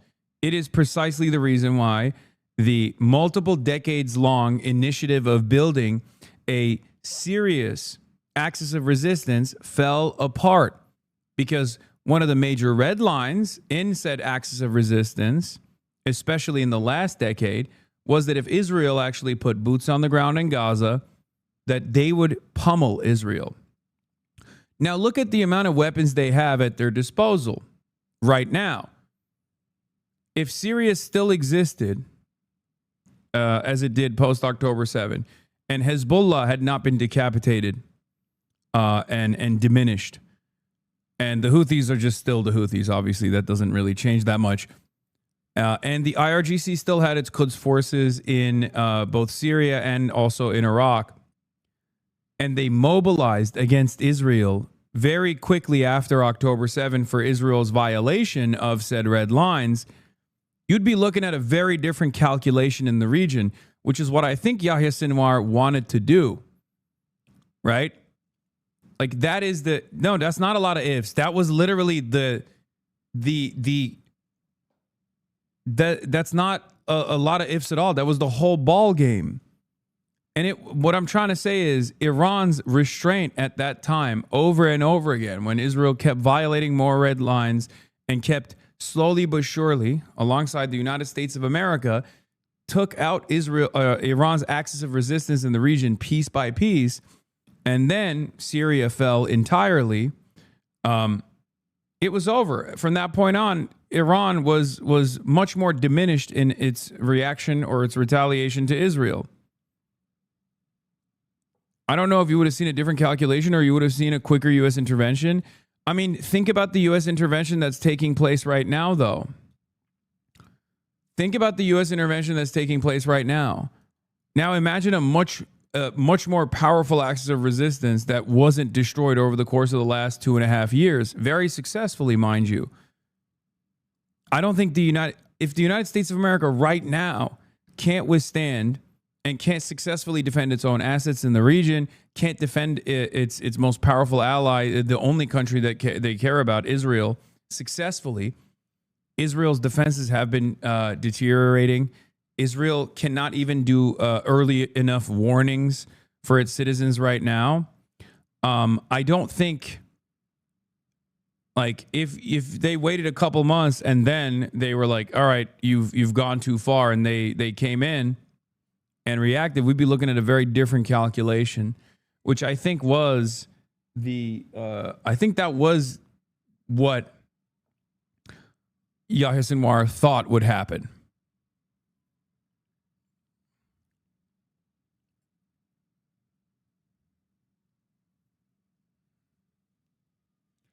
Wouldn't that make Iran look like the aggressor? Brother, it doesn't matter. Oh, guys, please stop.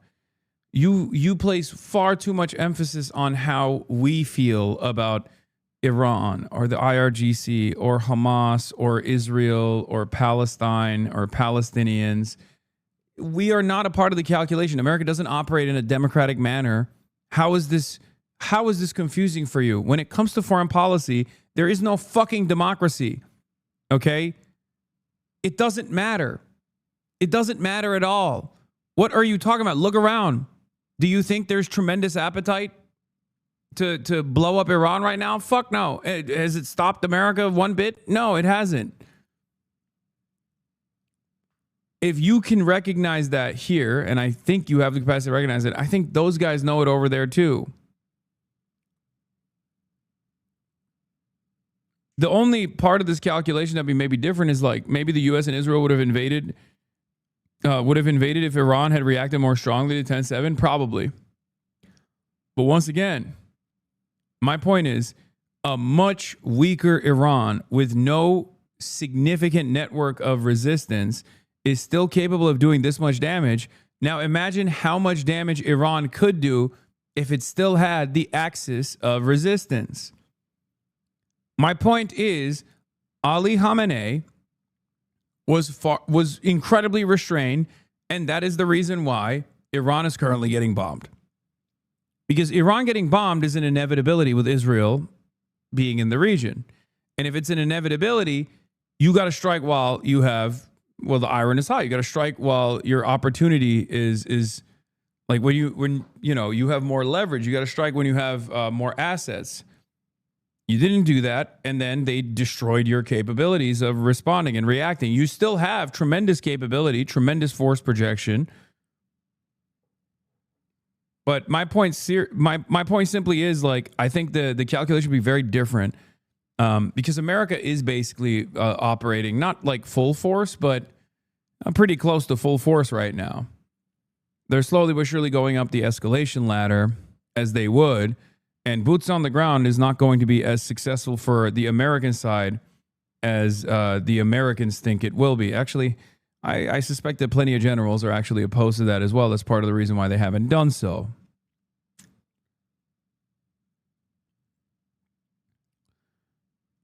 Anyway, but the reason why I brought all this up is not so I can get clipped to be like, see, Hasan is like so pro-Iran. He's saying Iran should have fucking retaliated, whatever. The reason why I brought that up is because there was one guy who was against that. There were forces within Iranian military that were for it, certainly. The IRGC being the hardliners, the real hardliners. The ones that were much more pragmatic and understood what was necessary. But the Ayatollah was not one of those guys. He was the final setback. He had the final say. He was the one who kept repeatedly saying, no, we can negotiate. We can negotiate. Obviously, like the civilian governance side, the president, foreign minister, those guys are all moderates. They're always moderates. That's more so to throw a bone to the public, to be like, see, we're listening to your demands. We can say this in hindsight, but Iran's actions indicate that they cared about their people, which undermines their nonsense regime take we hear from everyone, including progressives in the West. Diplomacy meant less of their own people died. Otherwise, the logic of Sinwar makes sense. There's no negotiating with Neanderthals. What are you talking about? No, that's my argument. My argument is literally that, like, this is an inevitability. So you have to, my argument is, if it's an inevitability that your people are going to get slaughtered by American forces, as we're seeing it happen right now, then you have to strike while you have more leverage. If you don't actually take the opportunity to strike when you have more leverage, clearly diplomacy doesn't fucking save lives at the end of the day. They're not always moderates. Ahmadinejad and Raisi weren't moderates, sure. You call the regime all the time too? Yeah, but I call the American government a regime as well. I don't think regime has the negative connotation that that people present it as. Like, it's just, I think it's, it is what it is. I also say the Iranian government all the time.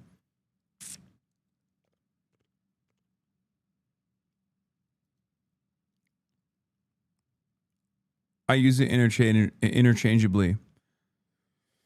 Weren't they still building up their military capability in the proxies? Iran wasn't sitting idle. Wait, building up their military capabilities? Brother, what are you talking about? They got like 50,000 drones. They've already built it. What, you think in the last 2.5 years they really escalated their manufacturing capabilities? That's crazy. You just added 2.5 additional years into the stockpile, but you didn't add like a tremendous amount, I don't think. They've been building their military capabilities. No, but their gamble was that this wouldn't happen. We agreed they were too moderate, but had struck it first. I feel like your agitprop would have been that they're partially responsible for the deaths of their own people. Just keeping it a buck. What? I mean, it would have made my life much more difficult in the West to help people understand like where this other side was coming from. But I still would have done it regardless. Even if I was successful or not, it doesn't matter. Because what matters at the end of the day is results. Western attitudes on this issue are unfortunately for the time being utterly inconsequential. Do you understand? Like, that's why whenever post-October 7, people are like, why won't Hamas just release the fucking hostage? I was like, you're stupid. You're a stupid person. Like, it would make it much easier to defend Hamas. It's like, what are you talking about? What is this? My sister-in-law is an aeromedical evac flight nurse. They just had 200 nurses get deployment orders. She said, this is the most AE deployed since before 2010. Indicate boots on the ground is guaranteed. Fuh. I don't know.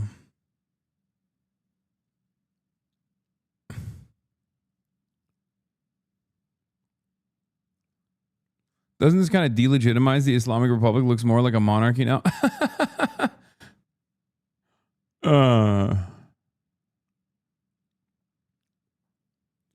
How can you say Western attitudes don't matter when we are bombing the country currently? Okay, do you like that we're bombing the country? No. Does the majority like that we're bombing the country? No. Now you understand why Western attitudes don't amount to anything, because democracy is a fucking lie when it comes to foreign policy. Do you understand? At most, no, but I matter. Okay, well, good luck to you, chatter. If we're talking about states, if we're talking about like state versus states, the politicking and the way that certain states should operate, it's just a totally different ballgame. If you're talking about like how much easier it is to defend a perfect victim, then yeah, sure.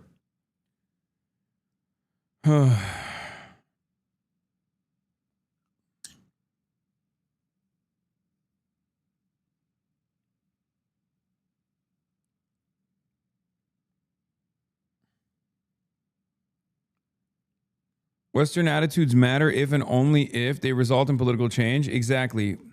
Will people be thrown out of office based on their foreign policy takes? Don't want to bring up recent drama, but even leftists are eager to cover over NATO supporting warmongering if it comes in the right package. Yeah, I know. But again, it's utterly irrelevant regardless. Whether people are pro-NATO or anti-NATO, it still doesn't fucking matter. Do you see what I'm saying? I mean, you and I agree on this. It only matters if we can actually make this change. It only matters if we can create enough pressure, enough domestic pressure that the administration has to back away. So in some ways, when like my haters or our haters are like, you're doing the bidding of Iran, it's like, it's true, I am. I'm doing the bidding of the Iranian people that don't want to be fucking killed. Okay? Not the Iranian government. It's the Iranian government's bidding as far as the Iranian government cares about making sure that the Iranian people survive.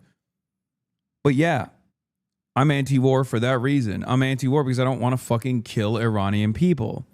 I don't want to destabilize this country with 93 million people. I want to reduce harm. I want to avoid harm. I want to stop this senseless bloodshed.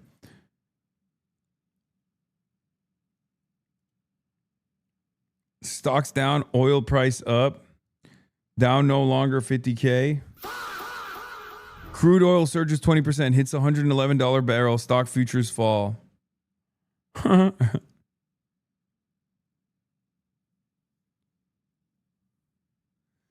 you please explain why the nepotism won't delegitimize the Ayatollah? Brother, what are you guys talking about? It's literally fucking a bunch of, it's a closed door meeting of like 80 clerics that pick who the Ayatollah is anyway.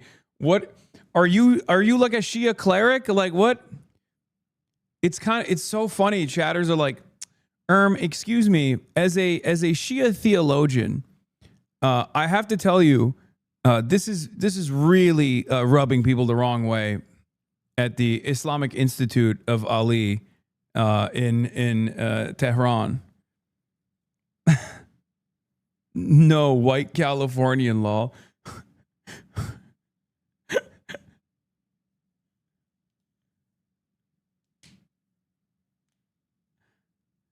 Won't that shake Shia support if it doesn't look as godly? What? No.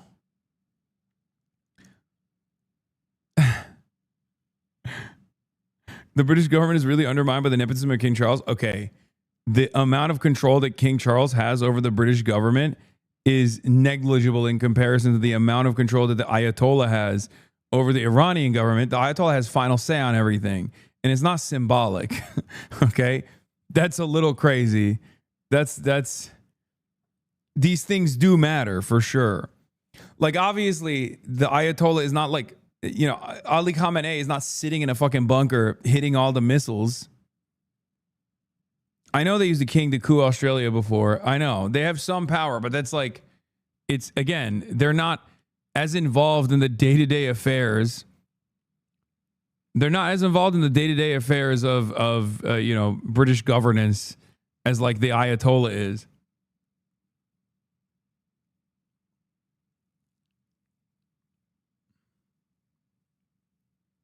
Khamenei just got younger, alhamdulillah.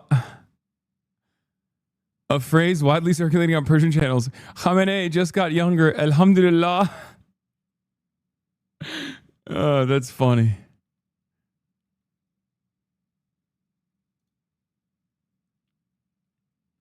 Public celebrations around Iran tonight.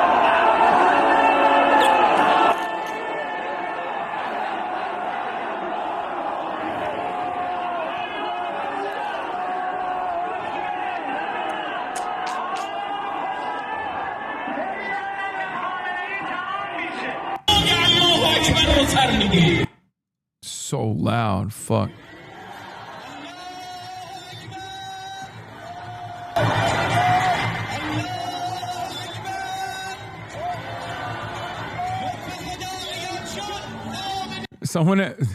Someone needs to inform these guys that there's a white Californian who has concerns about nepotism.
Regime supporters in Iran reacted to the news that Khamenei's son has been chosen as supreme leader. Conveniently, they don't even have to change their chant. Allahu Akbar, Khamenei Rahbar, meaning God is great, Khamenei is the leader, though it's unclear how long that will last.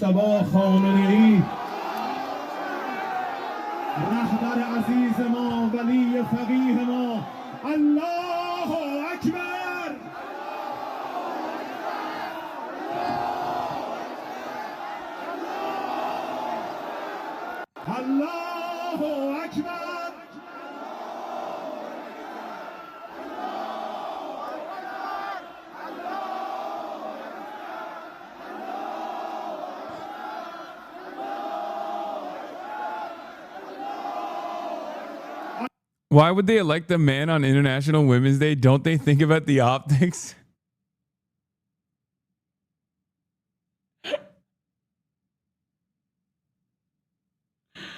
Oh, damn, chatter. Someone needs to ring him up.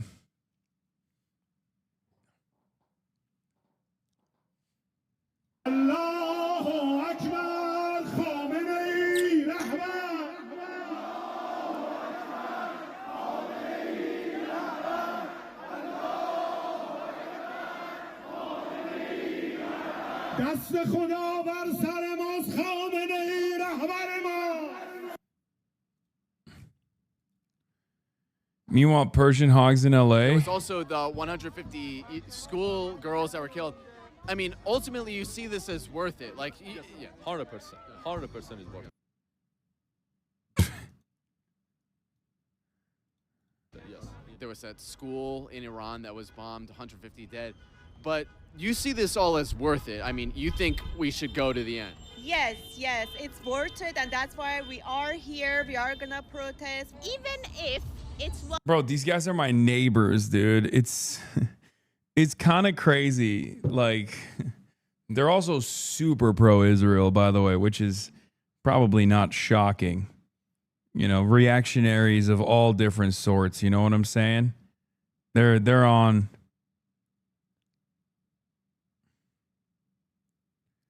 They're like, oh, bad policy? I fucking love that. I'm about it. I'm about that lifestyle.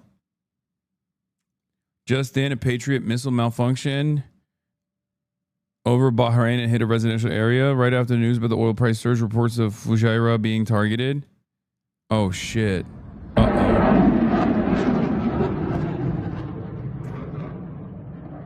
Bro, I feel bad for Bahrain, bro. That is crazy. They're the ones who are just eating it from both ends now. Jesus Christ. This is old. No, Patriot missiles have misfired before, but Bonzer Berry is pretty on it with this shit.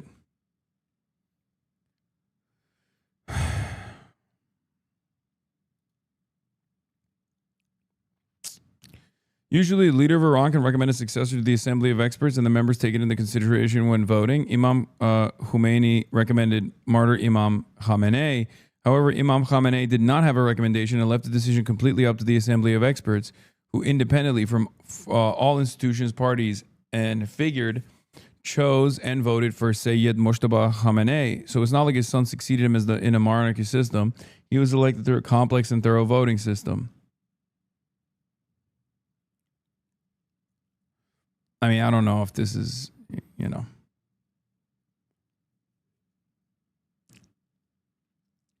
It's not true that Khamenei did not have successors in mind. That's wrong. I mean, that account, take what that account puts out with a grain of salt, okay? Let's just say they're very, very pro. They're a little bit, you know, they're a little bit biased and have gotten things wrong quite a bit. As a matter of fact, they kept repeatedly saying that the Ayatollah was not dead, that Ali Khamenei was not dead for like the entire day. He was like, "Oh, my cousin told me," you know.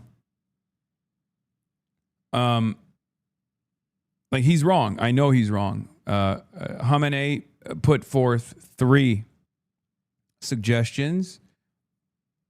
Because he said, like, oh, he didn't put any suggestions before his passing. That's wrong. He did. And he didn't even do it this time around. He did it in the 12-Day War. Before the 12-Day War, Ayatollah Ali Khamenei got together with the council and gave them his 3 suggestions for who could be a successor. Mojtaba's selection comes against his own father's statements and actions in life, against hereditary succession as a concept. Yeah, I don't know if his son was one of the 3, but what I'm saying is wrong is he gave 3 suggestions. They were private, obviously. We don't fucking know whose suggestions are. Having apparently once intervened in the Assembly of Experts years ago, the shutdown consideration of at least one of his sons as a future leader on this basis.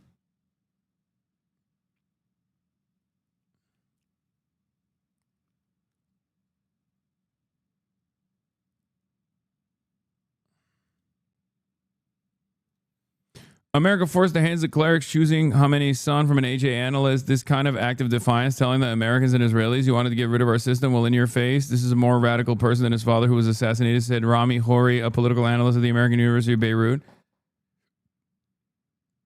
Yeah, I mean, I don't know. I don't have enough opinion on this. I'll be honest. Guys, I don't fucking know. Okay, I don't fucking know about what kind of leadership the new Khamenei will engage in. Okay, what kind of leadership roles he will be taking on, where the country will go. Sorry, that's a little bit outside of my fucking pay grade. I'm just a situation monitor. I know some things. This is not one of those things that I know. Not an Islamic regime missile. It was worth it. Very, very worth it. And sorry, you are accusing the IRGC of genocide. Yeah, they killed around 32,500 people. It has been like 2 months that we lost like over 50,000 people got killed. In January, in 2 days, they massacred people, 90,000 people. 90,000. 90,000 people, and some people are still in the prison. Some people, they take out their eyes, and it's in 2 days. You would support Donald Trump, for example, sending troops or sending more airstrikes to Iran? Yeah, whatever Trump is doing, it is helping us, of course, 100%. There was also a report today that he was considering sending troops to Iran, and you would support that? Yes, I would support that, yes, because I believe he's doing the right thing. Donald Trump has been looking at more options, airstrikes, but also sending troops to Iran. Would you guys be supporting that? Yes, we will. He's considering sending troops in as well. Is that something you'd support? Actually, that's what we want. Yeah. And I also see a lot of Israeli flags here. I mean, this is also to protect Israel from Iran as well, yes? Exactly, exactly. Thank you to President Trump and Netanyahu for standing with people. If you had Donald Trump's ear right now, you were in the Oval Office, private room, what would you tell him to do? President Trump, please bomb my people more. President Trump, I love the bombing of my people. President Trump,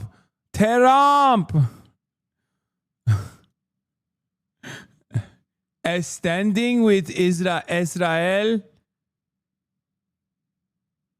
Please finish the job. Just finish it, whatever it takes. Honestly, I haven't been back to my country over 20 years. I'm not planning to go back. This is my country now. America is my country. And I know this is the best for Americans and for Iranians in Iran. You're not planning on going back to? No. And thank you, President Trump. You are my brother. You are my father. You are everything for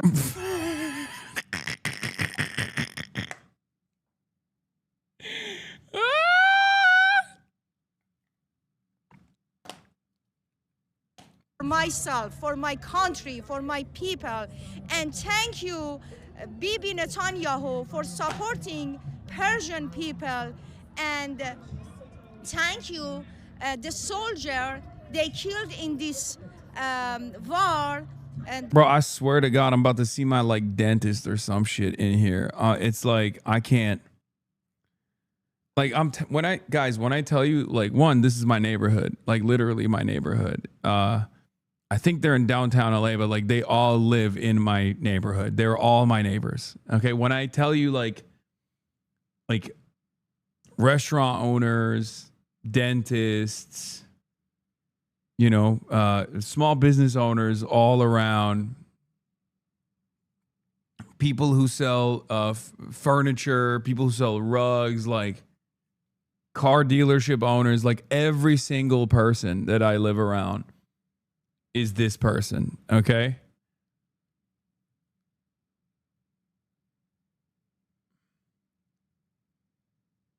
the 6 people, American people, and thank you, and thank you. I wanna say thank you to their family. It feels like a psyop. So many of the Iranian diaspora doesn't want war, but this is the type of people the diaspora is being mainstreamed. So no, this is gray zone. Gray zone is just making a point about how fucking silly the diaspora is. But like, the thing is, even before this, the diaspora is not this bad. Okay? The diaspora is not this bad. Like, the majority of the diaspora still doesn't want bombing to take place, no matter how much they fucking hate the Ayatollah. The problem is American media loves going to these guys because they're trying to, you know, create an environment of permission. That's it. That's the reason why that crazy haired lady was like on CBS, CNN, ABC, also turning around and being like, President Trump, please, I beg of you, President Trump and Bibi Netanyahu, Bibi Netanyahu, I love you, save me.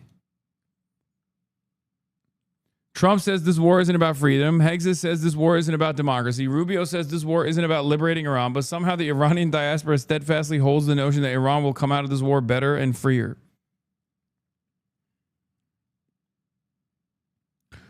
No, I live with the people. They are my family. They actually believe this shit. They're all like this. No, I'm saying there's literally fucking, there's polling on it. It just, people get polled on this stuff. The diaspora Iranis get polled on whether they think like American bombing campaigns are good or bad. And they were polled after the 12-day war, and 56% of Iranians in diaspora said no.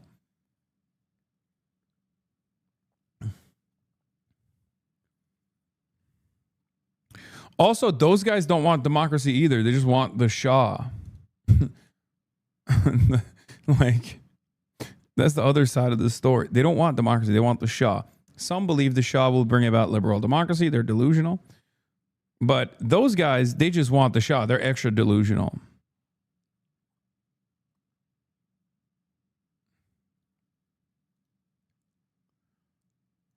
Sina Tusi says, as I said days ago, senior fellow at CI Policy, Center for International Policy, the other good think tank, for the record. Mojtaba Khamenei becoming supreme leader once seemed highly unlikely. His selection now appears largely in response to the assassination of his father and family, a defiant message to U.S. and Israel. But it's also a major gamble by Islamic Republic's deep state. Until recently, Mojtaba was a long shot, practically no public profile, deeply divisive where known, and closely associated with the security hardliners. His selection reinforces that the Islamic Republic system is now willing to cross previous restraints and taboos, even at cost of further alienating society and sidelining its own centrist and reformist wings. For years, Mojtaba was seen as an unlikely successor precisely because dynastic succession risked undermining the system's revolutionary legitimacy. Even his father had reportedly ruled out his son succeeding him. For the regime's radicalized base, another Khamenei may feel like continuity and toughness. For most of Iranian society, it offers little. It also raises the stakes of Iran's future trajectory, potentially pushing the system further towards a North Korea-style model, nuclear weapons, tighter security rule, and a revolutionary state that increasingly resembles a hereditary monarchy. Okay.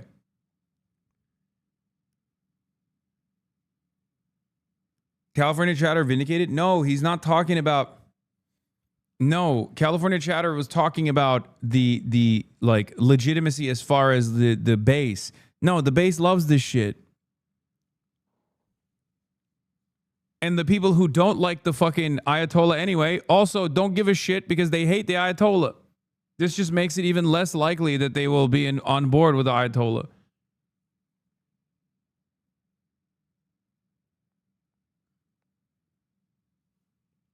Diaspora talk stealing your jokes. Hello guys, we are not Muslim, we are white. We are not brown. We are not brown, Kazi. Yeah, we are not brown, we are Persian. I am Persian.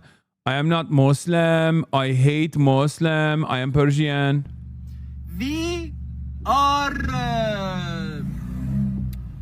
Iranian people. We love Tehran. We love Israel. We like Israel us.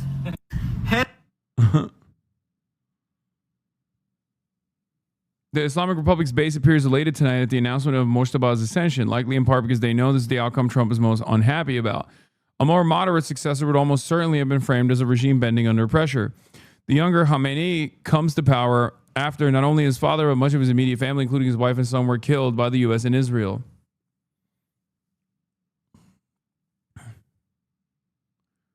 Have we checked on Patrick Bet David? He's really sad right now because he thought the Council of Elders would have chosen him.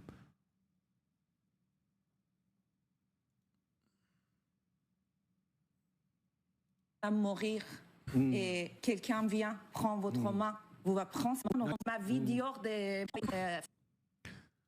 Watch a heated exchange between former French ambassador to Washington Gerard Arad and an Iranian opposition activist. When the woman argued Iranians would accept outside help to escape the regime, we'll give our oil. We want our lives. Arad replied, yes, but he's coming to take your oil, not your hand. Yeah, it's so funny. And then they'll do like standpoint epistemology where they'll be like, sweetie, an Iranian is talking. Why don't you listen to him? Okay, well, some Iranians can be stupid, you know? What do you mean? This is a stupid idea. Because I'm sorry, you're just not paying attention to what the fuck's going on. Okay? Like I feel for you, but also at the same time, like, you know, this is a stupid thing to say.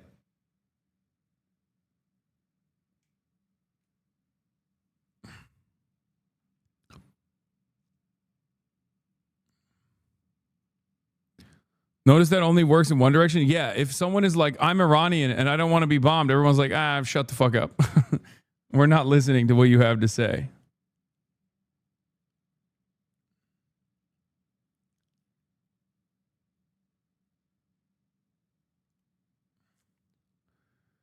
The volume of crude production that Iraq has already shut in is larger than the peak of feared but never realized Russian supply loss in early 2022 that spiked crude prices above $120 per barrel. And that's just Iraq alone? Nice. Breaking, Israel's now claiming they will try to assassinate the new leader of Iran and murder anyone involved in appointing them. It is impossible to overstate how deranged these people are. Oh my God, bro. It's like, I'm telling you, it's like a fucking rabid dog. Like, it's like having to live with a mutated pit bull with fucking rabies, dude. It's insane. They're just like, meow, I didn't get my wishes across.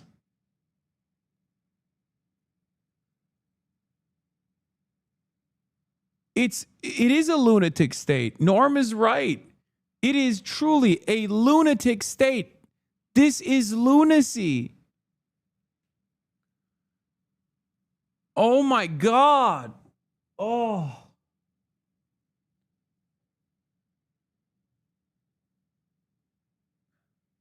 So cool that they have nukes, by the way. And not only do they have nukes, but they also basically fucking dominate American politics as well and get the most powerful hegemonic superpower in the world to do their bidding. Fantastic. Good group of guys to give, you know, our foreign policy over to.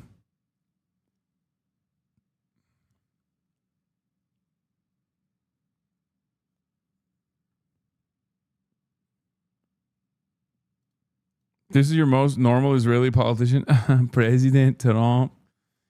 The Israeli military warned it would continue pursuing every successor of Iran's next supreme leader. In a post on X and Farsi, the Israeli military said it would also pursue every person who seeks to appoint a successor for the slain supreme leader Ayatollah Ali Khamenei, referring to the clerical body charged with selecting Iran's next supreme leader. It truly is like an unstoppable force meets an immovable object. Like, Iran's like, okay, fuck you. And Israel's like, we're going to keep killing you. We're going to kill you extra hard. We're going to kill you dead.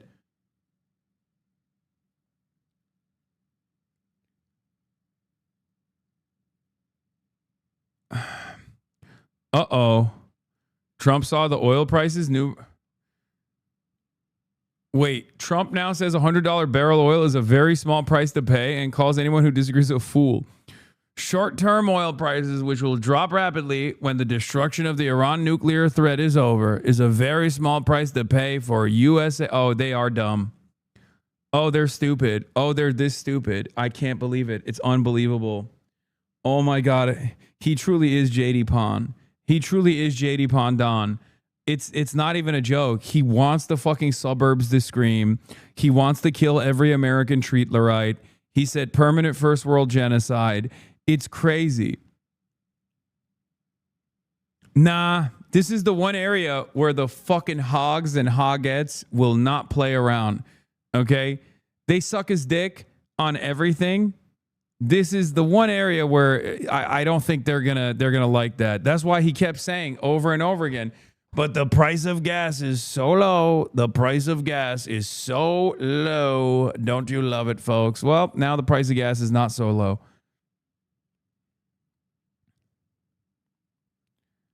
He wants the fucking Treatlerites to scream in the suburbs.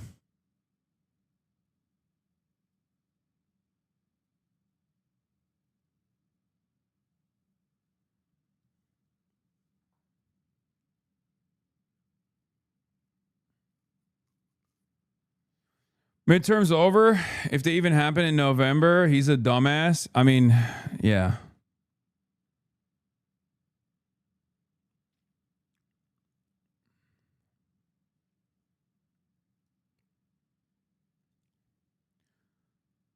We'll see how much the cult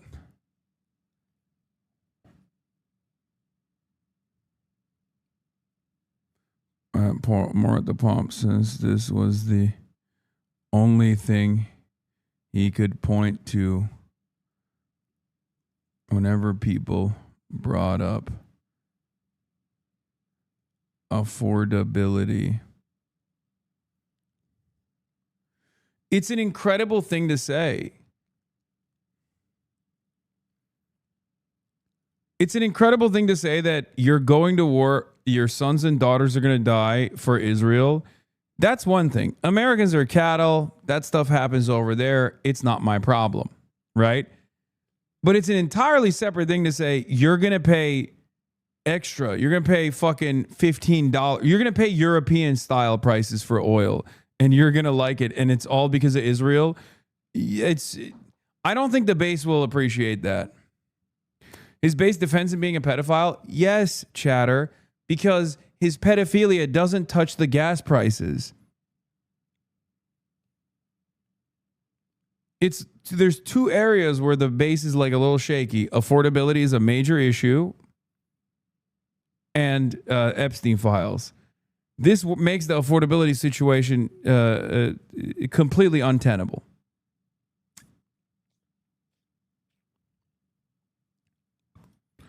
Hasan needs to see this chat is insane. Yes, I saw it. I saw it. Thank you. Thank you. They're not, for the record, they're not Sig Heiling. I know you want to say that, but like, no, the Iranians do that. It's like a thing that Iranians do. It's not actually a Sig Heil. Okay. I mean, they're Nazis, but they're not Sig Heiling.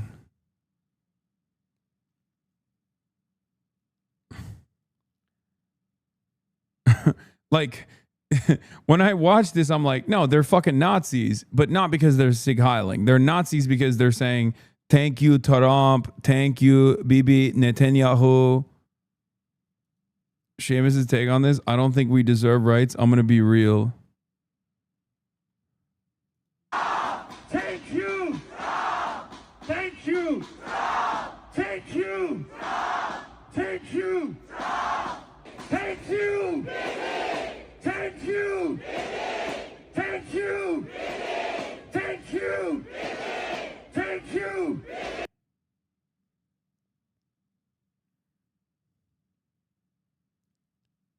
Holy, what a nuanced clip. I think so too.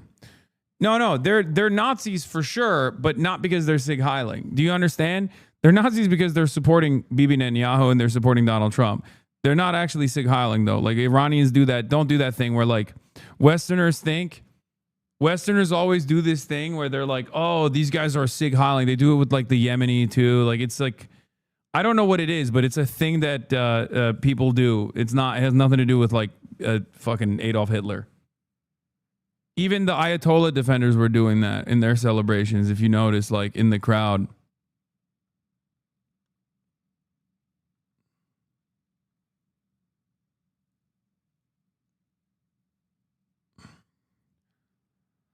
Oh, brother. Said anyone named as the supreme leader is fair game and could be and may be targeted. That's right. It was an expected choice. It is one of a hereditary choice, which has come as a Yeah, people in Mexico raised their hand that way too. surprise to some, but it provides them some level of continuity. It also gives them a clear path, a clear direction of travel, signaling the days, the months, the years ahead, because there has... Chatter just said, what do you think about Persepolis? I'm not taking that fucking bait. Are you kidding me? Go back to Twitter. There's been a lot of disruption and confusion about some of the messaging coming out of Iran. So I think this now certainly draws the line under that discussion. But as you say, Israel has made it clear that there will be a mark on any successors back, stating their intentions clearly as they continue their heavy bombardment of Iran. All right, and we want... Remember, there are a lot of hardline conservative Jewish Iranian Americans, Iranian Canadians, and Iranian Europeans in these crowds. They're like Mark Levin, but speak Farsi. Yeah. All the pro-regime Iranian Jews still live in Iran. I want to bring you some breaking news now. We have word that the new supreme leader has been announced, and that will be Moshtaba Khamenei. That is the supreme leader's son. Joining us now to talk more about this is Ali Hashim, who has extensively covered Iran and has been following this leadership selection process very closely. Ali, what can you tell us about what we can expect now that the supreme leader has been named? Well, now, first of all, that Moshtaba Khamenei has been announced officially as Iran's third supreme leader. This is the end of a chapter and the beginning of a new chapter at the time of war. So Moshtaba Khamenei is now supposed to lead the country in the time of war. Of course, this election would have a lot of controversy given the fact that he is... They're announcing it like it's the Pope. I mean, it kind of is. It's not like completely the Pope, but yeah. Succeeding his father. There are going to be accusations of family succession. You know, the Islamic Revolution came in 1979 to end the monarchy. So this is going to be one of the issues that he will face as an accusation. Yet he will have to lead the country at a very difficult time. There are security threats to him. The United States, Israel, both are threatening to kill him, just like they did with his father. So there is going to be a lot of challenges facing him, first of all, to lead the country in the time of war, and at the same time to make sure to bring together the Iranians at the time when they are already divided. You know, just a few weeks ago, there were protests in the country. So it's going to be a really very heavy challenge for him. Do we know much about who he is? I mean, we obviously know who his father is. We know who his family is. But do we know much about him, what he stands for, and what he could stand for going forward, given that we are in extraordinary circumstances? Wait, this guy also fought in the Iraq War? I guess it makes sense. His dad did too. I guess most people in power did. I mean, Arakshi, the guy that you guys all call handsome, the foreign minister, he also fought in the Iraq War. The other dude, oh, he was 17. Okay, that makes sense. Yeah. The guy, the Sayed Mohammed Morandi, I think that's his name, right? Like, he also fought in the Iraq War. He got gassed. Yeah, they had hella child soldiers in the Iraq War. Well, Moshtaba Khamenei comes from the school of theology that is known to be, I mean, it's described as a hardline school. It's, he adopts the positions of his father with respect to the United States, with respect to Israel. So we are expecting a confrontational leader. We're not expecting any moderation. We're not expecting any negotiation-seeking leader. However, if this... Yeah, Morandi moved from the U.S. to Iran in 1970 and fought as a child soldier in the Iran-Iraq War, yeah. He still has his photos from back then on his Twitter profile is like, war comes to an end and he is still alive and he is able to continue running the country, there is going to be a big potential seeing him there at this position to find the new routes for Iran. This is one. On the second side, he is, of course, a cleric that's been teaching the highest levels of religious studies. And at the same time, he is well connected within the country. He's been described as a shadow influencer in the country. And over here, I'm talking about political influence. Right. So he has a very good connections with the IRGC, very good connections with the security body of the country. So these other branches of the country will know who they're about to be dealing with. They know him very well because he used to be his father's gatekeeper. And any coordination with other power bases or centers in the country used to be through him. So he knows very well the country. He knows very well how things are run in the country. And given the fact his connections with IRGC and the security body, this could give him a lot of leverage. Also, he has his own he's part of the deep state. So he used to influence political changes in the country, and he is well aware of what's going on around him. So given the fact he is coming to succeed from the position of someone who knew how the situation is, he is a continuation of his father's reign for 37 years.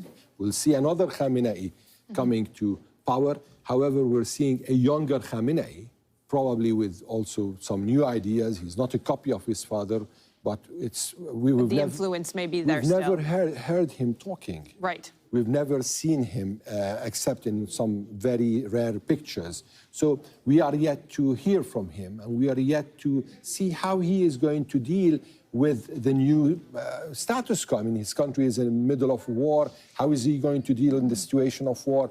How is he going to emerge from this war? These are all going to kind of define his own leadership. And given that we haven't seen him speak publicly, that we don't know much about maybe which track he is going to take, for people who may have been thinking that potentially a new supreme leader could be a route to diplomacy, a route to opening those diplomatic channels, in your estimation, is that likely to be the case? Well, for now, no. This is a confrontational leader. He comes on, his father's blood was just shed a few days ago, 10 days ago. So he holds this legacy, he carries this legacy, the legacy of his father's blood. So he's the son of the martyr in the eyes of the revolution. And this is part of the legacy, or let me say legitimacy, that he is, or his team is trying to present him within. So he's the son of the martyr who came to take the revenge for the martyr. This is the revolutionary Iran's point, perspective. Now, how is he going to be received by others? Because inside Iran, of course, there's going to be a pushback. There's going to be those who are going to criticize this selection or this election, because some of them will believe, especially within the other parties under the Islamic Republic, they're going to see this as changing the pillars of the Republic and changing the pillars of the revolution that came in 1979. So there's many things to watch. I want to bring Mohammed Val back in from Tehran for us, because Mohammed, one of the things that we've been talking about is how Israel has been saying that they will be looking out for who is named the next supreme leader, that person is in danger, that person is in their sights. And so, like, my attitude is, maybe I'm wrong on this, but my attitude is, it's just the hardliners anyway. They have their support, they have their base of support, and it kind of feels like they've given up on having like a unification pick, like having a unifying pick. It's not like Khamenei was unifying the public regardless. I mean, he was, by the end, there were a lot of people who were very frustrated with him, to say the least. So I think this is just moving in that same direction. So the base loves it, and they only care about the base. So that's it.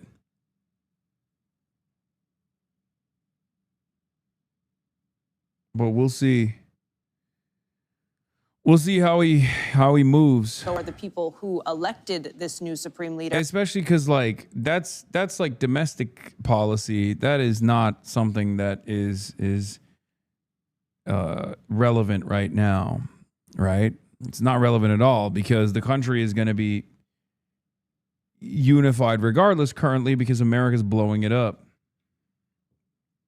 I wonder, how do you think they're going to be able to secure him, and what kind of danger he'll be under as of right now that his name's been announced? Right, that's a very big question here in Iran, and also the election of Mujtaba Khamenei is clearly an act of defiance on the part of the Iranian leadership here, because he's the man President Trump mentioned in name, saying that he's a lightweight, and he's in the position now that Israel has threatened to kill him anyways. So, I mean, it's really a precarious situation for the new supreme leader, and probably the delay in announcing his name has to do with preparations to make sure that he's safe. We don't know how that is going to be done, but we know that the Israelis just 2 nights ago sent 50 aircraft and dropped 100 bombs, according to what they said, on a location that was, they said a bunker that was to be used by the late Khamenei, but he didn't have time to go into it, and that they had information that probably some of the leaders were hiding in. There's something very funny about the way that like Israeli society operates, like Israeli military operates, where they genuinely think that like if you do a decapitation strike, like it's over. And I don't know why they have this attitude. It's just like they already killed Ali Khamenei. It didn't work. So it's very funny to think that they are probably going to try to assassinate him as well. And if they do that, that's just going to piss Iranian society off further, right? In that bunker the night the raid took place. So the Israelis are really... it may be projection. Really? Projection? You think... What do you think would happen if Benjamin Netanyahu got assassinated? You think Israeli society would go, oh, we're saved? No, fuck no. They would get extra mad. To think that it would be very... like, obviously, we're not talking about how we would feel in that situation. We're talking about Israeli society, right? Nothing changes. Serious in their threats. The Americans also are going to be unhappy, according to what we heard from President Trump. Here, the message by the Iranians is that this is an act, a decision that is an act of defiance. The Iranians are not listening to foreign recommendations or foreign control of their country. The country is independent. Iran selects its own leaders according to its own constitution. And also on the part of the new supreme leader himself, it's an act of... Bernie couldn't call it Netanyahu's war anymore? Yeah, that would be sad for Bernie. What would he say then? Potential sacrifice. He knows the probable consequences of his election, and he has chosen to go ahead and assume this role. We understand that as per the Iranian political traditions and constitution, the supreme leader in waiting does not present his own candidacy for that. He does not suggest himself. So he must have been chosen by others, but he also has to consent to that. And that is the situation now. The new supreme leader has been announced. It's an act of defiance. He knows the consequences, and the country is bracing for probable assassination also, but the Iranians are defiant.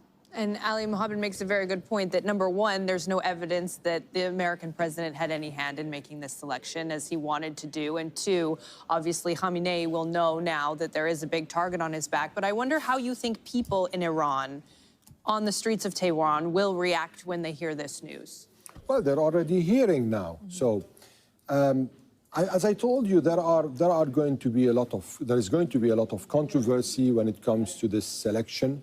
There are those who are going to embrace it, given the fact that Mujtaba Khamenei is now positioned as the son of the martyr and also the father of a martyr, because his daughter was killed in the attack, his wife was killed in the attack, his sister was killed in the attack, his mother was killed in the attack, and his father also. So he comes from this family. This is easier for the system in Iran to push forward Khamenei's name, Mujtaba Khamenei's name, because he holds all this baggage with him. And given the fact this is an Islamic system, and mainly it's the Shia side of Islam that is built upon martyrdom, so this could help him a lot in proving himself at the time of war. Yet, politically, there is going to be a lot of pushback. This is going to probably have its own impact, not now, probably after the war, because now it's time of war. Everyone is caring more on how the country is going to continue. So the debate right now is going to be more at the moment of war on the continuity rather on what happened and how this is really hitting the pillars of the revolution. And Mohammed, to you, Ali was talking about how the new supreme leader is going to be a wartime supreme leader, and he's coming out of this immediately in this system of war. But there will also be many domestic issues to contend to as well. Who backs Al Jazeera? Qatar. The pearl of the Gulf. And my number one funder. This broadcast is sponsored by you, the people, for you, the people. Piker Broadcasting Service is sponsored by you and your voluntary contributions in the form of a Twitch Prime, which is free, or your voluntary contributions in the form of a $6 a month subscription or gifted subs. However, the Piker Broadcasting Service is also sponsored by the beautiful nation of Qatar, the glorious nation of Qatar, the jewel of the Gulf. Piker Broadcasting Service is also sponsored by the Chinese Communist Party, the Communist Party of China, keeping the revolution alive. Piker Broadcasting Service is sponsored by the People's Republic of China. Piker Broadcasting Service is sponsored by the Democratic People's Republic of Korea, also known as Best Korea.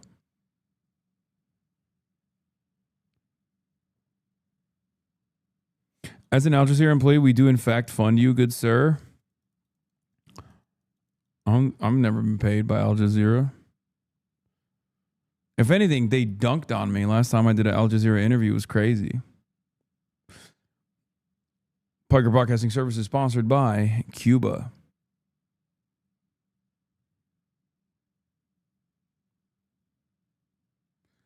Piker Broadcasting Service is sponsored by Islamagoshism. Notice he leaves out Russia. I am not sponsored by Russia. That's the one country I'm not sponsored by.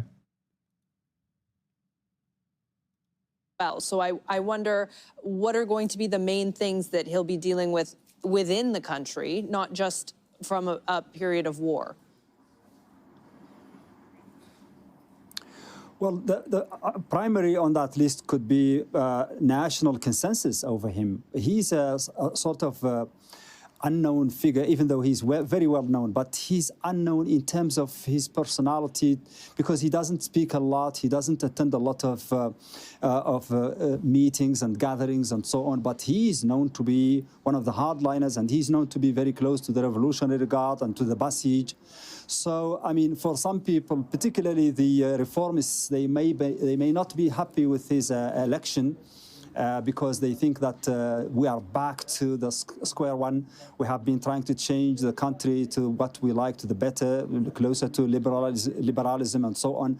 But now and this is understandable because at a time of war, you need strong leaders. You need leaders who will stick to the line of resistance, of defiance, and so on. And probably the Assembly of Experts have put that into consideration at this particular moment. The appointment of someone, for instance, like Hasan Rouhani, who is seen here as a very compromising leader, who some people even describe him as the Gorbachev of Iran, a person who is very likely to strike deals that might compromise the interests of Iran. Well, I'm just saying what is being circulated here. The selection of that person could be seen inside Iran and even outside Iran as an act of some kind of surrender to the will of the Americans and the Israelis at a time of war. So the Iranis don't like to be seen as showing weakness here. And the hardline approach that has led to the election of this new supreme leader is a result in the minds of many people here of what is going on, of the aggression against Iran, and Iran needs really to show toughness. And Ali, your thoughts on that? Well, there is something really ironical here. When Khamenei, the father, was elected at the time when the war was ending, the war between Iraq and Iran in 1989, it was like the beginning of the end. And now Khamenei, the son, is being elected in the middle of a war. So we're seeing two different paths. And this is going also to shape Mujtaba Khamenei's experience in his, this all depends on whether the Iranian security and military will be able to preserve his life, to keep him away from assassinations, to defend him. These are all challenges that the security and military system are going to face, besides what he's going to face. Also, from now on, there is going to be one man taking the decisions in this war. At least he is going to be directing. I mean, there's an institution that helps in taking the decision, but yet we will see his own approach, and how this approach is going to be. Probably within the coming hours, we should be hearing from him. We should be hearing his manifesto. We should be hearing what he is promising the Iranian people, the region, and the world. All right, Ali Hashem here with me, and Mohammed Val in Tehran. Thank you both for your analysis on this breaking news. Now let's bring in some of our guests to discuss these latest developments. Mark Kimmett is a retired American general and a former assistant secretary for political military affairs. He's in Washington, D.C., and in Boston, we have Rami Khouri, a distinguished fellow at the American University of Beirut. Thank you both for being with us. General Kimmett, I will go to you first. How does the election of the new supreme leader change the strategy of the U.S. and Israel in this, if at all? Candidly, I don't think it changes anything except for the aggressive talk by Benjamin Netanyahu that he is going to end the theocracy inside the country, and anybody they pick as a supreme leader will be eliminated. But in many ways, this adds a little stability to the situation. And if you're like me, where I believe this war will end at the negotiating table, this is a movement towards stability. Rami, I want to bring you in on this because I'd like to get your thoughts as well, just right off the top on this breaking news of Iran's new supreme. Here, let's hear what what Amal Saad said. Amal Saad is a scholar of Hezbollah and the politics of resistance axis at Cardiff University. Amal Saad says the election of Mujtaba Khamenei as supreme leader was not merely an act of defiance of the U.S., but an affirmation of sovereignty whose meaning is inseparable from the conditions under which it occurred. Trump had explicitly declared his candidacy unacceptable, demanded full control over the selection process, and wanted that whoever was chosen would not last long without the U.S.'s approval, hubristically granting himself the right to determine Iran's next supreme leader and its political destiny.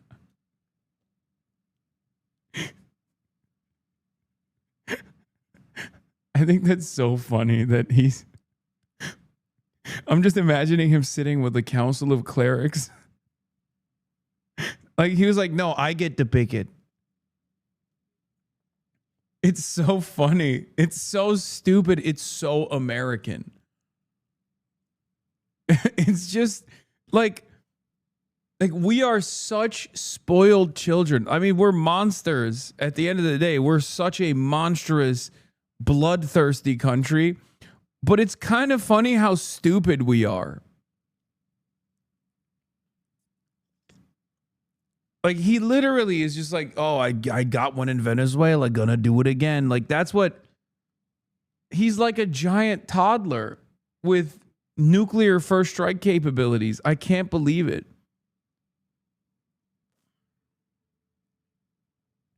Out of all the countries in the world Iran is probably one of the best positioned to defend itself against America and Israel's bombing campaigns. Not only because of its topography, but also because, like, this is kind of how they designed their entire society. He thinks you can just, like, go in there and be like, all right, I bombed you guys a lot. I'm the captain now. I'm the leader. I am going to pick who your next supreme leader will be. Like, that's not how this works, man. These guys fucking bled for this shit.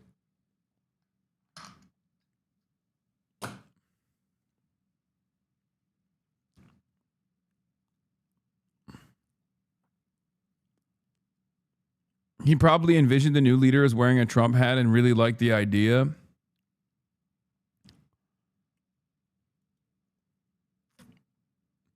I know more about... Dude, he does look Iranian, though. He kind of looks Iranian. He looks like he could be like... He looks like he could be like one of them Armenian Iranians, or maybe like Azadi or something. You know what I mean? It reminds me of that photo with like the guy who made the AR-15 and the guy who made Kalashnikov standing next to one another. And the guy who made the AR-15 is holding the Kalashnikov, and the guy who Kalashnikov is holding the AR-15. And it's really interesting because, like, you look at them and you think, like, it's hard to figure out who's the American and who's the Russian in that situation. Have you guys ever seen that photo? It's giving me, this is giving the same vibe. Donald Trump inside of like this kind of garb. Yeah, see? Eugene Stoner and Kalashnikov.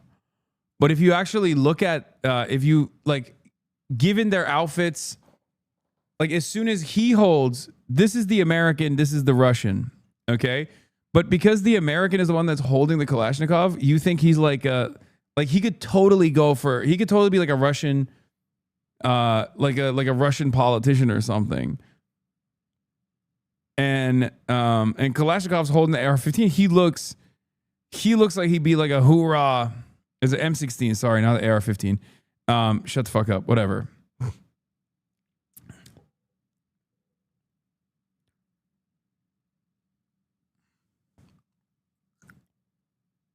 He looks like he's like a Japanese American guy. Because he's Turkmen.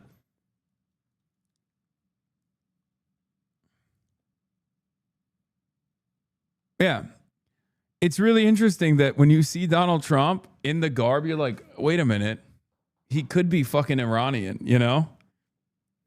I know more about the assembly of experts than practically anybody. Many people are saying, sir, you would be the greatest member of the assembly anyone's ever had. My uncle, Dawood, brilliant scholar, was on the assembly for years, and he'd look at me. I was young, very sharp, sharper than the mullahs. And he'd say, Donald, you know the Quran like nothing I've ever seen. And it's true. I have a natural feel for Sharia. Some study the Qam for 40 years, reading Usul al-Fiqh, as they call it. And they come out and they don't know anything. It's very sad. Frankly, it's a disgrace. I should be leading the clerics, the council. Anyway, demanding full control over this election process. I like that we sidestepped away here. He basically granting himself the right to determine Iran's next supreme leader and his political destiny. Israel went further, threatening to kill any successor and any member of the assembly of experts who participated in the selection. The Islamic Republic proceeded nonetheless, moving through its constitutional process under existential military pressure.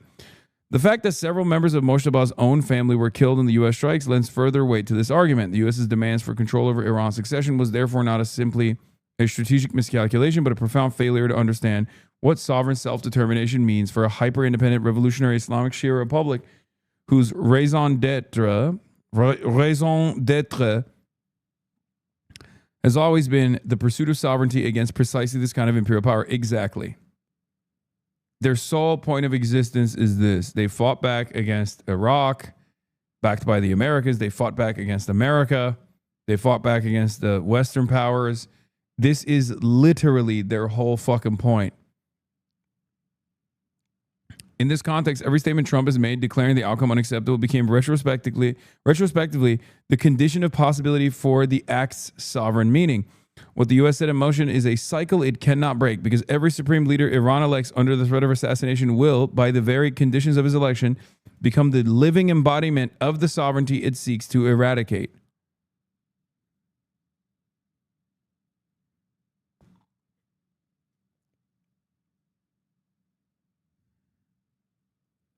Toxic oil-filled rain about to fall on Turkmenistan due to the oil bombings in Iran. Whoa. An extratropical storm over northern Iran, which brought rain filled with toxic petroleum-based substances to Tehran, will move to Turkmenistan. The system will cause the formation of a new ETS over Afghanistan, bringing widespread rain, hail, snow to Pakistan. What did Larijani say? Ayatollah Sayyid Mojtaba Khamenei has been nurtured in the leadership seminary. Inshallah, his presence will be source for goodness and blessings. With the teachings he has learned from his esteemed father, he can guide the country. Our wish is that during the leadership of Ayatollah Sayyid Mojtaba Khamenei, Iran will be placed on a path of development. Ali Larijani strikes me as he strikes me as a development guy. He would be a CCP guy.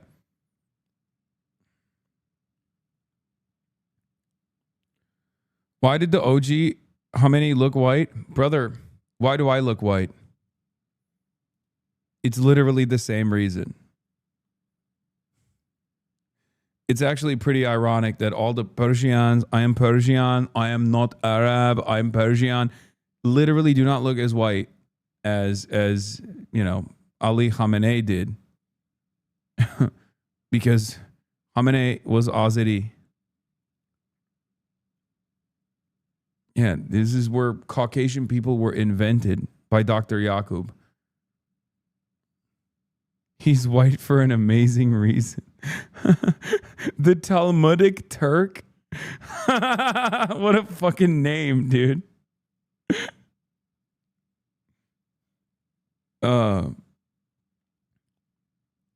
Low-key, if you tan a bit and get a cut, you could be Puerto Rican? Hell yeah.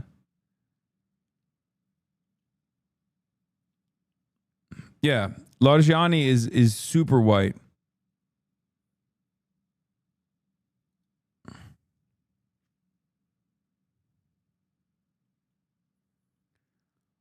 We should also elevate diaspora Iranians like Via who are against this war. Not all of them are Shah's bootlickers. True. All right. A shipping CEO with tankers near the Strait of Hormuz used two words a few hours ago about need for the U.S. to immediately, urgently open the strait. Asked, does the White House understand what is at stake?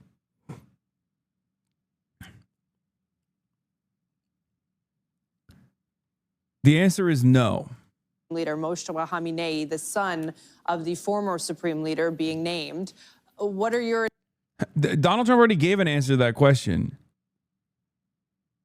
Okay, he already gave an answer to that question. He literally said, short-term oil prices, which will drop rapidly when the destruction of Iran nuclear threat is over, is a very small price to pay for the USA and world safety and peace. This is literally the worst argument he could present. Okay, you want to know who also presented this argument? Fucking Brandon. And at that point, it wasn't Brandon that had invaded Russia. It was Russia that had invaded Ukraine. And Brandon came out and was like, well, we got to defend Ukraine. There's going to be a price shock here. Okay.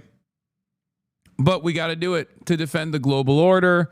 We got to do it to defend NATO. We got to do it to defend our allies. We got to do it to, you know, engage in force projection. Donald Trump is doing the same thing, except worse. Because no one had to invade or bomb Iran. So it's literally worse than even Brandon.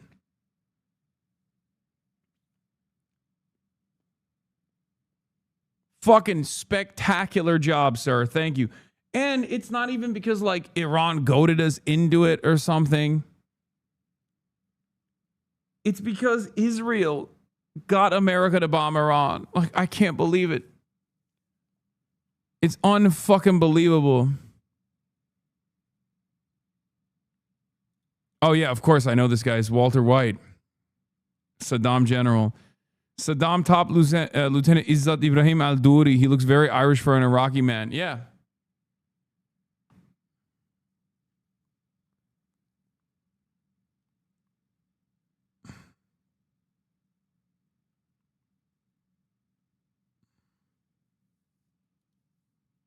Short-term pain for long-term gain. This is a short-term disruption for the long-term gain.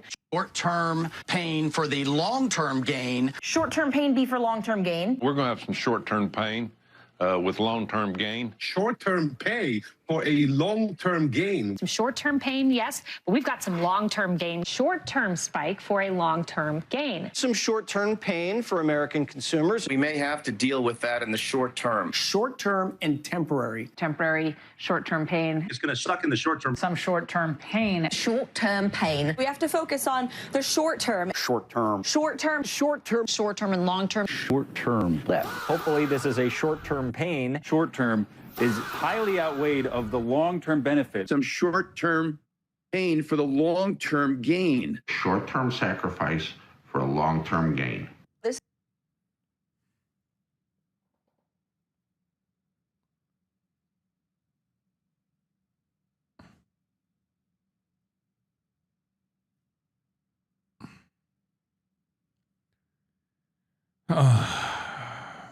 Incredible.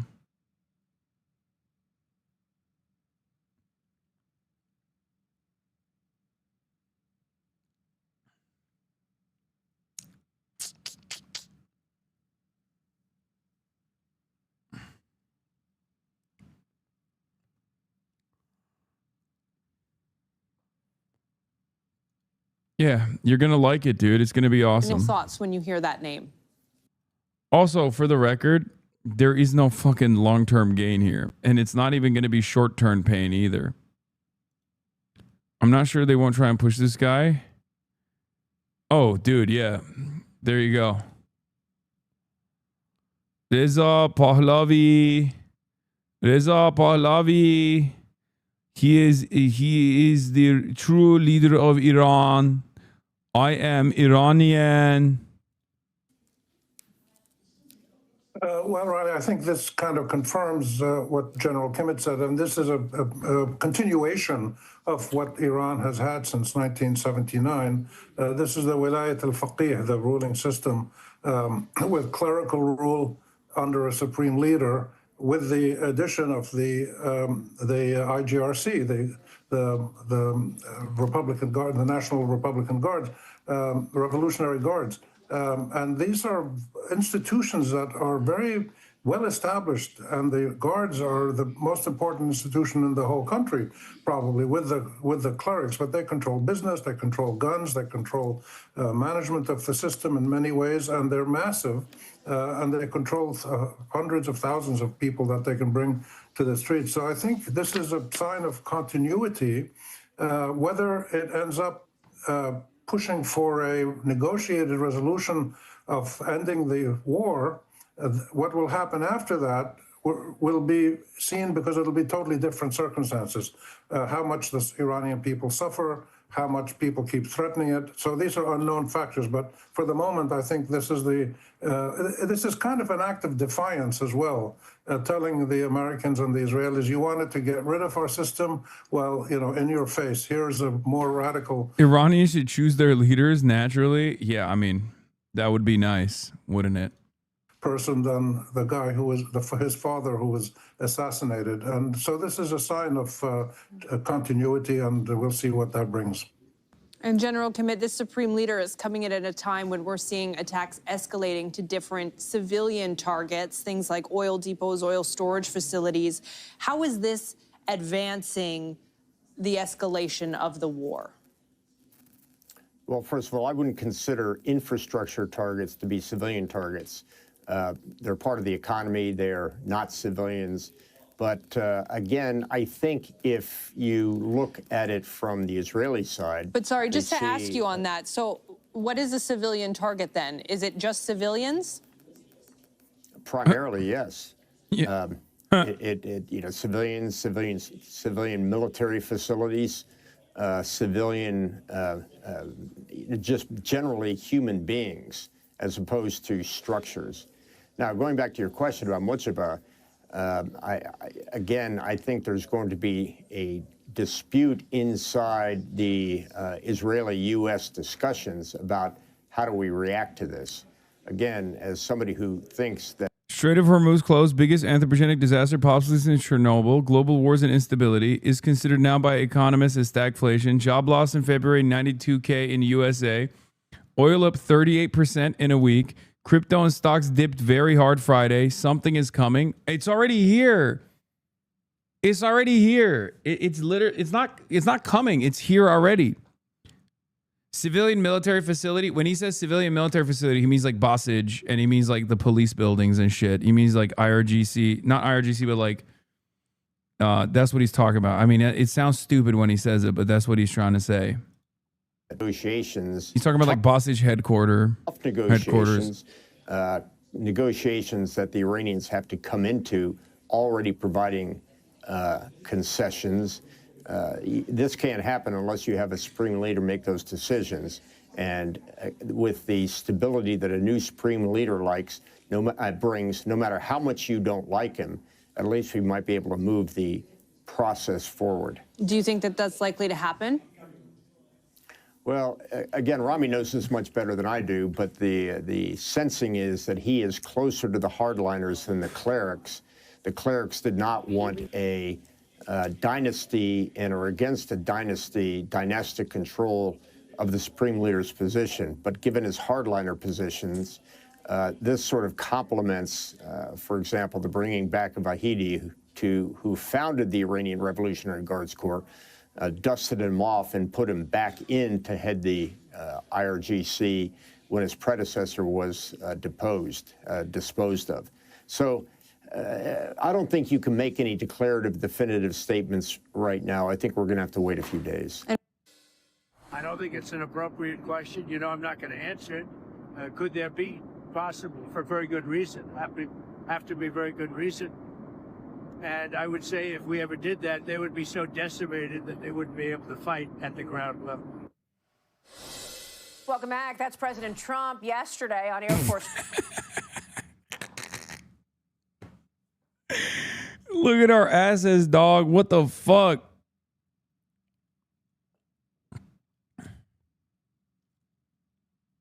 God damn, dude.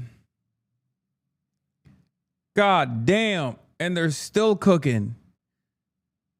It's like, look. Even if you've been told your whole life, you know, Iran is a country led by like barbaric monsters or whatever, you got to kind of look at them as the underdog here, right? Like it's just impossible not to. Yeah, they're defending the homeland of Israel. Yeah, watch your tax dollars light on fucking fire. Is that all of our fleet? No, it's like around, I think it's like 60%. If we have, for example, right now in this region, we only have 2 aircraft carriers. We're bringing in a 3rd. America has 13 aircraft carriers. Okay? 13. But as far as like our naval assets goes, I think it's maybe it's not 60%. It's probably 50%. It is quite literally why you don't have. We're down to 10 active. Okay, sorry. Well, what are we talking about with respect to like inactive? Is it just like decommissioned, or is the poop machine broken? Because technically that one of them is not fully functional. Its toilets are busted, but they're still there, you know? It's just full of poop. Oh, dry dock. On whether he would send ground troops to Iran, as the president appears reluctant to do so, but could not rule it out. The war in Iran has been fought largely by remote warfare, including air power, such as The Nimitz has been scheduled for demolition. It's 50 years old. It's done for. I was on it.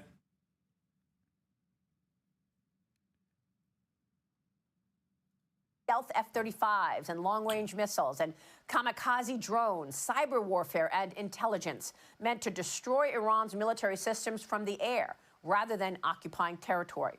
The president met with defense contractors on the White House on Friday, prodding them to pick up the pace of production as the war is estimated to cost up to $1 billion a day, with the first 100 hours alone costing $3.7 billion because of the intensity of those missile strikes and air operations.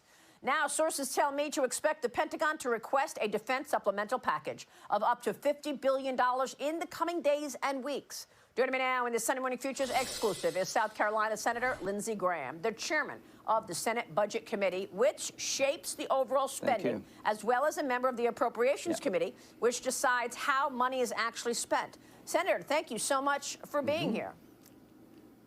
Thank you. I think it should all go to Israel. The end. Listen, Maria, now you might consider me to be controversial for saying this, but I think all of our tax dollars should go directly to Israel. And I want to get your take on all this. $1 billion a day. Oil prices up 27% in a week. You've got the president wanting a $1.5 trillion defense budget in 27.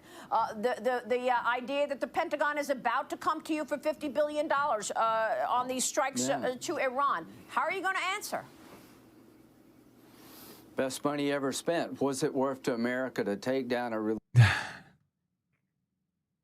Okay, I was joking, but he literally did do that. That's crazy. I was just joking. God damn. Okay, go on, King. Nazi regime who's trying to build a nuclear weapon to deliver to America. That's a really good investment. They're going to fall. It's not if the regime falls, it's a matter of when. And you didn't mention today, and nobody has, quite frankly, we now know they had enough 60% enriched uranium to make 11 bombs. What's that worth to America to make sure they don't have 11 bombs? All of this money is to make sure they never go nuclear, they can't hit us with ballistic missiles, and they stop terrorizing the region. When this regime goes down, we're going to have a new Mideast. We're going to make a ton of money. Nobody will threaten the Straits of Hormuz again. But Donald J. Trump saved the world from real chaos.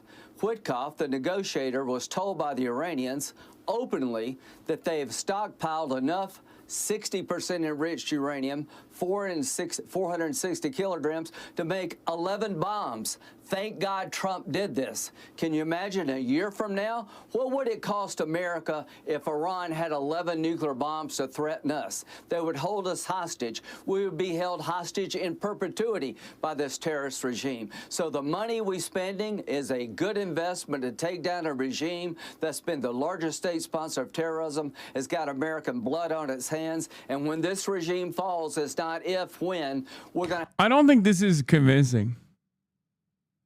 If I'm a Trump cultist and I hear this fucking dickhead talk like this, I'm gonna be like, I'm feeling a little bit differently about the whole process now. I'm getting cold feet because, like, they just want to hear Big Daddy say it's good. That's all they care about. I don't think Lindsey Graham is making a good argument here for dumbass Americans to get on board with this shit. But what do I know?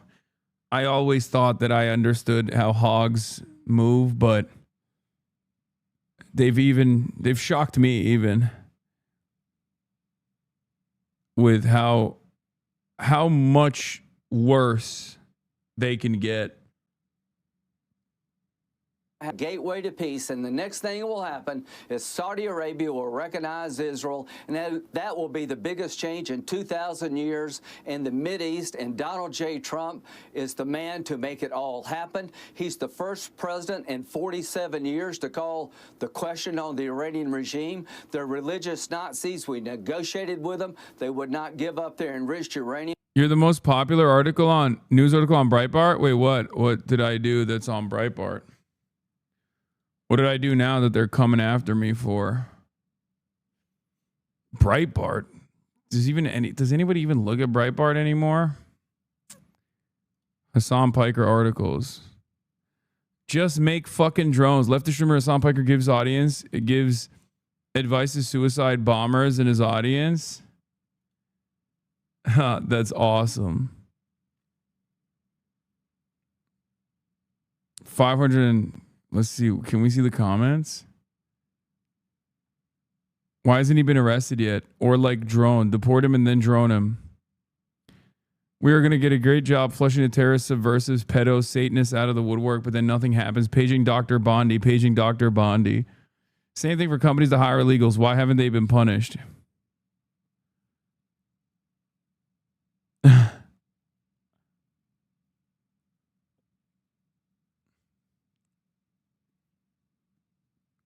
Steve Witkoff said that everyone gets attention on this way and away from how much they absolutely bombed the fuck out of Ukraine last night. Then now that no one's focused on Ukraine, Russia has ramped up destruction of every part of Ukraine. Bombing absolutely everywhere. Over 450 plus drones. Long-range missiles launched into major cities. Yeah, I mean, I told you that this was like going to be very beneficial for Russia. It's not only are they going to escalate their attacks, but then they also literally will be the single... they now all these fucking countries have to go back to Russia for oil and gas. India listened to Trump's demands and restricted the amount of oil that they were getting from Russia. I mean, they didn't completely cut it off, obviously, but now they're totally on board once again.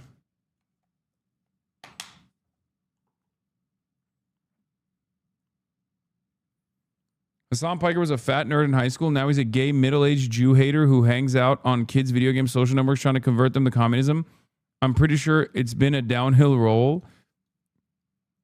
The Breitbart audience, I'm actually kind of surprised, like, say stuff like Jew hater, because I feel like if they genuinely thought I hated Jews, I thought the Breitbart audience would be, like, kind of on board with that.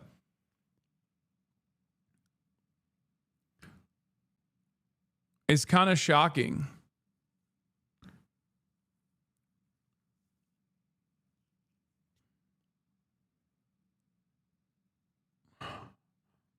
Yeah, I would get all my money from the Young Turks. Now I get all my money from you guys.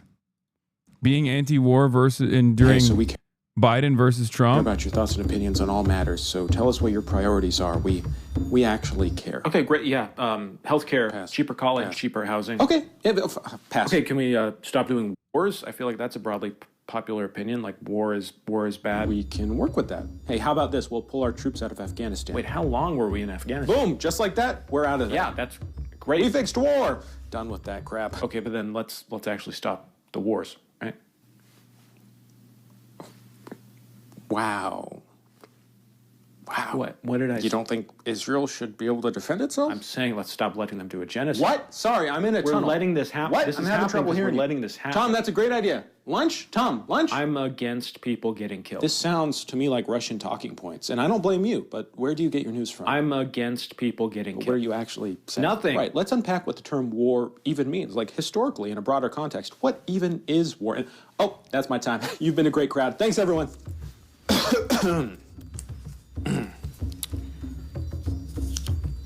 What's the deal with the old pro-war administration, huh? I don't know. We're not into that shit. What? Let's go to military engagement with Iran. Go to what? Military engagement with Iran. Sounds like you're just trying to avoid saying. Ah, sounds like you're trying to avoid saying war. We're not avoiding it. That's why we changed the name of the Department of Defense to the Department of Military Engagement. Sorry, we actually changed it to the Department of War. I thought you guys were all anti-war. No, we're anti-forever war. We're pro-short, cool, snappy wars. Boom, boom, boom. Did you know when the Civil War started, everyone thought it would take a couple of weeks, and as far as I know, it did. Just like our war with Iran. Sorry, military engagement. Well, I think that is bad. I am against that. Oh.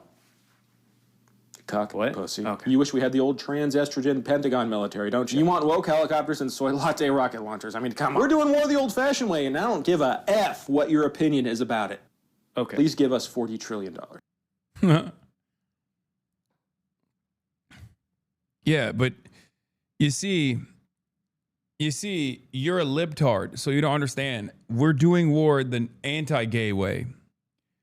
All the previous times we deployed like Agent Orange, napalm, that was gay and woke. That's why we lost those wars. When we did Abu Ghraib and we were just like literally raping Iraqi prisoners, that was actually woke. We were wokely doing that. Now we're finally doing anti-woke, where we're just saying slurs while we drop the same exact bombs, I guess, which is different. We're also saying slurs in the process. And this will actually hurt way harder.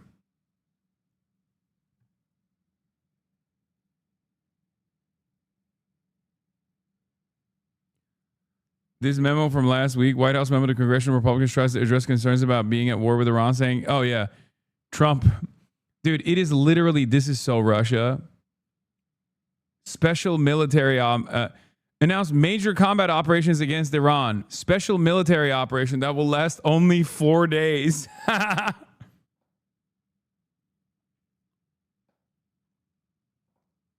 Guys, you don't understand. It's just, we're in Tehran in like 4 days. It's fine. Would not pledge to stop making weapons that could hit America. They still fund the proxies. When this regime falls, there'll be no money for Hezbollah, Hamas, and the Houthis. What is that worth? So the money we're spending to take this regime down. Like nothing to me. I don't care. I'm pretty sure nothing to most people. Because you guys didn't even do a good enough job of like explaining why these guys are bad. And unironically kind of showed the world why they were fighting because of Israel. Like, it's been 2.5 fucking years, about to be 3 years, dude. At this point, what do you want? You want 99% of Americans to be against it? I mean, no Republican's going to be fully against it, but like, what are we doing? Look, I have obviously always been much more understanding of why militant resistance groups form in the face of Western imperialism. But I never in my life thought that I would have a fucking community of like 40,000 people literally watching chaos unfold in Iran. And there are so few people in here who are questioning what I have to say about the IRGC. That is because of Gaza, okay? That's it. Many of you, if you think back, many of you 3 years ago, if I were to explain to you why Iran should have nukes or Iran has a right to defend itself, many of you be like, what the fuck are you talking about, dude? They're like barbaric monsters. They're doing maximum Islam, I've heard. And you would be liberally defending military occupation and bombing of Iran. Now you get it. You fucking understand it. The reason why you understand it is not because you're a bunch of selfish Americans who only care about the oil prices, although many Americans only care about it from that angle, but you understand why people would fucking fight for sovereignty and dignity. Why people want to avoid turning into fucking Gaza and who they're fighting against.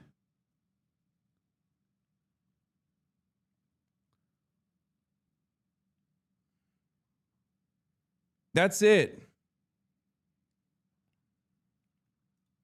It's going to make us safer. It's going to keep them from having nuclear capability down the road, and we will have a new Mideast where we make money. But it ain't about money today. It's about 6 Americans who died in the defense of our country.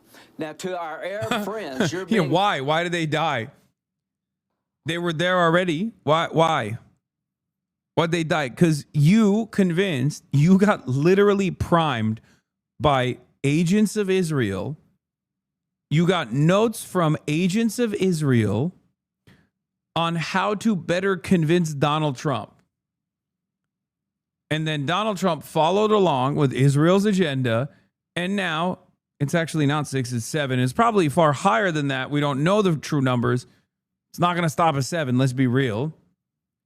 Now American soldiers are dead because of Israel's ambitions in the region. Too. Has any Arab country struck Iran? Now, if you want a treaty with the United States, you need to get in this fight. You know, America's not going to the Mideast just to fight alone. So I'm urging our Arab allies to fight back. You're being hit too. So how does this end? It ends with victory. Donald J. Trump is going to bring this regime down. It's going to be replaced by something more friendly to the United States. It's going to open up the biggest deal in 2000. Google this. How many Israelis died in the Iraq war? What do you mean? 0. How many Israelis will die in this process? Also fucking 0, unless they strike one of the fighter jets. Israel is not going to commit troops, okay? They only commit troops to dumb fuck bullshit, like getting trying to recover the buried body of a dude that died like 41 fucking years ago against the wishes of the widow, okay? Literally for no reason, and like killing 41 Lebanese villagers in the process, and then losing a fucking helicopter and losing a bunch of troops. That's the only time Israelis die, when they're doing some fuck shit like that nobody asked for and nobody understands why they're doing it. It's so crazy. It actually is so like, God, Israel's such a fucking stupid ass country, man. They're so dumb. They're so crazy. They're so insane. They literally are a Nazi nation. And you can see, like, this is exactly the type of shit that you read about the Nazis. And you're like, oh, okay, that kind of makes sense. Like, why do they do this thing, right? Where you're like, oh, they believe in like some kind of totally psychotic, esoteric bullshit about the superiority of their genes, and it means a lot to them. So they had to recover the fucking bones against the wishes of the wife, by the way. Like the family of this the Israeli soldier that was buried in Lebanon was like, don't do that. Please don't try to recover the body. It's fine. It's okay. And Israel was like, I'm sorry, what? No, you meant go ahead, right? You meant do a special military operation amidst Hezbollah bombing campaigns, okay, by using Lebanese military,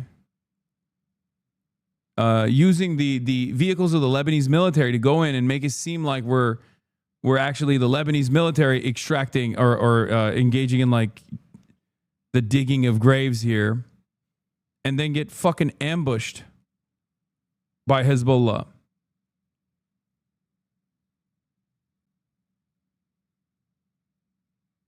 It's just so weird to do that. I don't know.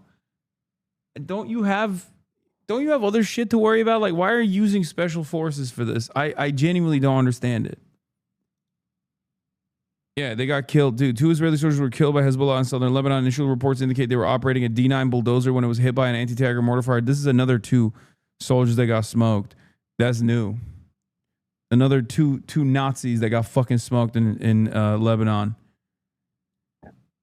Also, Al-Mayadeen is citing a source in the Islamic resistance. An Israeli helicopter was hit during a confrontation in eastern border region with Syria. Hearing lots of rumors, waiting to confirm further info. So, Feynor's Jewel, thank you for the 20 gifted subs.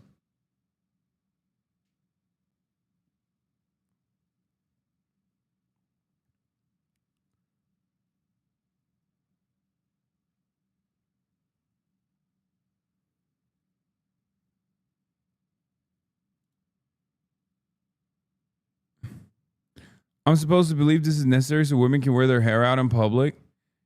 I mean, that's also fucking bullshit anyway. Al-Manar TV correspondent, the Islamic resistance managed to shoot down an Israeli helicopter in the Al-Sharqiya region in the Nabu Shuaib Desert. Quds citing settler websites. A serious security incident has occurred in the north, which is being kept under censorship. Ain't no fucking way.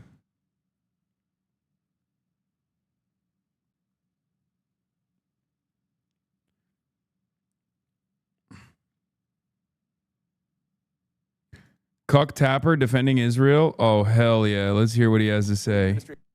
Oh, this is awesome. He's such a fucking piece of shit. It's reportedly weighing Congress to approve an additional $50 billion in funding for these operations. You have said you're a hell no, not just a no, on funding the war. We have seen this movie before. We know that that vote will be cast as, especially if you run for higher office, you voting against the troops. Oh, come on. I mean, the American people don't want this war. They don't want this war. They have seen what happens when American troops go into place. Terrible.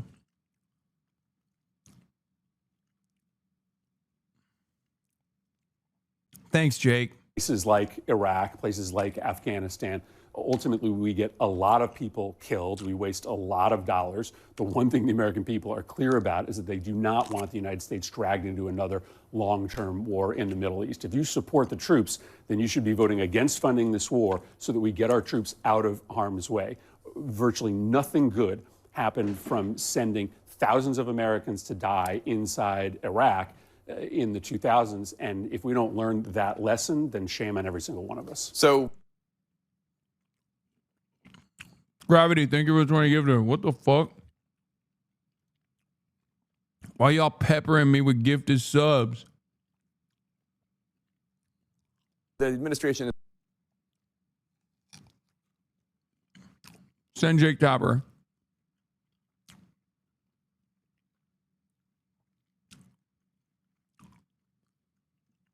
Send Jake Tapper.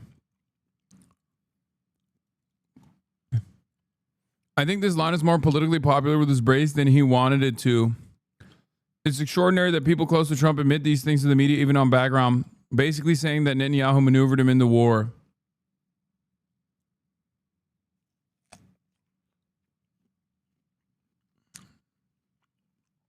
Some of us broke mofos need these gifted subs. Hell yeah. Years where Saudi Arabia and Israel not only recognize each other, they will do business.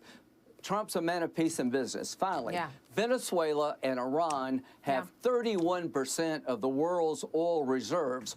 We're going to have a partnership with 31% of the known reserves. This is China's nightmare. This is a good investment. And we should applaud our men and women in the military who are doing something I've never seen done before, decimating a brutal enemy in 9 days. Really great points all around, Senator. Tomorrow, decimating a brutal enemy in 10 days. A month out, decimating a brutal enemy in 38 days.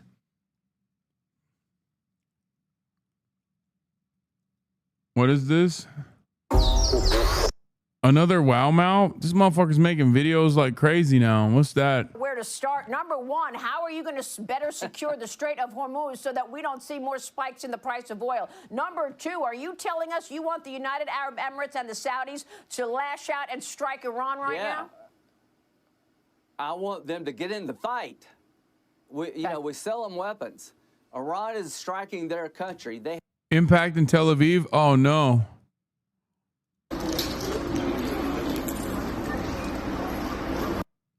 I don't get it. I thought their capabilities are deteriorated. I just don't understand.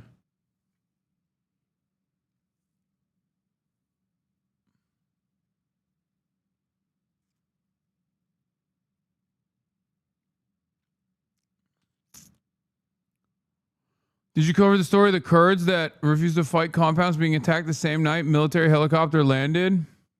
Oh, are they punishing the Kurds? I think Trump literally said he would, right? This dude sucks. What the fuck? Hey, how you doing? Got a microphone, do you? Hello, do you got a microphone? No microphone. Dang, nabbit, Bobby. Yeah, I do. Oh, fine. Oh, you got one. Oh, well, thank you for responding. How you doing today? That's good. That's awesome. Having a little Fortnite game before school? I don't have school. Oh, okay. Yeah, I'm homeschooled. Oh, well, that's cool. I homeschool my kids, so I know all about it. But you're already done with the homeschooling then? Or you're just taking a break? I did all my work. That's awesome. Good job. What grade you in? I'm not sure. Oh, okay. Yeah, I just do my work and get it over with. Yeah, I feel you on that one. I feel you on that one. This is not Burnt Peanut. This is Dr. Chud, whose address was doxed, and now everybody fucking like the meta is just constantly saying what his address is. It's crazy. I've seen so many viral posts. Yeah, this is another peanut. Dude, the funniest one though is like when his address first gets leaked, this image lives in my mind permanently. I don't want to like show you the video because like the video just straight up says his address and I don't want to like dox him any further, but like this right here. Yeah, look. When you say something so peanut phobic, you just got to hit him with a chud stare. If you watch you should watch the original video because there's something so funny about his fucking stupid ass VTuber face. And you can see the fear in his eyes in this where he just looks at the camera like, oh fuck.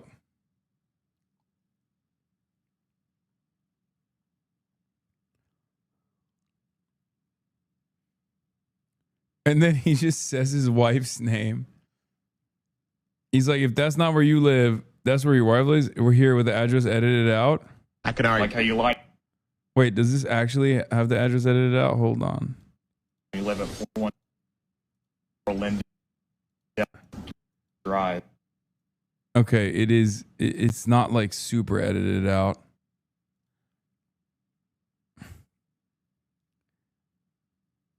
I mean, I can. It's not very well. It's not edited very well.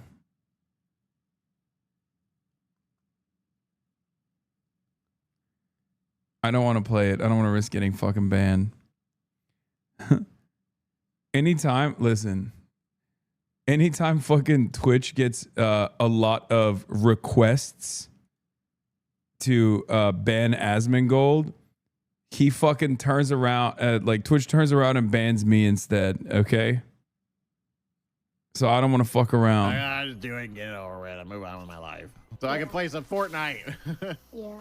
That's right. Best part. Oh, what do you want This guy should not be allowed to talk to children. to do when you grow up? You got any ideas? A fireman for a SWAT team. Ooh, that's cool. Maybe we could work for ICE. What's that? Immigration Customs Enforcement. Oh.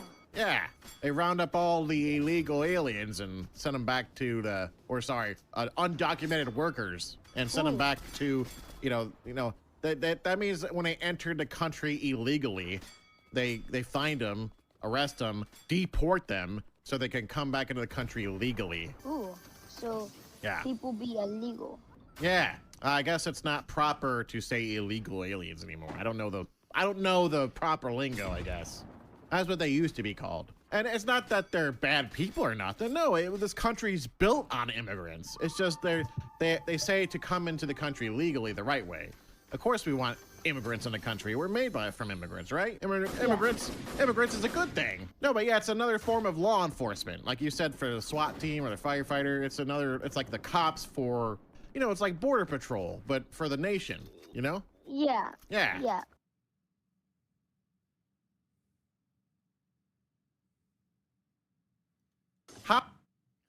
He's such a fucking weirdo, bro. Kids used to watch Annoying Orange and now they watch IDF Peanut. Also, I mean, he was like weirdly woke while also trying to tell this like very clearly a homeschooled child, trying to groom a homeschooled child into joining ICE, but doing it wokely. But yeah, I love this. When the panic sets in. Just go watch the OG video. It's really funny.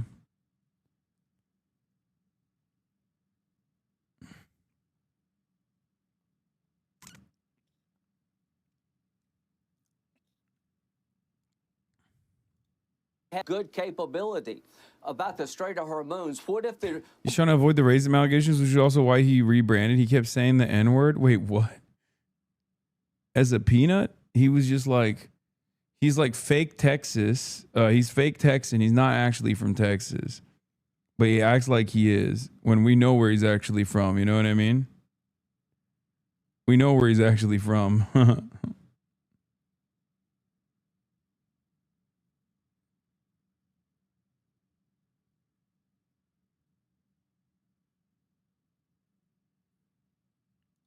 What if the regime fell?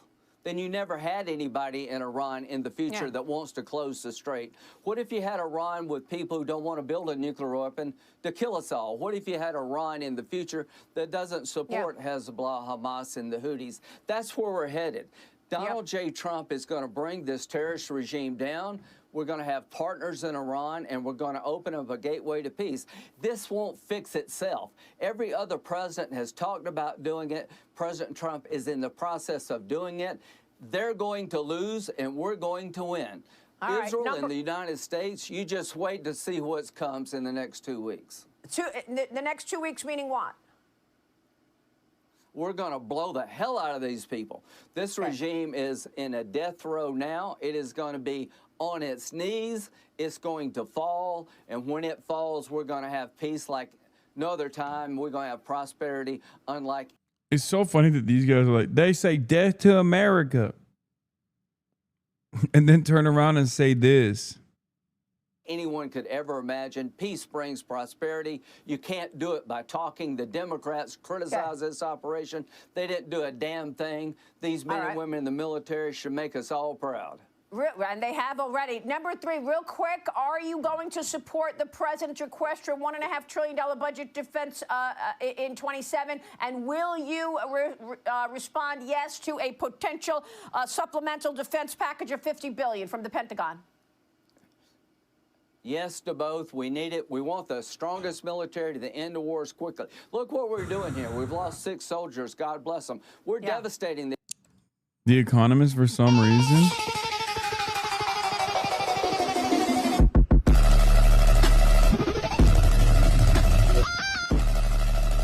What? Increasingly, over the course of the 3 decades, Ali Khamenei knew that he was personally in the great Satan's sights. This did not daunt him. He felt always that he had divine rights on his side. What the fuck? The Economist went crazy.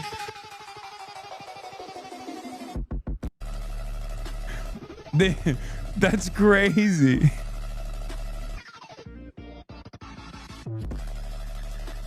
It's just so funny because he's so fucking, he was so old that that's his move. Having the paper in one hand and going like this while delivering speeches.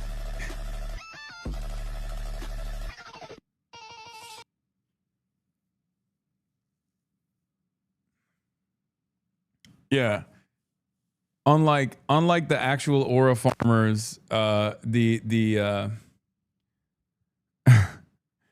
the Gulf leadership flipping their phones in slow motion while walking. That's what we need to see more of. I bet he would not be able to fucking flip his phone like that one Emirati.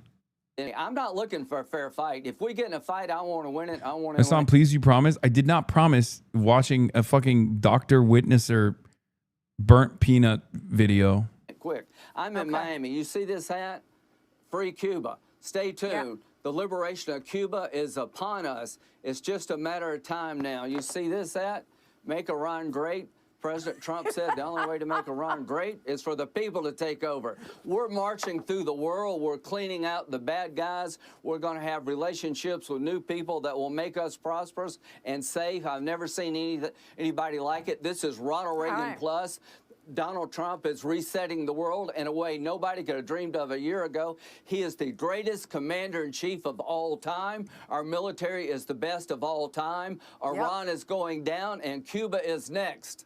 All right. Well, we'll be watching what's next on Cuba for sure. Got a lot of. Why do you kind of look like him? Both have big ears, no upper lip, and eye bags. Why are you fucking coming after my soul right now? That's crazy. You just compared me to the great Satan.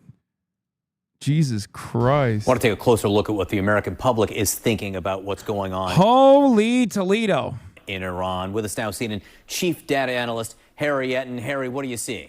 Holy Toledo. Yes, John. Look, we've gotten a bunch of polling back since the U.S. military started its most recent action against Iran. And you know what? It's a bit of a confusing picture. It doesn't seem like one at first, but it's a bit of a confusing polling picture. Let's just take a look right now at the overall average of polls. Okay, view of U.S. military action in Iran. and you take an average of CNN, Fox, Ipsos, and NBC polls. What you see here is you see that the clear majority of Americans disapprove of the action. We're talking about 51% of Americans disapprove, just 40% approve. And I should note all these polls came in between February 28th. They started on February 28th and then ended by March 3. Now, you see this 11-point split, but this actually hides some major disagreements between the different polls. Why do I say that? Take a look here. Okay, this is the net approval rating. That's the approval rating minus the disapproval rating. And this is the net approval rating for U.S. military action in Iran. Look at this.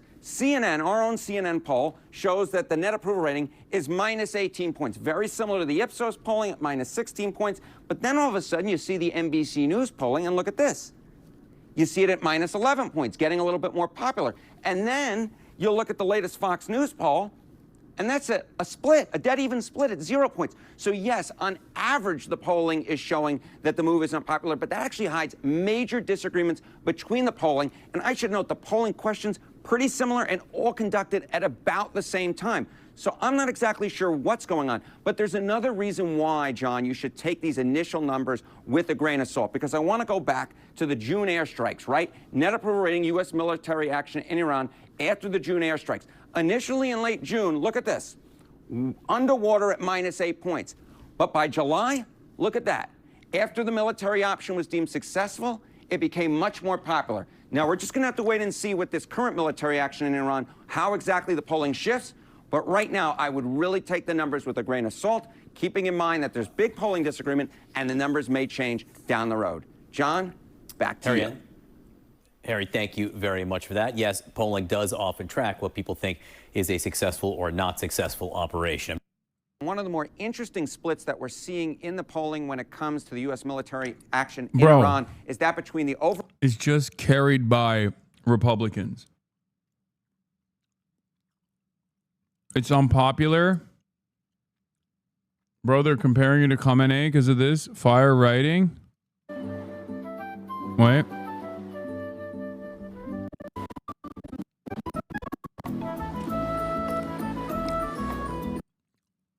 What, you've never seen this before? overall public and those who are either currently or have served in the military. Take a look at this Fox News poll that came out. Khamenei used to talk about how, you know, women is a flower, that kind of thing. Woman controls the home. During the past week, net approval rating of the current U.S. military action against Iran. Look at that. Overall, Fox News shows a dead even split. But look at those who served in the military. What? Significantly higher support. Yeah, I don't give a shit, man. Who gives a fuck? What a dumbass poll this is.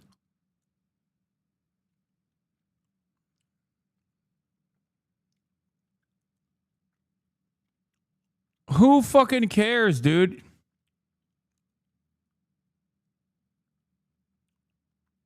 God, also, fucking troops are such chuds. The U.S. military action currently going on in Iran at plus 20 points. That should not be so much of a surprise because take a look at how they view Trump's foreign policy overall. Again, look at those who served in the U.S. military versus overall. If you look at Trump's foreign policy... By the way, the reason why...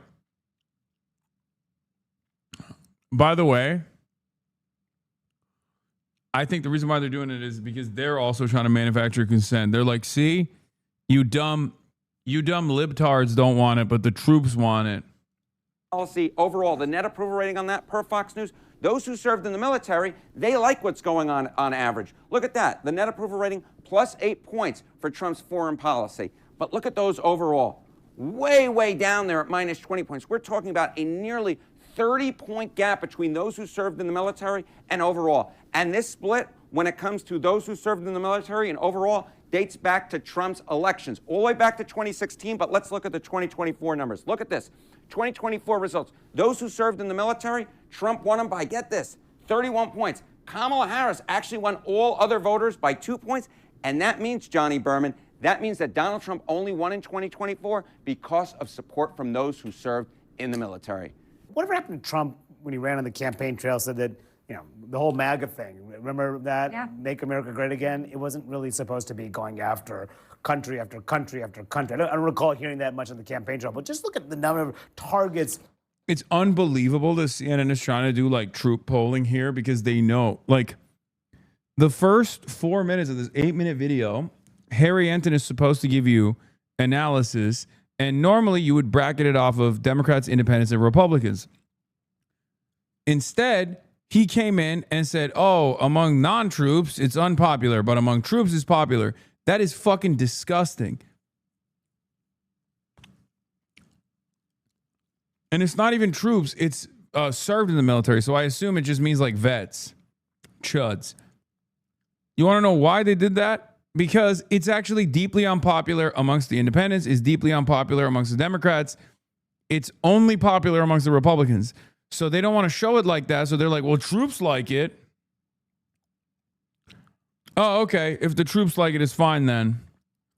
If veterans like it, that must mean it's good. Like, the indication here is that they know better than we do. Not the average effete liberal doesn't know that war with Iran is good. So look at our fucking big, beautiful chud veterans. Military actions in Trump's second term. There was, of course, Venezuela, Nigeria, Somalia.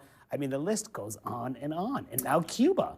Yeah, he ran as an isolationist. He is the opposite of that. And that's actually why I think he's getting a lot of support from This doesn't even make sense. As Trump ran with anti-war slogans, it does make sense. It's only plus 20 instead of like fucking 85-15 because even amongst chud-ass veterans, they're not that popular. It's only plus 20 for that reason. The only group where this is like overwhelmingly popular is Trump's own base. And yes, there are a lot of chuds who are fucking veterans that are also in Trump's stupid fucking base. So yeah, there's a lot of cattle. There's a lot of veterans in this community as well. They'll be the first to tell you. There's a lot of fucking chuds in the veteran class.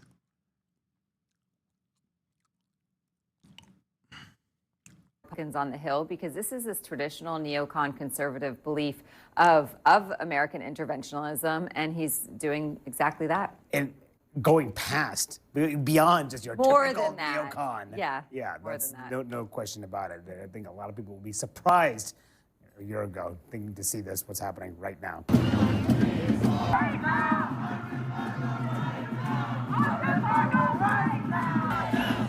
While the Trump administration is committed to the war with Iran, many Americans are not. Demonstrators gathered in New York City, Washington, D.C., Los Angeles, and San Francisco this weekend, calling on the White House to end the military action and pursue diplomacy with Iran instead. Some Iranian American demonstrators shared their fears of a prolonged war, worried the conflict would drag on indefinitely. Many voiced their relief that the Islamic regime and Ayatollah leadership may finally be at its end. But others insist that any political change in Iran must come from the Iranian people themselves to be sustainable. The largest community of Iranian expatriates in the United States is rallying in Los Angeles. CNN's Julia Vargas Jones was there earlier. So, Julia, how are people there reacting to the conflict? Well, John, like any diaspora, there is a fragmentation of ideas. Let's find some more Shaw riders, bro. The money is being molested. Oh, yeah. Oh, yeah. Big time. This is Trump's favorite thing, though. He does love molesting the money. He's like, they won't let me molest the ladies. Okay, I did it too much. Now I'm on the Epstein list. So now the only thing I can molest is money. I love molesting money.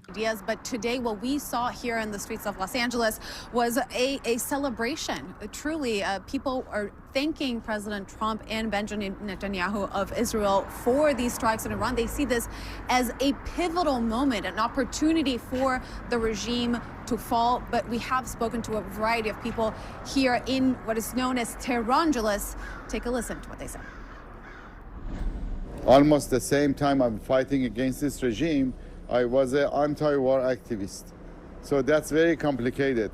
Of course, from the killing of the Khamenei, I am excited. I cannot hide my feeling. War with no Khamenei is better for everyone. But at the same time, I don't like the war. So you would rather see this be wrapped up and be done now? Yeah, right now that's already, we are moving forward. Khamenei is dead. That's a good thing.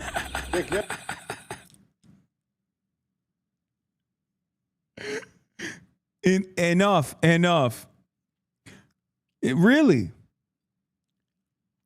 Well, kind of feels like your voice didn't matter even from the start. You were just, they played you, big dog. They fucking played you, big dog. They did not give a fuck about what you had to say. You just came out and put yourself out there for no reason. I'll never understand it. Oh my God, there were so many chatters. Remember in the lead up? Every day in the lead up to the armada surrounding Iran, every fucking day, there was like 40 chatters that I had to ban. What are you saying? I am from Tehran. This will be good. Oh my God. Oh my fucking God, brother. And I kept telling you, no, this shit is not going to be good. I'm glad that people are much faster now. People are much faster at coming to the right conclusion. I feel like it took a lot longer for the Iraqis to realize that this American campaign was horrifying.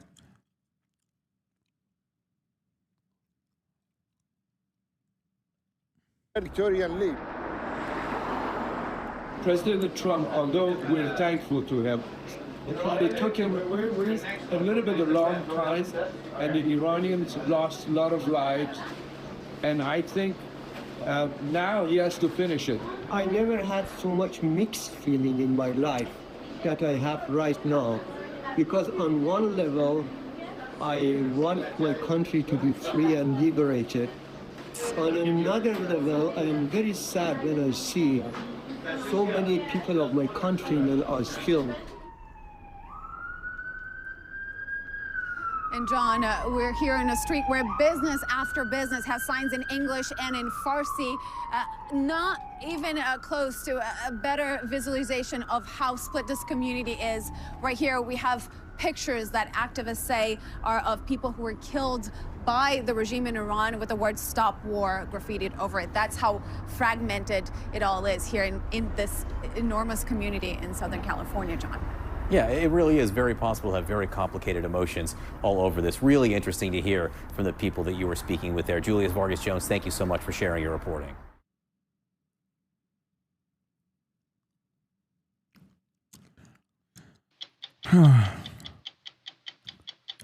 Oh God, Pete Kegsbreath got a fucking 60 Minutes interview. With U.S. and Israeli strikes on Iran in their second week, tonight you will hear from Defense Secretary Pete Hegseth.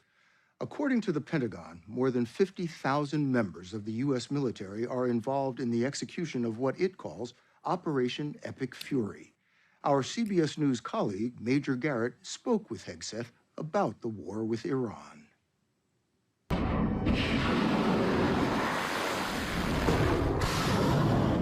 The U.S. military said it had already struck 3,000 targets inside Iran. When we met with Secretary of Defense Pete Hegseth on Friday. The Speaker of the House said late this week, the mission is, and I'm quoting him directly here, nearly accomplished by all estimates. Is that true? Oh, we're very much on track, on plan. I was down at CENTCOM yesterday. Someone might hear that and think it's almost over. Well, we're not. How's that language going to look a month out? We're very much in control. Dude, this is 2003 all over again. Like we'll just be in and out. It'll be a little bit longer. 2 weeks, 3 weeks, maybe 3 months. But by 6 months, we're out. Flying a mission accomplished banner like George W. Bush on an aircraft carrier. We're not doing that, and we haven't done that. Yeah, because you haven't even deteriorated the Iranian ballistic missile launch capabilities, dude. They've pummeled all of the American bases. Like, people really undermine this shit on the internet because I see both sides. I see like the pro IRGC accounts that are like, oh, look at this AI video of Tel Aviv getting nuked. It's like, that's not real. What the fuck's wrong with you? But then on the pro America side, which is like most of OSINT, with the exception of like maybe 8 to 10 accounts, This is basically like the fucking Ukraine-Russia monitoring the situation stuff all over again. The American side is like tremendously overestimating the defenses of Ukraine. Oh, the spring counteroffensive is going to come anytime now. Ukraine is actually winning. The Russian side is like the Russian Occidenties, like Russians with attitude or whatever, are like running around being like, oh, we actually totally did a tactical retreat from Kiev. This was by design, you see. We just wanted to see we just wanted to see it. We just wanted to touch the base real quick and then get back and retreat to eastern Ukraine. Now, of course, obviously, if you look at what's going on the battleground, if you look at the battle lines, it favors Russia, right?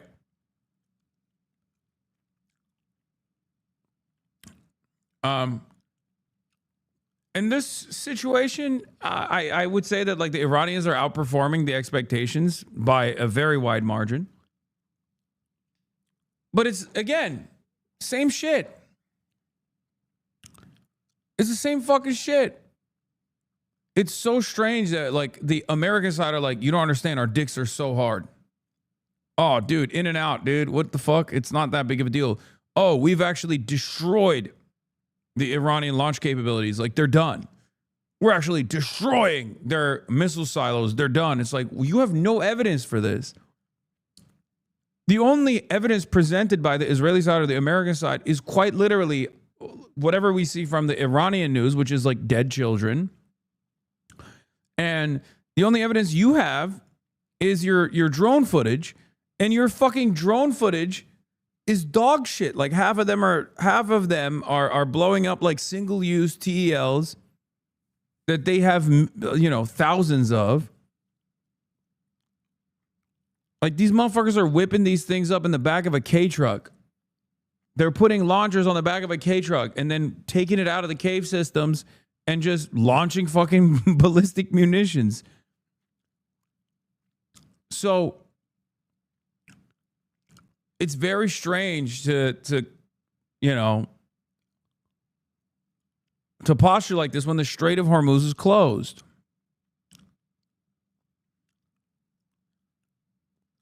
Trump called Politico and said Cuba's going to fall and Zelensky's the obstacle to peace. He added something unexpected before the call moved on. Cuba is going to fall too, by the way. Yeah, he keeps saying it. I fucking hate it, dude. I hate it so much. Now, obviously, we're going to be in Cuba soon. I hope that this doesn't happen. My big fear is that he's going to want like an easy W, or what he perceives as an easy W. And he's going to try to do a fucking, he's going to try to do like a Venezuela style campaign in Cuba. And I hate that. I really hope they have weapons, man. I really, really hope they got enough fucking gear to defend themselves.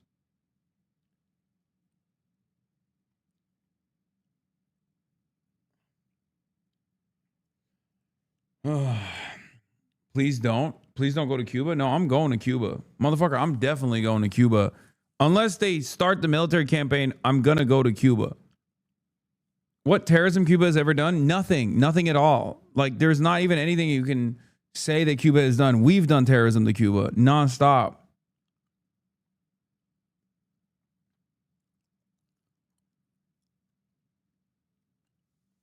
It hurts my fucking soul. They're going to wait until you're there, yeah, and then they're going to fucking kill me.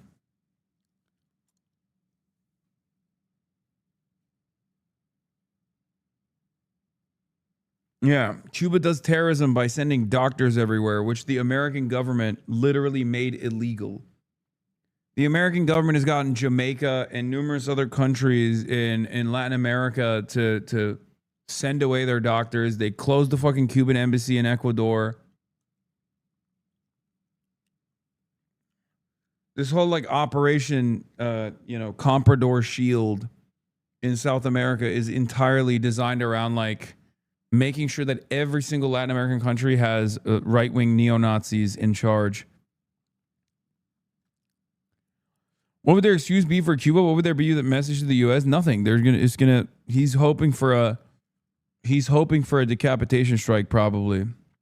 Or actually, there's reporting on this. He's hoping for an indictment. He went and told the DOJ, find something on the Cuban leadership.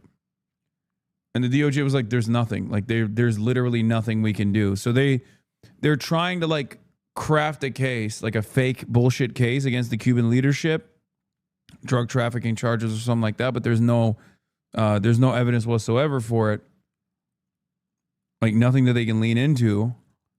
But that's what they're going to try to do. They're going to try to do a Venezuela by probably try to extract the president.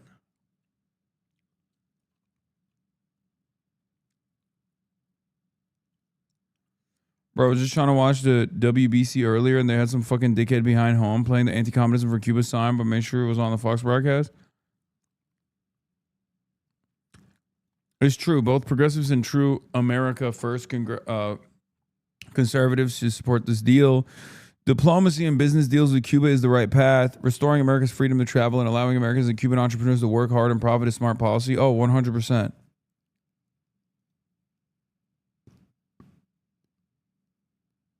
That would be awesome. That would be the best. I just don't think he's going to do that. This would be the best. Japan's stock market is plunging. Yeah, that's not surprising. Japan's Nikkei stock plunges more than 6%. Yeah, they're dude. Wait. Where did I read this? Is it true that Taiwan has 11 days of gas remaining in their reserves?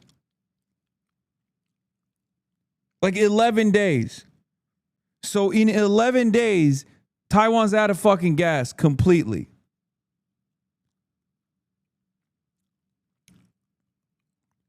That is so crazy. At least Japan has like 200 days worth of reserves for their oil.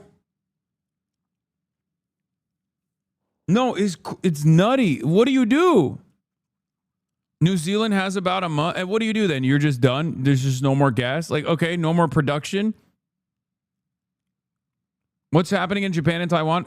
Okay, guys, in order for you guys to understand the significance of the Hormuz Strait,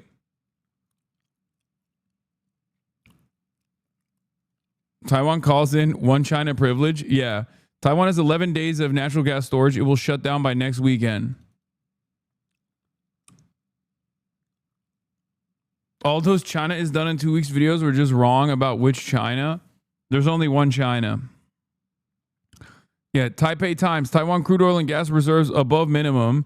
Taiwan has enough crude oil for more than 100 days and sufficient natural gas reserves for more than 11 days.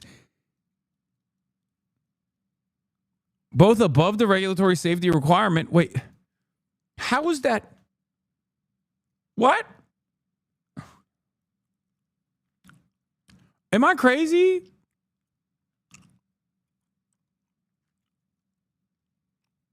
So you're just fucked.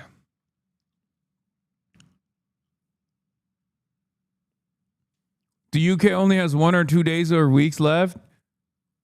Yeah, so without the natural gas, you have no production. It will cripple the TSMC. Yes, because natural gas is used as like natural gas is not just used as like heat or something, right? It's not just for heating. It's used as like a, what is it called? Starter. Like it's used for storing LNG and gasoline is a huge pain. That's the real issue, not crude oil. UK has 2 days. British newspaper The Guardian. The UK has gas reserves for only 2 days.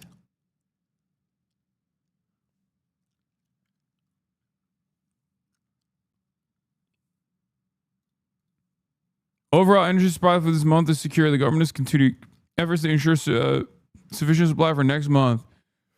The ministry has been holding cross-ministry meetings in the executive yuan to ensure stable supplies of gas and crude. Taiwan receives about 30 natural gas shipments each month, of which 10 come from the Middle East, while the remaining 20 are from other regions.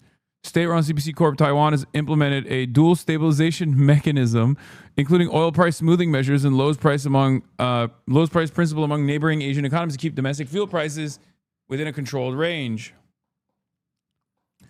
Electricity prices will ultimately be decided by the Electricity Rate Review Committee.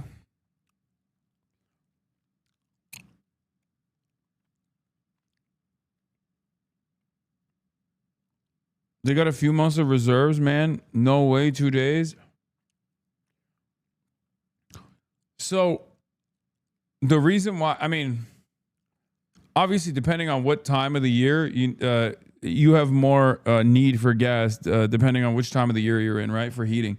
But in Taiwan, I'm pretty sure you need the gas not just for like heating or whatever. You need it as like as a part of the productive process for the chip manufacturing. Okay, guys, stop sending me the fucking British article. I don't care about that.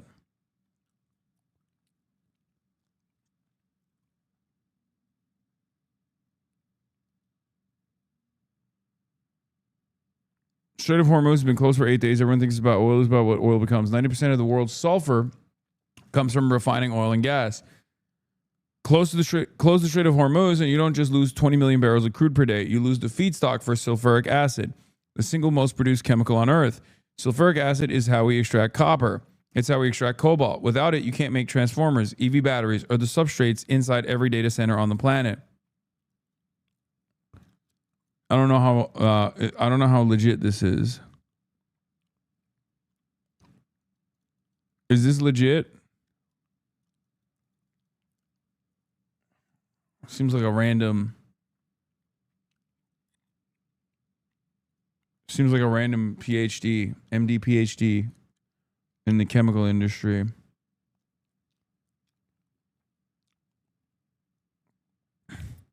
In the whole written history of the Strait, it has never been closed ever, said JP Morgan Chase analyst Natasha Kaneva. To me, it was not just the worst case scenario, it was an unthinkable scenario. And the mad lad did it, dude.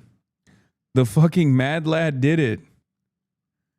It's so funny that they were like, we have to kill the Iranian leadership, because if we don't kill the Iranian leadership, they will present a real danger to Israel by blowing Israel up. And they present a real danger to our Gulf allies by blowing our Gulf allies up. And God forbid, they might close the Strait of Hormuz.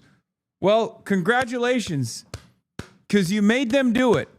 You literally pushed them into a fucking corner, so much so that they did that shit. Spectacular W, sir. You, like, for years, Iran never closed the Strait of Hormuz. For years, Iran never pummeled every single fucking Gulf region that had American military bases. You kept pissing them off. They barely did a retaliatory strike on Qatar, on the Al Udeid Air Base. And they did some, they did some striking on Tel Aviv in the tit-for-tat 12-day war. But they just never did this shit. The last version of this, you go up the escalation ladder, and I guess the only thing that remains is blowing up the fucking oil refineries.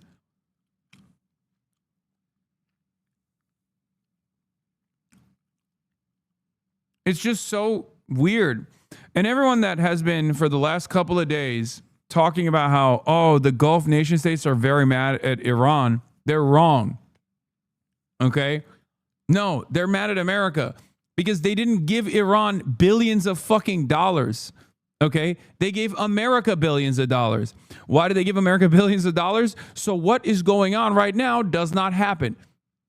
Twofold. One, Israel doesn't dominate them too hard because now, they are a reliable ally to the United States of America.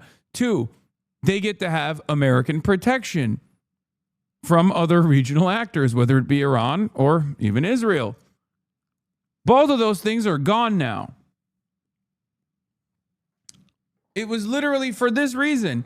And that was a multiple, that was hundreds of billions of dollars in investment into American businesses with the hopes that expats come and run the show over there, which they do. That's the other side of the story. These countries cannot run without expats. I'm not talking about immigrant workers, okay? The racist equation. Expat means white guy or someone coming from a country that is already a developed country, as opposed to like migrant workers. Because you got the nationals in the Gulf and you got the residents. Residents get bracketed off into engineers and also just like, people that work in sanitation and construction, the immigrant workers, okay? Most of these guys that run all of the fucking things that they need, like, the oil refineries and shit like that, are expats. They're like white guys. They're people that come from developed nations to Saudi Arabia, to the Gulf, to Dubai, all these places. They're going to fuck off because they're not going to want to get bombed. So who's going to control the economy at that point?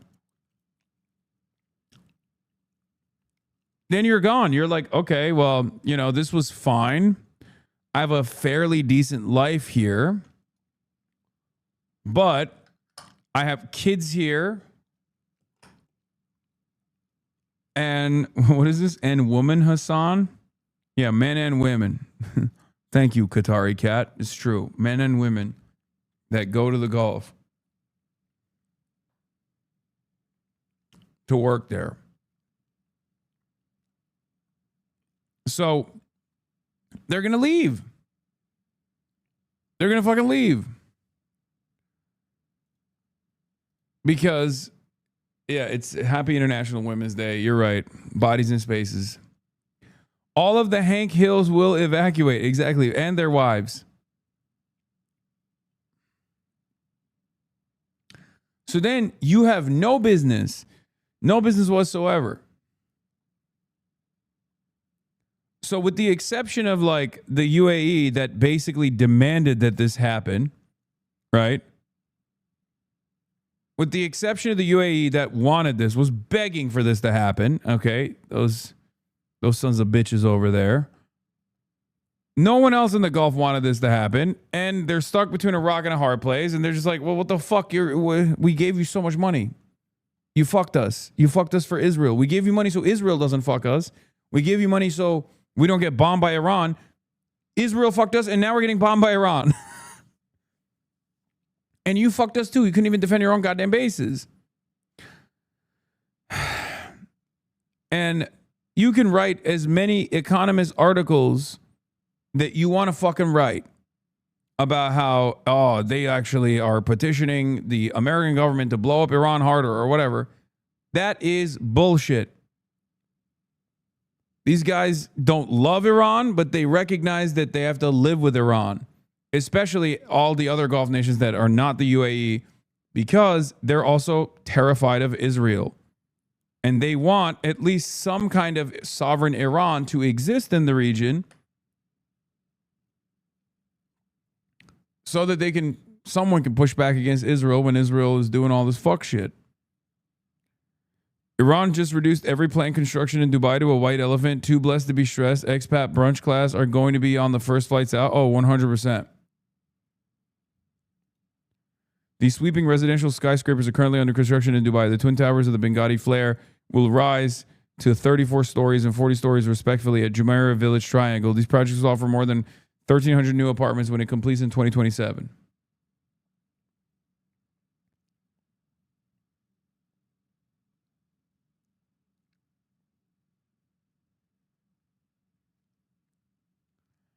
Trump is a man who has never seen consequences for fucking someone over. Perhaps they should have seen this coming. Yeah. I mean, he might still pull through because his fucking... Trump quoted to the Times of Israel that the decision to end the war will be a mutual decision between him and Bibi. Oh my God. Oh my God, he's so cucked. What the fuck is this? Oh my God, he literally controls the country. Oh my God, we've given him the country. Trump to Times of Israel, it will be a mutual decision with Bibi regarding when the Iran war ends. President clarifies he'll make the final call to end up at right time. Says he and Prime Minister working together destroyed a country would have destroyed Israel. The president asked whether he alone would decide when the war with Iran ends or if Netanyahu would also have a say. I think it's mutual a little bit. We've been talking. I'll make a decision at the right time.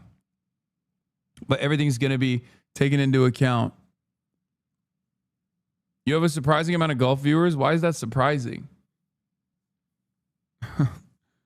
The closer you are in proximity to Israel, the more you fucking hate Israel. So it makes sense.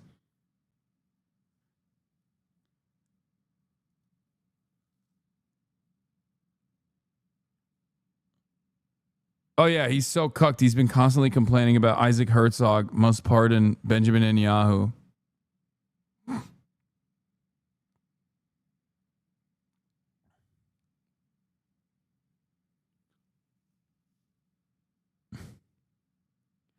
Why is the Hormuz essential? Are there not other ports that oil can be shipped out of? No, because that's where all the supply is. I guess you could technically build pipelines. I believe that they have built some pipelines to transport it across to the other side of the Red Sea, but that's where all the refineries are. That's where all the oil is. That's where all the gas is in the Persian Gulf. So that's it. Also, Hormuz is not a port. It's a strait. Some of y'all need to look at a map every now and then. It's not a port at all. It's just the Strait of Hormuz is a choke point, okay? It's a choke point. It's like 20 to 30 kilometers wide from one side to the other. It's a kill zone. If Iran decides to close it, they can close it. They can close it with, they can close it by mining it if they want to. I don't think even need to. But basically, that's where a big chunk of all the oil and gas that transports to the eastern countries, that's where they come from. That's where they have to go through.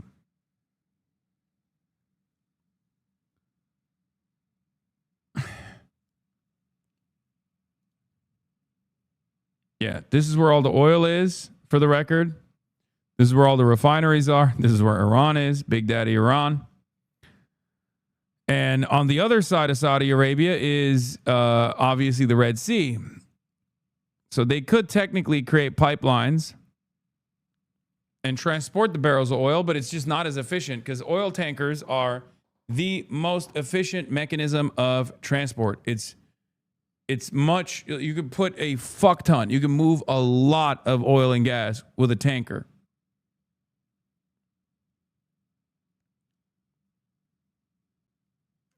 New numbers in the oil supply shock so far is now 5x the size of 1978. Yeah, the problem is Americans don't eat that as hard.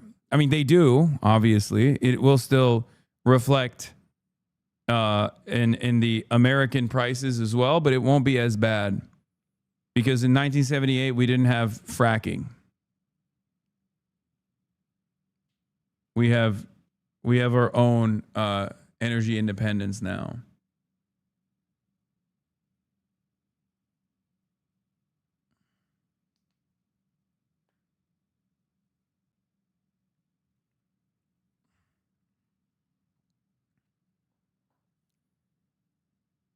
Also, pipelines, just like tankers, are quite exposed against zillions of drones and missiles. Sure.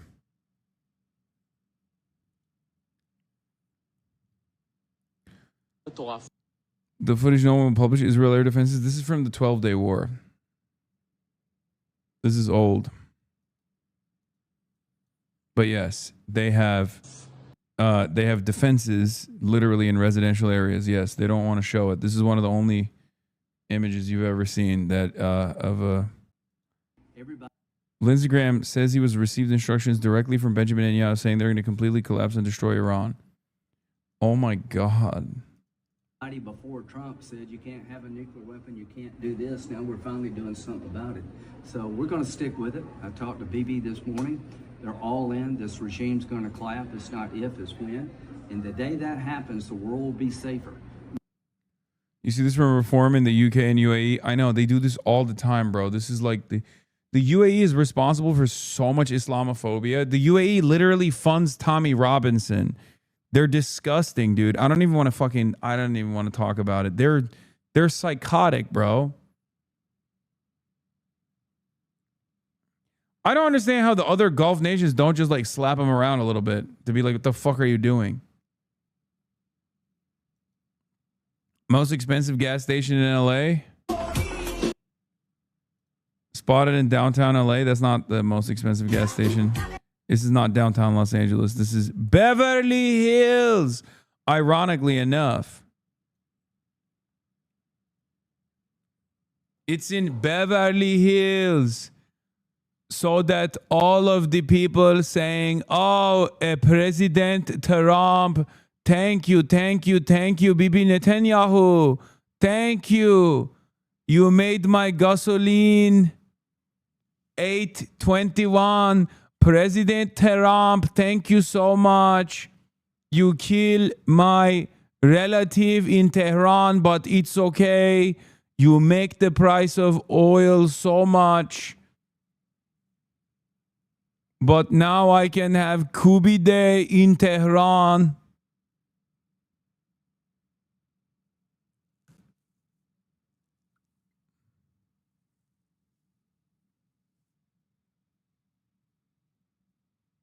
Strait of Hormuz also provides the world with fertilizer and will impact food prices as well. It's crazy how they didn't think this through. In the past couple of days, the war in Iran has rapidly expanded. Instead of retaliating directly, Iran reacted to the American and Israeli air campaign by launching Kubi'de nedir abi? attacks. Ulan Kubi'de nedir mi? Köfte oğlum lan. İranlıların köftesi işte. Onlar Kubi'de diyor, biz köfte diyoruz abi.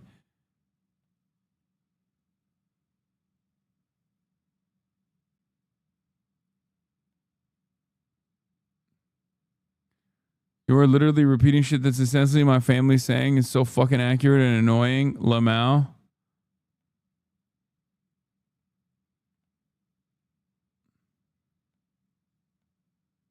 Military and non-military targets across the region, destabilizing not just the Middle Eastern, but now global economy, with Qatar's energy minister warning on Friday morning that, unless the war winds down very soon, global oil prices could go as high as $150 a barrel, and, quote, bring down the economies of the world. So, in this video, we thought we'd take a look at how the war in Iran is already affecting the global economy, and how much worse it could get.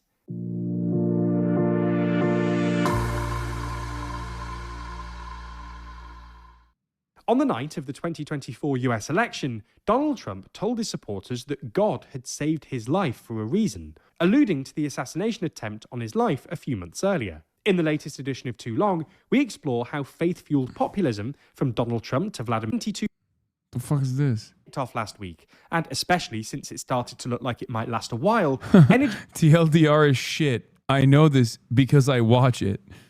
I mean, they're liberals, but I mean, this is pretty basic prices have explaining. surged.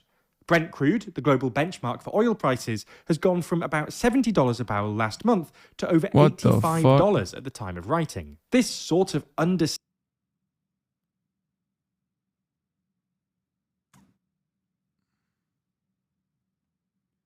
Tel Aviv in utter chaos? Is it? Is this?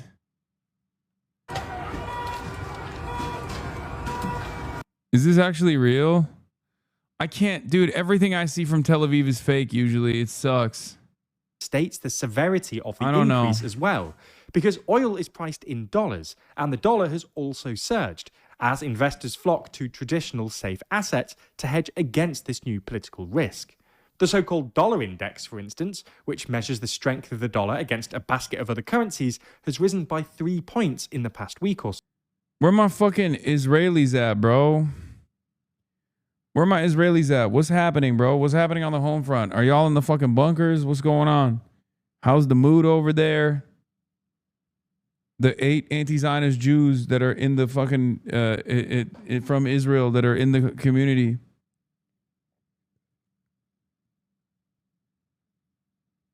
It's just, there is crazy censorship in Israel, by the way. You have a much harder time getting information, getting accurate information from Israel than you do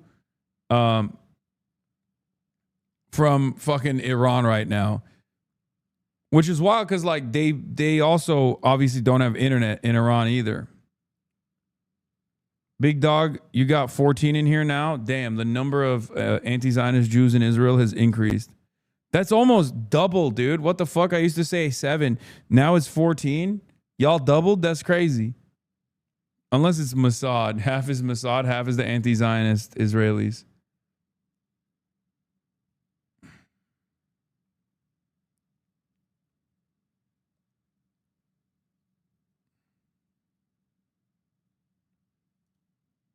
Similarly, European natural gas prices have nearly doubled, rising from 30 euros per megawatt hour to more like 50 euros at the time of writing. Although things are still nowhere near as bad. Nothing going on here. Sorry, man. No, but like, how has the bombing been? Is it happening? Is it not happening? Because I've heard from some Israelis about how like the response time has gone down to like 2 minutes, sometimes not at all. And oh damn, we got 15 now. Massage.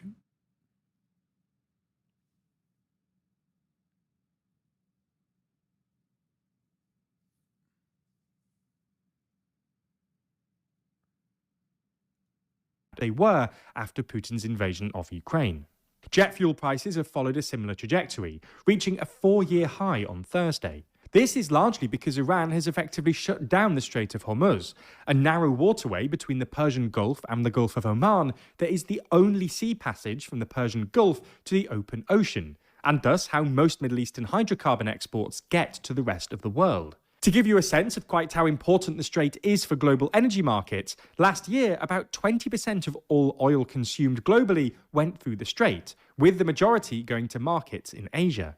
Anyway, when the war broke out last week, insurance costs spiked and traffic fell. But there was still some oil getting through. However, when Iran started actively targeting tankers a couple of days ago, traffic effectively fell to zero, with dozens of oil-laden tankers now sitting idle in the Persian Gulf.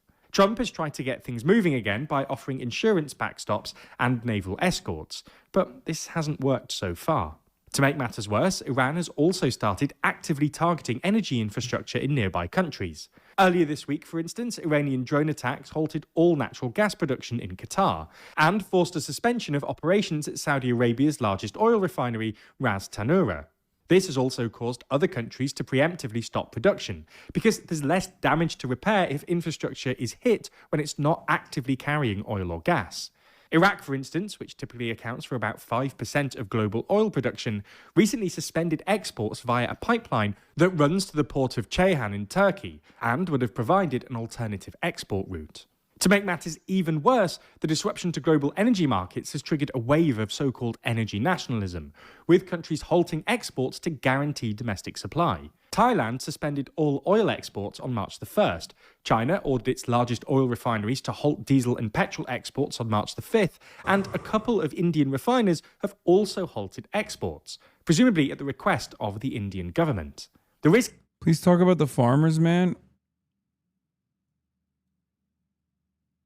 What farmers? Here is that this snowballs. Energy nationalism means more disruption to supply, which leads to more energy nationalism, etc. Anyway, that's energy. On to the second risk that the war poses to the global economy: disruption to global food markets. This is actually not a bad video at all. As we learned a couple of years ago, when energy prices go up, food prices usually go up as well, because energy is a significant input in food production. But the war in Iran is extra bad for global food markets, because quite a lot of the world's fertilizer comes from the Middle East. For context, much of the world's fertilizer is produced via a process that involves natural gas, which is why there are quite a lot of fertilizer plants in and around the Middle East, nearby big gas producers, and why roughly a third of globally traded fertilizer passes through the Strait of Hormuz. Disruption to global gas supplies and shipping through the strait thus means higher fertilizer costs, and the price of urea, the world's most common fertilizer, has already risen 25% in the past couple of days. This comes at a particularly bad time for the global food cycle. In parts of Europe and the Northern Hemisphere, March and April are the start of fertilizer application season, and less fertilizer now will thus mean lower crop yields later in the year. Anyway, third and finally, the war presents a risk to the global economy. Of course, there's the general risk that all this geopolitical turmoil triggers anxiety-induced sell-offs in the stock market and other assets. We've already seen this in places, with especially sharp sell-offs in Asian markets. But there's also a more specific risk at play here, namely that increases in energy and food prices push up headline inflation, which triggers interest rate hikes, which could trigger a financial crisis. For context, as you might already know, for the past couple of years, there's been a lot of talk about how, from certain angles, the US economy looks a bit bubbly, and might thus be at risk of some sort of financial crisis. We're not going to go into whether the US economy is actually a bubble right now, not least because that would require another video in itself. But the point we want to make here is that one of the things that's calmed investors' nerves is that, for the past couple of years, the US and other big economies have been cutting interest rates in response to falling inflation. This has calmed nerves, because historically financial crises usually happen when rates are going up, because that effectively makes it more expensive to borrow and thus increases the risk of debt-related crises. It's often forgotten today, but this is sort of what happened before 2008. In large part thanks to a rise in global energy prices, inflation rose steadily throughout the early 2000s, pushing central banks to hike interest rates, which basically peaked in 2007, just before the crisis. To be clear, we're not saying this is going to happen at all. But rate hikes would bring new risks, especially when parts of the so-called private credit market are already looking very shaky. As we mentioned earlier, the latest edition of our magazine Disunited Kingdom. This is on Israel from Tel Aviv.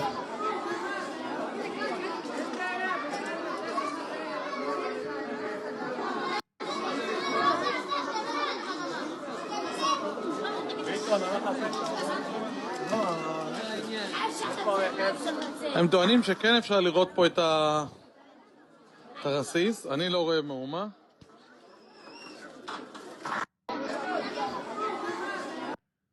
I mean, that's definitely real. It doesn't really matter though, because the Israeli approvals for this is like fucking 80% still. Likely legacy of Operation Epic Fury, global energy crisis, possibly a recession depending on how long it lasts, giving Khamenei martyrdom, having him replaced by the hardest hardliner possible, completely discrediting Iran's reformist faction, driving major fissure among Iranian diaspora, undermining proclaimed leadership role of Reza Pahlavi, undermining Dubai, Qatar, etc. as global destinations for the ultra-rich to move to, massively enhancing argument within Iran's military elite to pursue nukes, by Islamic Republic more years after a terrible period since 2022, prestige enhanced. Just the most appalling political judgment from Trump and his retinue. I just presume he's senile at this point. No, he's just, that's Israel, baby. I mean, that's like, this is best case scenario, by the way, for everyone. This implies that like, America retreated.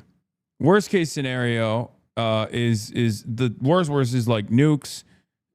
Something beneath the worst is boots on the ground military warfare. Exports being halted, fucking with the farmers already. It's time to sow seeds for the new harvest. No fertilizer, extremely high prices will cause low yields and cause bankruptcy. Farmers have already been choosing suicide over this around the world in light of increasing corporate farming. This will cause global food insecurity in September if the current planting time is missed because of this war and delay in fertilizer exports.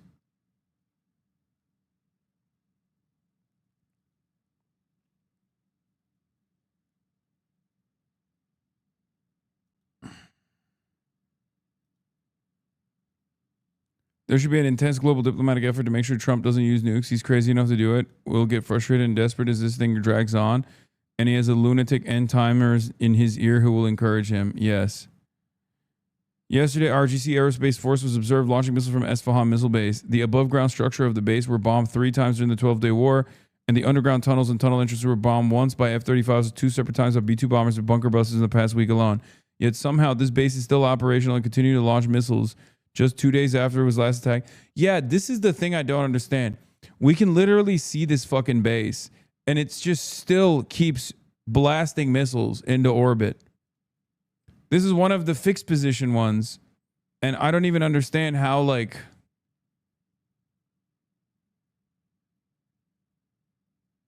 I don't understand, like, what it's built with. Maybe they do have, like, unobtainium. super concrete composite.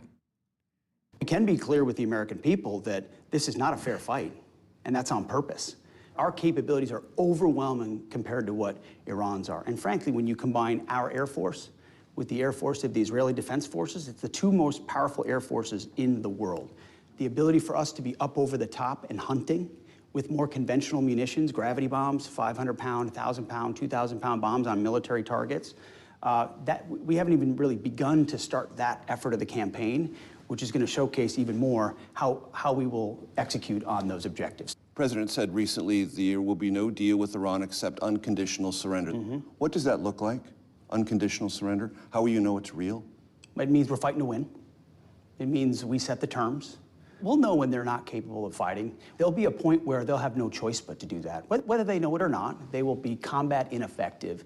They will surrender. Typically, the understanding of a surrender is person to person. Is that what would be required in a matter like this? Well, there's a lot of different ways. Whether they want to admit it or not, whether their pride lets them say it out loud or not, it's President Trump who will set the terms of that.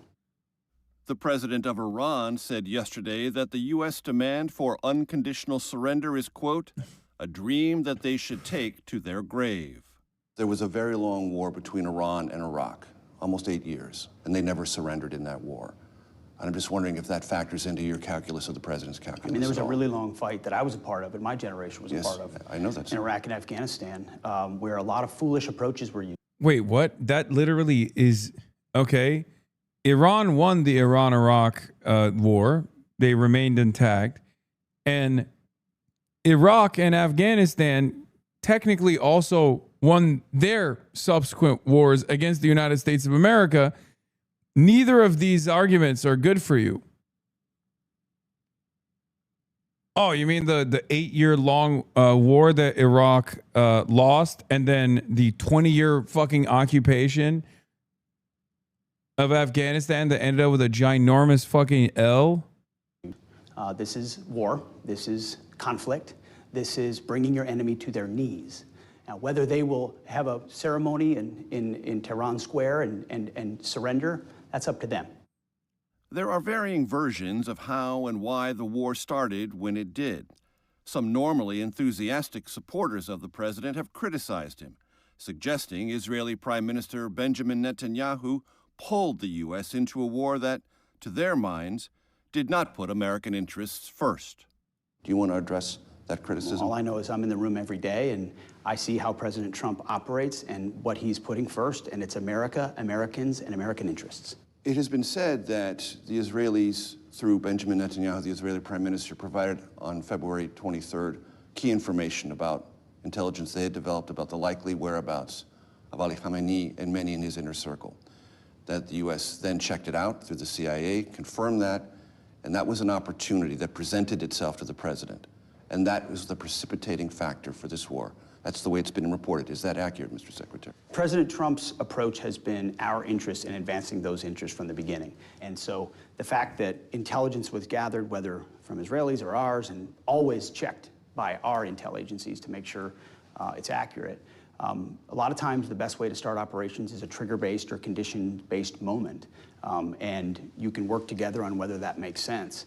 But we were always controlling the throttle about whether or not to go or not go. And ultimately... Yeah, except he's wrong. The intel's dog shit.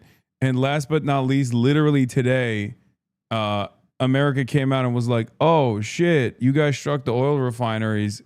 Israel, by the way. We didn't intend to do that. Why did you do that? You shouldn't do that.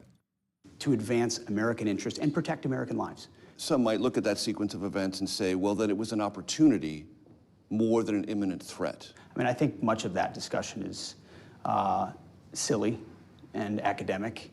They've been killing us for 48 years, 47 years. They have unabated nuclear ambitions. And when we obliterated their nuclear program at the end of the 12-day war in Operation Midnight Hammer, they should have come to the table and said, okay, we get it. You mean business. We're not going to have nukes. And they haven't. And as a result, when the president looks at it, generationally, he sees a threat that would continue to gather. I can't believe this guy was literally the weekend host of Fox and Friends, dude. Like, and now he's the fucking Secretary of Defense. Sorry, Secretary of Offense. Secretary of War. Despite the administration's claim that it obliterated Iran's nuclear infrastructure in June, international monitors estimate that Iran still has more than 970 pounds of nearly bomb-grade uranium. Is it possible to achieve the objectives President Trump has set before you if we don't locate and obtain and extract the highly enriched uranium? There's a lot of different ways we can get after that. They've used a conventional umbrella of missiles that was growing every single day, their production capacity, to try to cover over their nuclear blackmail ambitions. As far as how you get at that nuclear option, we'll make sure that their nuclear ambitions are never achieved. Unc, your eyes are closing. Go to bed. I am tired as fuck. Oh, you're right, Chatter. I'm so fucking tired. I'm gonna end it here. Honestly, I'm cooked. But I'll be live tomorrow. We got Oliver Larkin coming on the broadcast. Yeah, all the way from Florida. I'll be live in LA tomorrow, though. Stunning lo-fi introduction. Anyway, love you guys. Another half day Hasi. All the chatter's trickling in. Hustle people hate. Sunny Los Angeles, California, says Hasan. Stun luck to the stun luck to the topics just begun. 'Cause there he is again. Hasan is streaming. Hasan is streaming. There he is again. Hasan is streaming. Hasan is streaming. Reviewing a Chinese train, telling Kaya place. Sun and Asmin chatter loves, giving Greening's grace.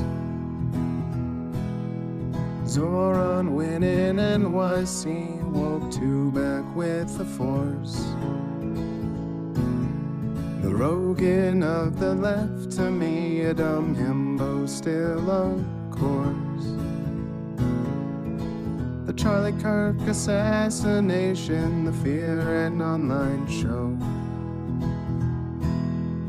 8 full fucking years of this, and plenty more to go. Doing fun stuff tomorrow, throw PBS up on the screen. A man-made horror reaction brought to you by this life's dream. 'Cause there he is again, Hasan is streaming. Hasan is streaming. There he is again. Hasan is streaming. Hasan is streaming. Kicked out of the DNC, IRL with March the Goat. Combating the propaganda that shoved down people's throats. CBS Israeli news, a coup, a regime falls. A full-blown fascist takeover, and still the duty calls. Total radicalization coming out to see.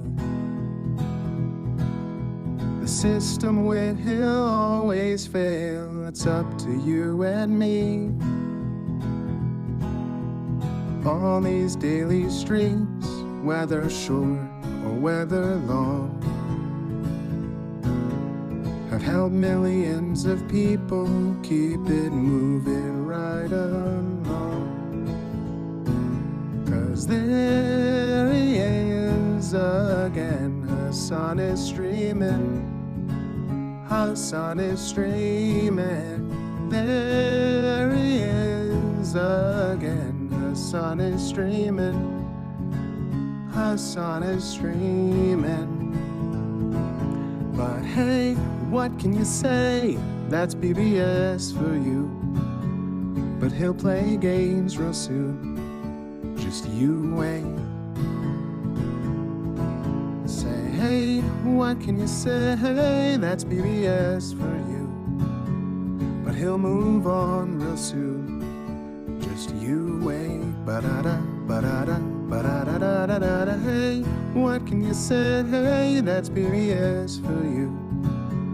But he'll pull your lawns real soon. Just you wait. Sha-da-da, sha-da-da, sha-da-da-da-da-da. Hey, what can you say? That's BBS for you. But he'll do your advice real soon. Just you wait. But hey, what can you say? That's BBS for you. Brought on by viewers like you. Just you wait.